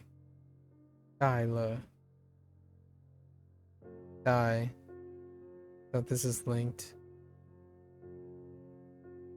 What does that even... maybe it's...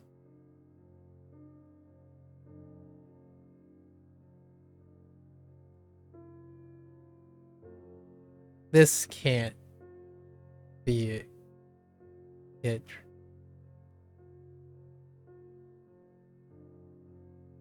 Kind of looks like this. Ain't no way. Let's see. Ain't Norway. Oh, it is. Oh no, I forgot. This stretches. Okay, and then horizontal first. Fair enough. Ain't Norway. We got it. Okay, okay. This. This.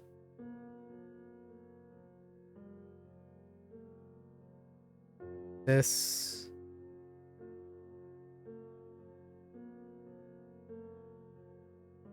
That could be a lot better. That's okay. Die, right? Die. 先 先 no, yeah. 先 as in first. So 先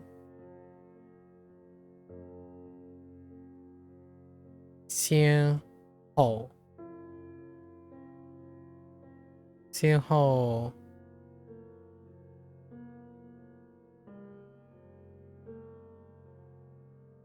Oh no. Is it? No, no, no. It's 先 this. No. 先 something. Oh, it's just 先. You don't even need anything. Okay. 姓 wait. 先去 Yeah, yeah, okay. 先 then 然后 Is it this one? I think it might be this one. That's not it. Which one's 然? I don't think it's this one. Oh, it's not even here. Wait, wait, wait. Do I have 然?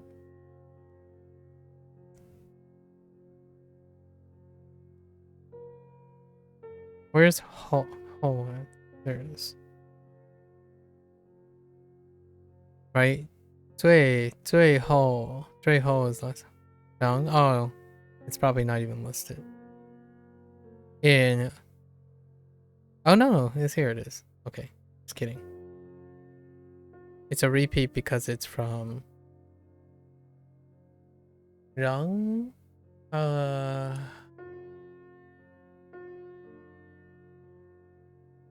然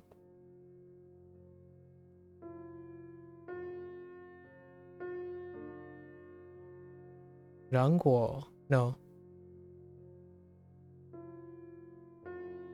What? Oh no. Hold up.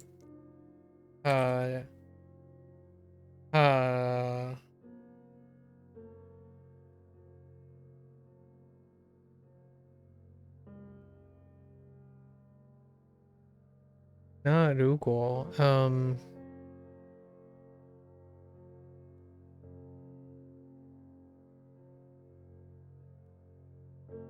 not if.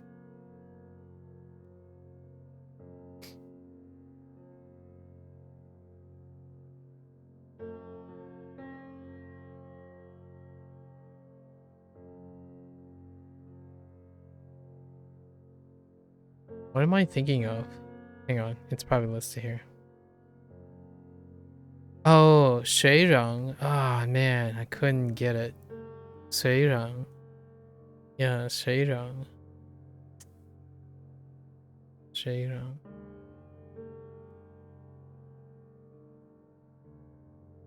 Oh. 然后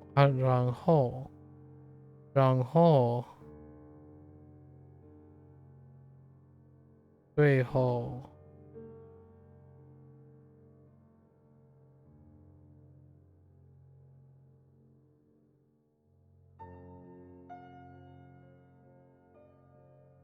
Is there a left radical to I don't know if there was a left radical. No, there isn't. Oh no. We have a full suite of directions.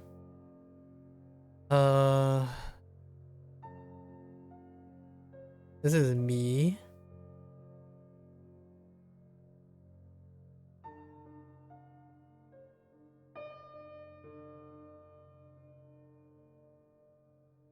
这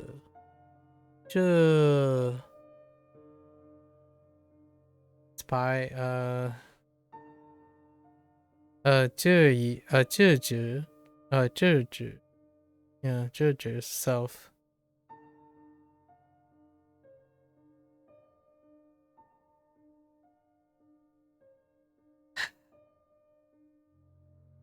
throw it in adverbials. Okay, just throw it down here for now.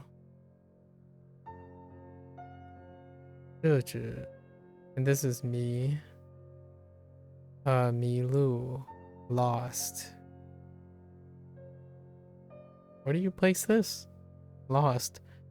Directions? I think we're gonna use this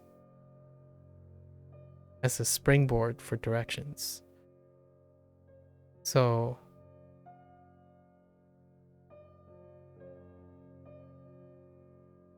Milu. Lu shi. That doesn't look particularly correct. No.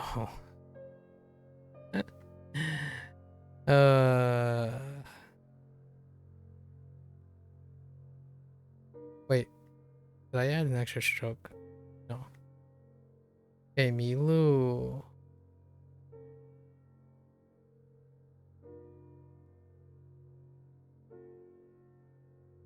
We have all the directions. So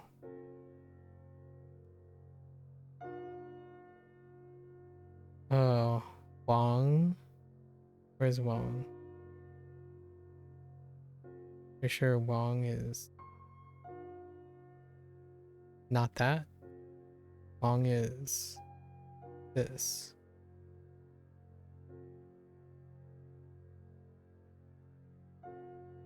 Wang.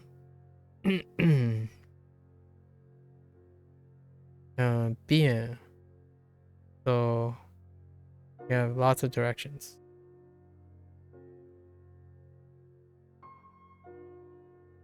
C. 边.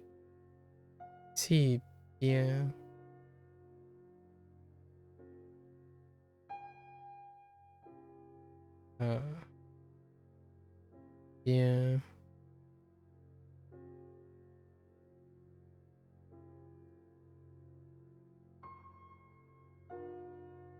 Bay.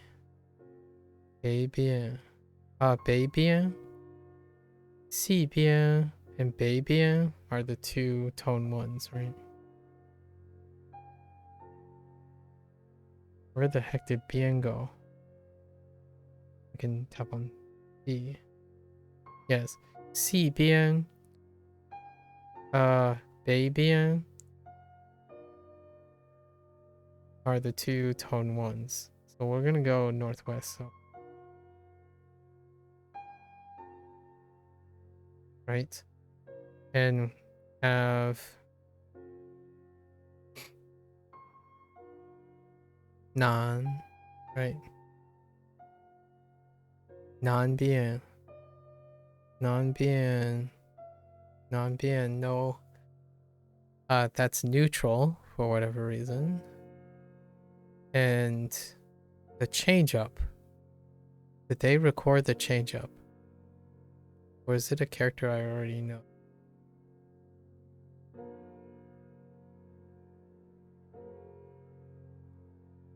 Oh, right. It's this character.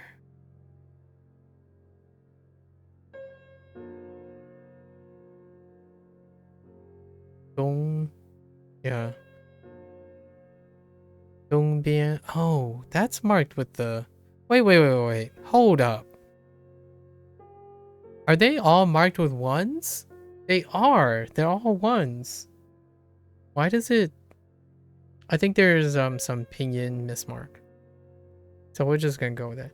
西边, 西边, 东边, 南边, 北边. Okay. Right. North, south. And we're adding 早 to that. It's not 早. This is 早. Right? 早. Also 前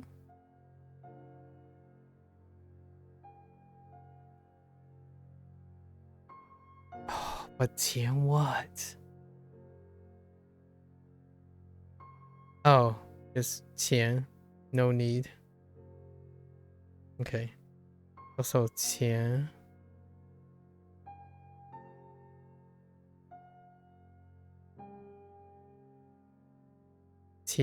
and 后 so backwards, straight ahead at all the directions. Sides, around.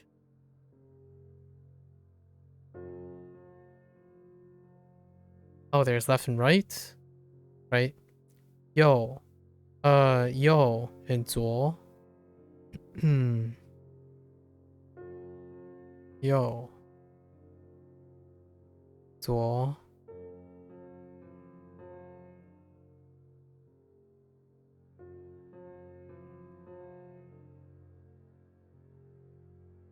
This is a pretty good, steady. This will be a pretty great way to simplify. 长 what is 长块? What was this?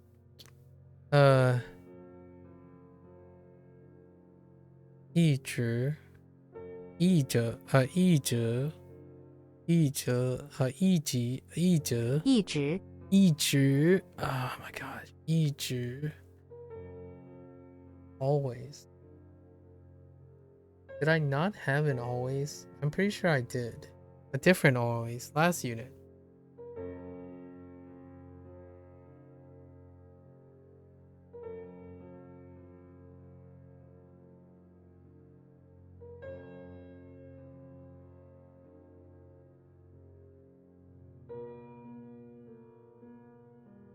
Da guy.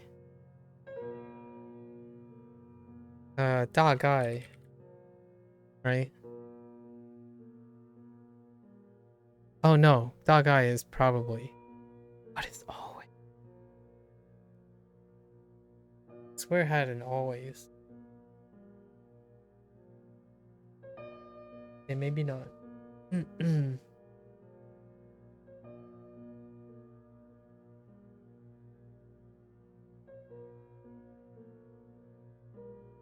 Maybe it's actually 一直 from last time. Let's see. No, it's from this unit. Always. Alright, that's fine. So 一直 is down here. We'll do modifiers down here.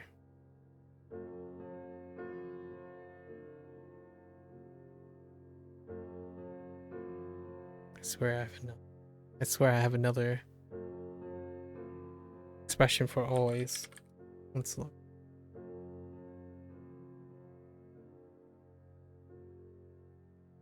Okay. 一直 and no. Oh,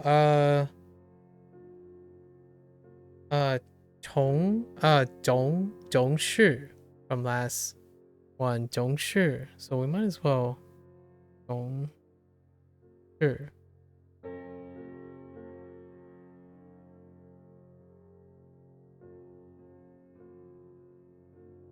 Okay. As a reminder. And what was this?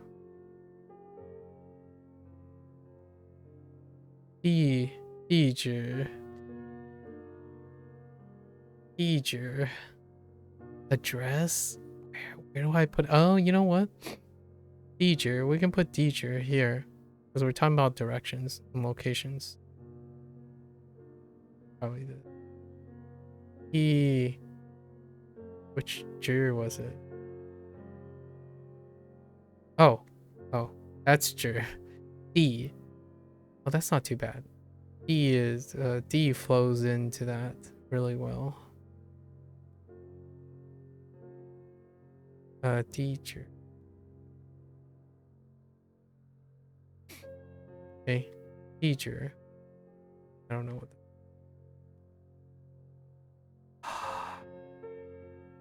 聊天，聊天，聊天。OK， 聊天，聊天。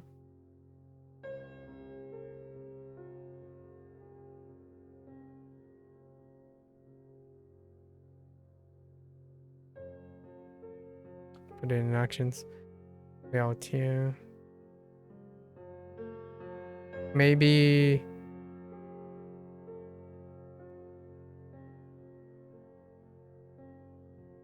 聊天 into this.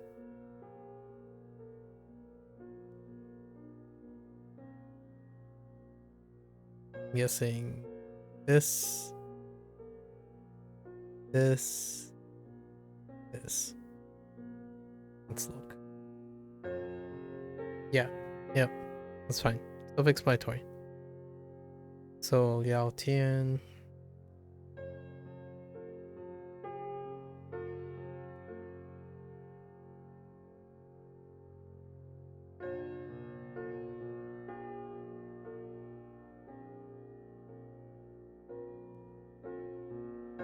聊天 for directions. Oh, 聊天地址 into this. Directions. Okay. It's fine. We did this. 小学个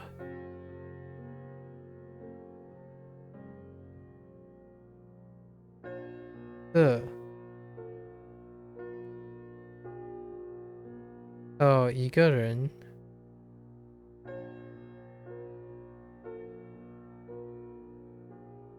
这子。Describe a person. I guess we're gonna go and throw this, right? 个子 for height. And then by yourself. We had a synonym for this. Oh, right here. So 一个人。一个人。Severin.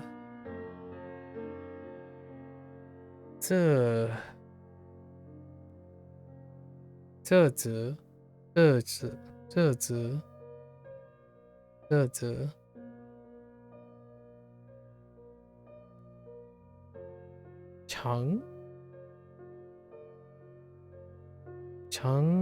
长中 for middle school. Did I already do middle school? No.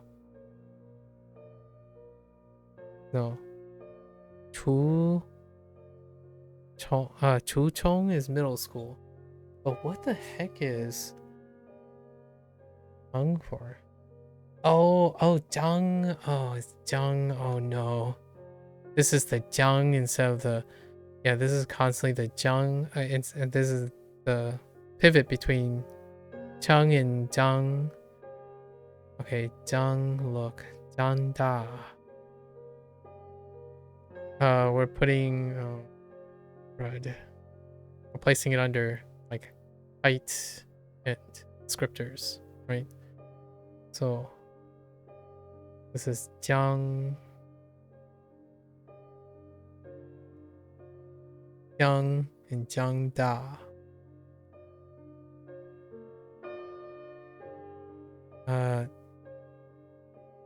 Chong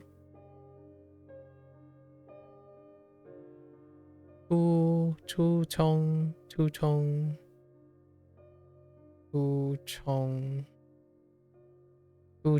not Chong. Chuzhong Nian. It has two. the other way. 念级念级六 it was 六年级 might as well throw it in here 六年级大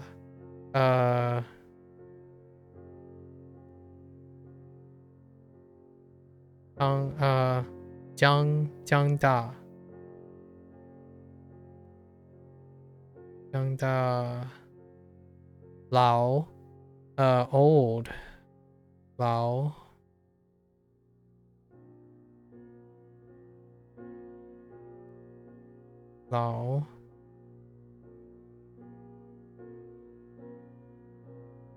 sorry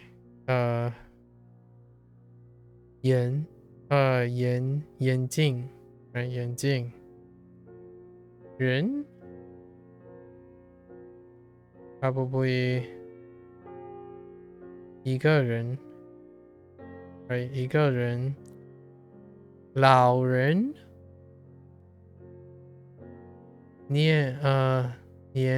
年轻人 oh hey hold up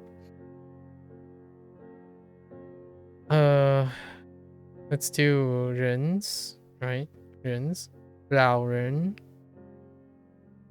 年轻人 where's 轻人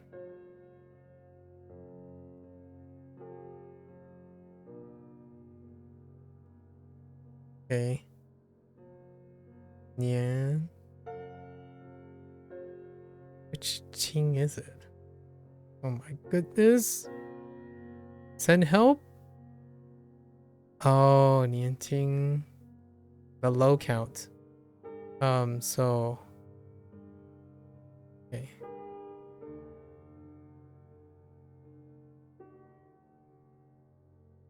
Yeah, 年轻人 oh 年轻人老人 young and old, right? Young, old, and "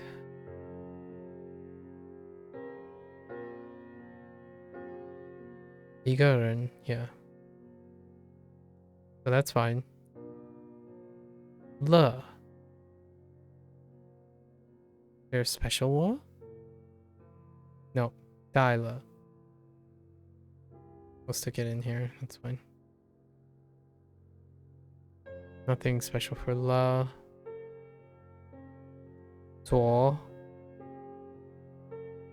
西边东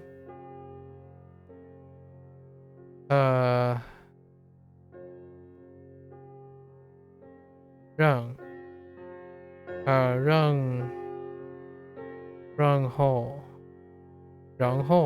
然后 yes 然后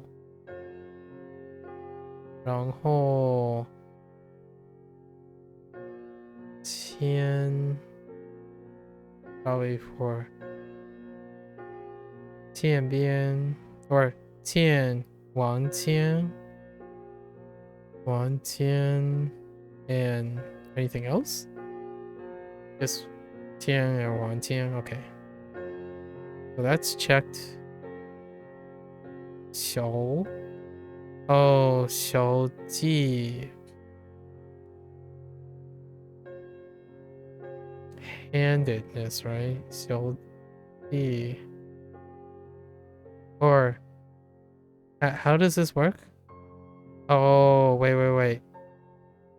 You need a left or right, and then 写 and 吃 okay.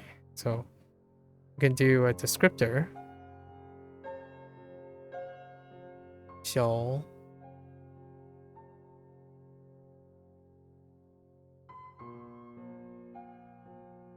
左 we're gonna I think it's in front. So 左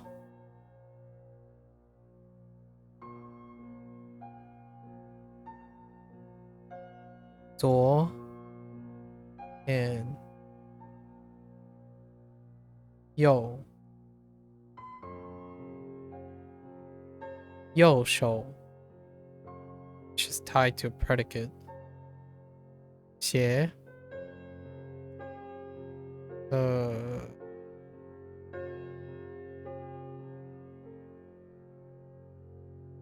wait, is this the same 鞋? No, it's not.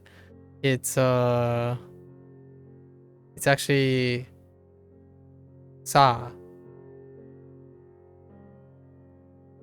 鞋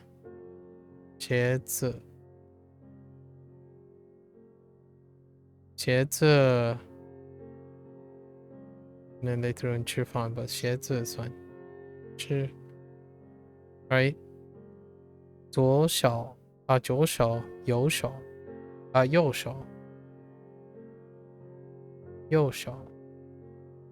and 鞋子 yeah. Okay, one's up here. E is everywhere. Actually, let's 一个人一直一般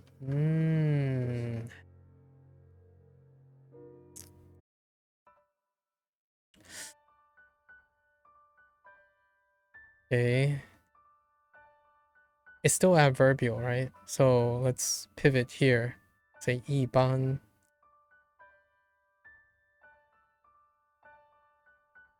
Wait, which 班 is it? This isn't listed again. Oh my god. Probably this way down here. Like this. And then this. Right. 一般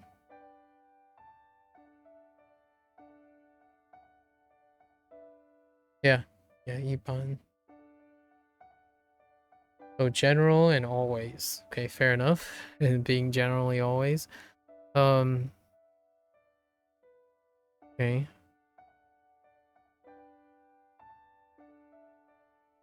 Why am I drawing a blank?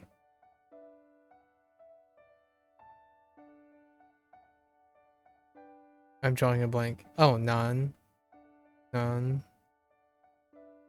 Okay. Yo.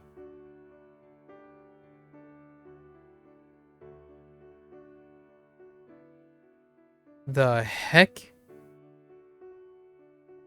When did I have this character? I don't remember. Oh, 就 because 如果就会 Oh, that's interesting.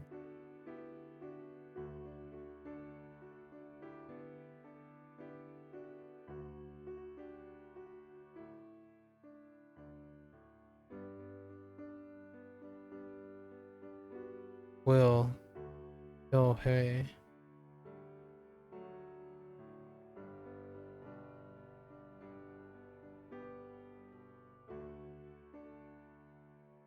It's so arbitrary. Where do you even go there? Let's box this for now.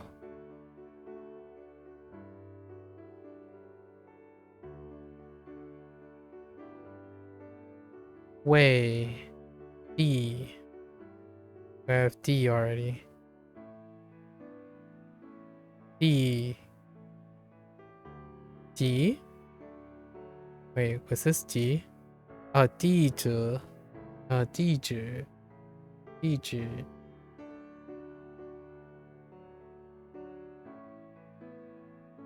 I'm getting D mixed up because DG is address in Fujianese. DG 地址 地址 and cover that. Lu. Yes. Milu. Milu. 见 What's 见 for? Oh, 再见面界面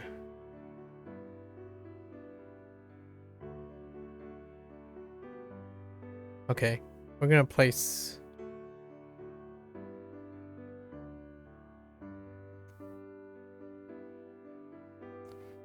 without a doubt this is gonna be forgotten.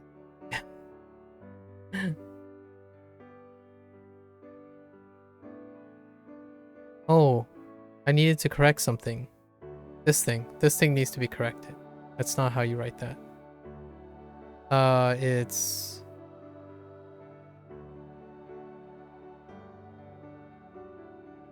right. That's what I forgot.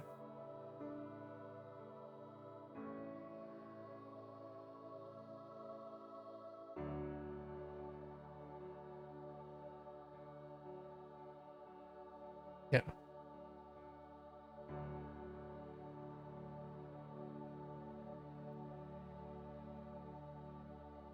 Guy, right? Guy 了 Guy 见 So 教会 put 教会 with 界面教会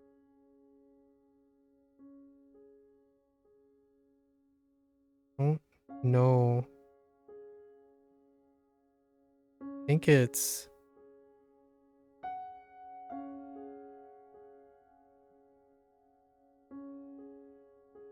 no, that's not how that works. Oh no. 就会 Oh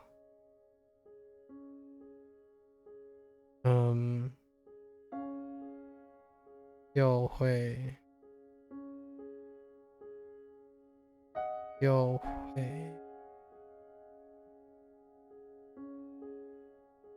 就会页面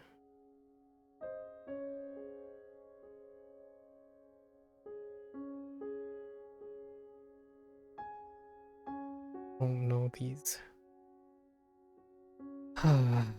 周围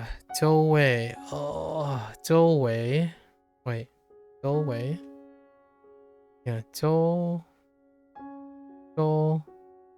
围 Around Probably 周围 is gonna be thrown up here.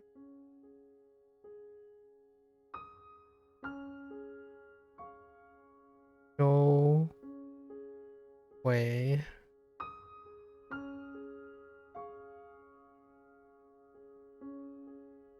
Oh wait.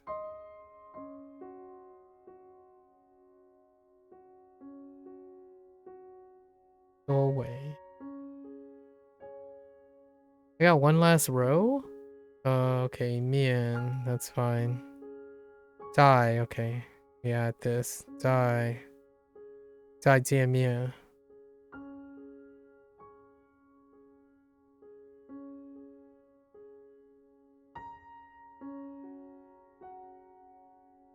Yo what? 有时候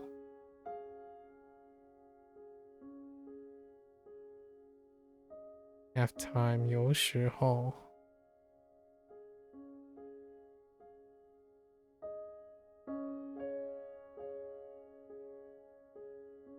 Oh, we don't need that. We already have 有时候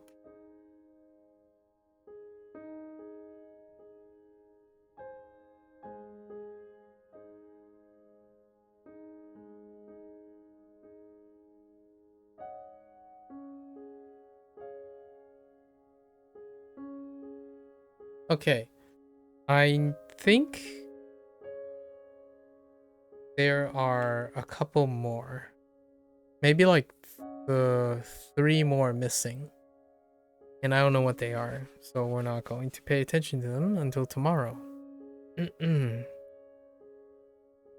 Okay, so we have one big grouping for directions. School.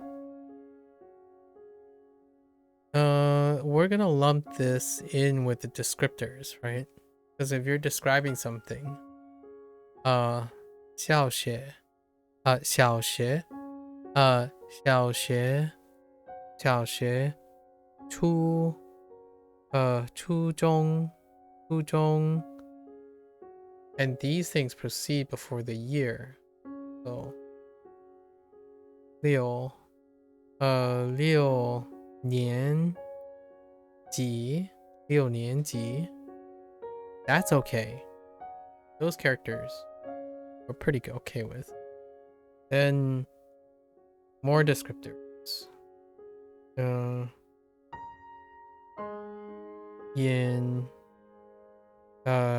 眼镜，眼镜. And that's Kagami simplified.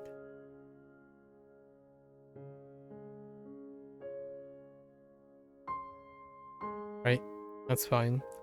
And 眼镜 die, wear. And this one's super complicated. So effectively, super complicated means easy to remember, right? Hopefully. And then more descriptors. 个子 个子 height. 个子 then 讲 look or look like 讲 and 讲了 from 讲大 look older, could grow up 讲大 then 人 老人 same thing 年轻人 and 经 we got both of these are repeats. So 念经人 right. I wonder if it shows the first 经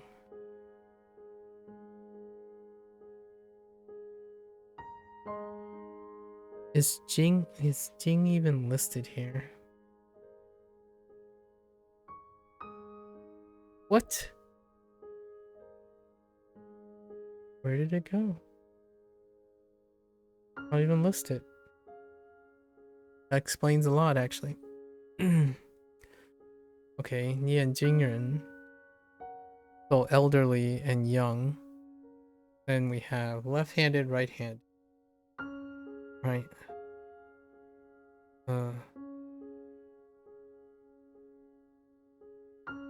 左小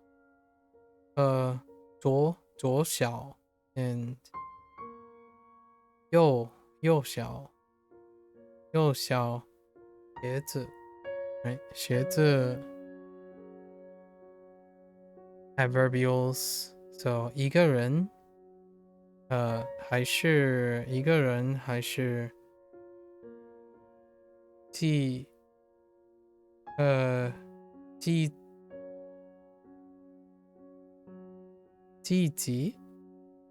记者 wait 季集 dang it 季集 we should have went with the first one 季集 those characters are fine although they're new 季集 and then 一直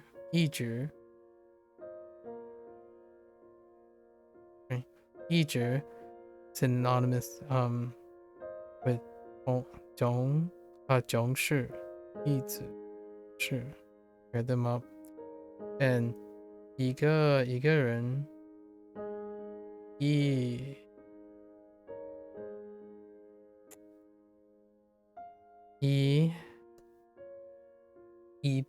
般 right 一般 let's check that so 一个人一般 right 一般 and 一致 those are going to be pumped up together so we know these will reinforce each other and then we have 就会 and 再见面 and we have directions. Pretty good. 先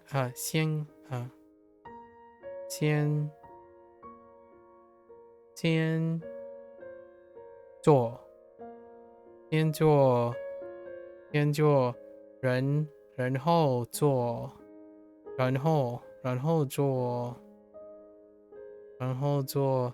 最后做什么 right? There's then 地址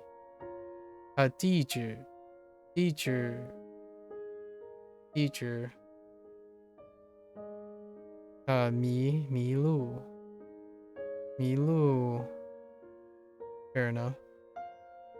And then the directions, which all of them are repeats, so we'll get all the directions. So one direction 边还是左 and around 周围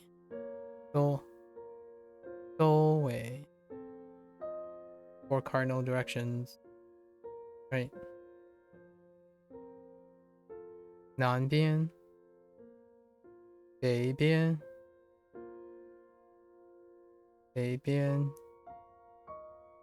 西边东边还是左边右边后边往后往前 we're good. I don't think it's that bad. I think it's fine. The one that I might forget, which ones are tough?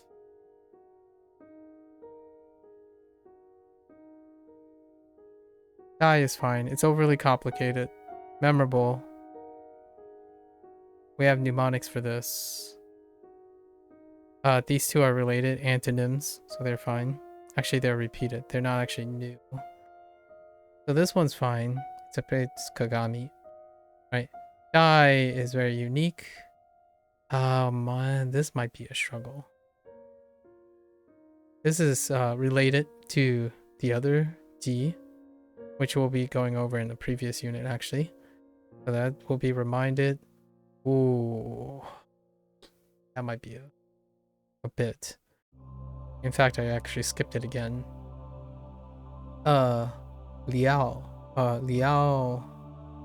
聊天 A chat for directions. The self-explanatory. Yeah, not that too many characters, so let's cover these. U, Di, Ying. Oh no, Jing.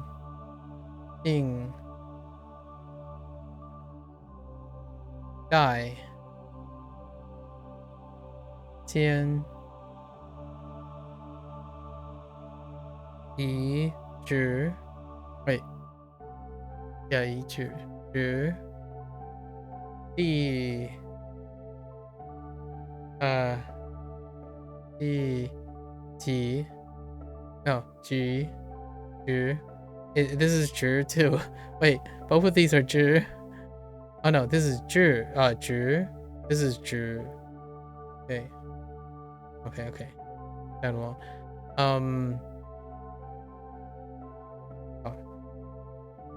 Liao, Mi, Zi, Zi, and Zi, Ji, Yeah, not too bad. We'll get this tomorrow. No problems. All right, that's a wrap. We had a great discussion today. you know, I sound like a broken record at this point. I'll continue to say it and say it again. You know, more anecdotes. There are many different ways to express this. Truly in the hearts of hearts, right? As cliche and sappy as this may sound. Really wanted the take-home message, right? Sticking to what works is fantastic. Constantly leaving room to be able to become greedier and greedier with your quality of life, that's also nice. There's room for both, in my opinion. I know it can be, there's a lot of insecurities and whatnot when it comes to things you need to do. Absolutely. However, the things you want to do, if you're constantly doing the things you want to do and they constantly stay the same, chances are over the course of a duration, a period, the human condition's gonna slap hard. It's gonna produce diminished return. So oftentimes, like language learning, I'm talking to people who do this for a hobby, right? Language learning is a hobby for me. It's a source of catharsis and a source of reward, not necessarily dependent. So, you know, that one take-home message I said about not necessarily the things you need to do, but the things you want to do. If the things you want to do has to be something you like, which is also dependent on being good at it, and it has to be rewarding enough that's dependent on another person or an outside source, I think that to me is a form of logic that has every single point of failure along the way. I like language learning. By coincidence, that's a bonus. However, I like the act of what I can learn from it, so that reward is dependent on myself. If I learn something, it's rewarding. Has no dependency on any other person. Does it have to be fun? No, I like it, but I didn't say it has to be fun. So it's not necessarily dependent, it's an extra, right? And I'm not necessarily good at it. However, it's not dependent on how good I am. If I'm really good, then I have less to learn. And less to learn equals less reward, or maybe may not lead to a reward. And also, when I'm learning, it's not always about fun because it can be frustrating. It can be sad. It can be disappointing. So all those things are possibilities. They don't break the logic that's necessary to keep on doing something. And I think that is probably where I truly digressed from choosing what to buy. Because when you buy something, all of that comes flooding in, right? Lots of times, in my opinion, the vast majority of people, when they buy something, they're thinking about how much they like it. And if they like it, are they good at using it? Is it going to produce something good? And that goodness can be something that's useful dependent on other people's reception, right? And perception. So for example, I'm going to buy this video game. I can be good at this video game because I like this video game, and therefore I can share it so other people can like me being good at that video game. Or I like this video game because other people like this video game, so therefore if I like this video game and get good at it, people will care, right? There are a lot of situations in which all of that line of logic depends on each other. And it's very strongly dependent. And I totally get it. You can, some things can be that way. There's also room for doing things that you're like, oh, I've done this 100 times. It's time that I do it or a different way or some other way. You can still go back to doing it the same way, right? That's the thing. I think that's the take-home message. Your life is brilliant. It's filled with opportunities, and there are things that you can do temporarily to see how it works out. It's never a waste of time to find out what ends up not working out. In my opinion, this is a very strong statement, hot take. When you learn something that you don't like, when you learn something that doesn't work, however, it's not dependent on how pragmatic it is, how you don't need to do it, right? It's a hobby, right? Those things, when you don't need to do something, the choice is to do something, in my opinion, that teaches you something about yourself. not necessarily dependent on how good you're at language learning. That may show you something. That's great. And it's kind of dependent on something else. Like, how good are you at a language? Well, other people have to tell you how good you're at a language. Also, all the objective measure has to tell you how good you are. Does that help you with being happy, consistent, and motivated? Not necessarily. It can provide an additional source. However, I would argue that it is a tenuous source that's unpredictable, ironically. Doing something like that is part of a bigger picture. And I don't include the bigger picture, right? At least in my opinion. Over time, you learn a lot of things you don't like, and therefore you learn how to see when they happen or not happen. If you continue to do the same thing so narrowly and at a very early age, then the opportunities to experiment or learn what not to do, what to do as in like for yourself kind of thing.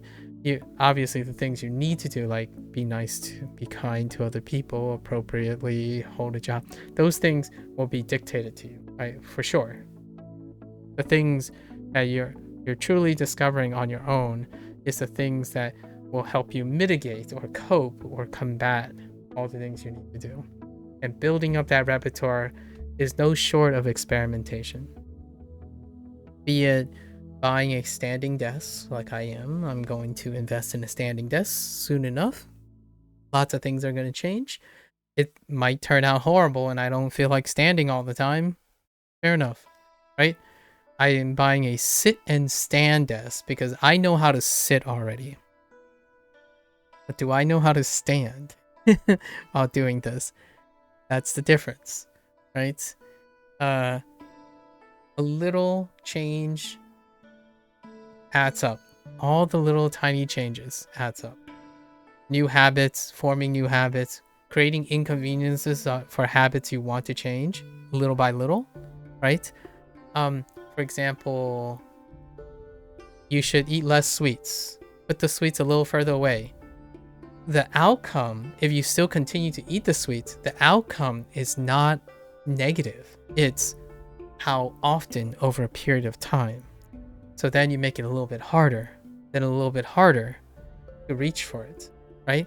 And you're expending more effort to it, right? At some point, there are realizations and intuitions on where your limit is. Like, oh, where do you draw the line for being too inconvenient? That type of thing requires time-tested trial and error for the self. You don't get trial and error and experimentation if you think that you're going to stick to the first thing that you enjoy, the first thing that meets that serial logic. It's a really good one, for sure. It's like, if it meets all four, you think all four, great. Now your life also has room for more, in my opinion. Be a little greedy, right? In a good way, right? Like, I'm trying to diminish the whole stigma of being greedy for self-improvement and being greedy for self-love kind of deal. I think lots of love is dictated outwardly from an outwardly source. So staying motivated is finite. Loving video games and loving streaming or loving sharing and loving talking is finite because it's dependent on something that you're not interested in, or you have no control over, really. So you can't really do that. You can try, and then having a constant more and more disinterest in the self, right? When I ask someone, why are you buying this? And they're if I'm asking you why you're buying this, and your sentence is like, because I felt like it, I think that's a great place to start. However, you can do more. You can totally do more. Next time, feel free. I'm always here. You know where to find me. My ears are always language learning. It's also great. Honestly, I have yet to meet a majority of people who actually explains or attempts to deconstruct what is it that language learning appeals to them, and with a greater depth of consideration. I understand that hobbies are supposed to be casual and not deep thinking, because people think hobbies are not serious versus the things you need to do. I think hobbies have room to be serious, fun, motivating, and very important to people. So, hear me out here. If you're willing to spend your time to tell me something, I most certainly will reciprocate or attempt to reciprocate to the best of my ability that it is also important. I think sidelining and thinking that the things you want to do are less important, or you think they're important but you treat them like they're less important, those are the things that I feel are alarmingly common in a lot of people. So yeah, definitely show someone why language learning. Go out there and learn. Like, that's kind of what I want to see. I have seen quite a few already recently. I had some time on the spare time seeing other. There are some language learners that are exciting, and like they exude their excitement and interest, and they're like hacking away in different forms. And then there are some who constantly do it for some sort of adoration and self-reward predicated on performance. And yeah, I mean, those people, in my opinion, seem less happy. However, they might demonstrate it very differently. It's not something I empathize with very well. So go out there, right? Enjoy doing something. Enjoy doing something, not necessarily for fun. Maybe for fun, including for interest, for learning, for experimentation, and all of the above. Yeah, be greedy. Until next time, this is our end of our Chinese session. I'll catch you guys on the next one. I'll be back, usual place. Feel free. And until then, right, if you're gonna watch this later, 谢谢. Oh, hey Sub-Zero, you're still here. Sorry, Sub-Zero. Yeah, take care. Oh, also good luck with classes tomorrow. You're going back to class, right? Yeah, good luck with classes. I'll catch you every once in a while when you get a hold of your classes. Yeah. And whatnot. Yeah, and then until next time, 下次再见, right? 下次再见.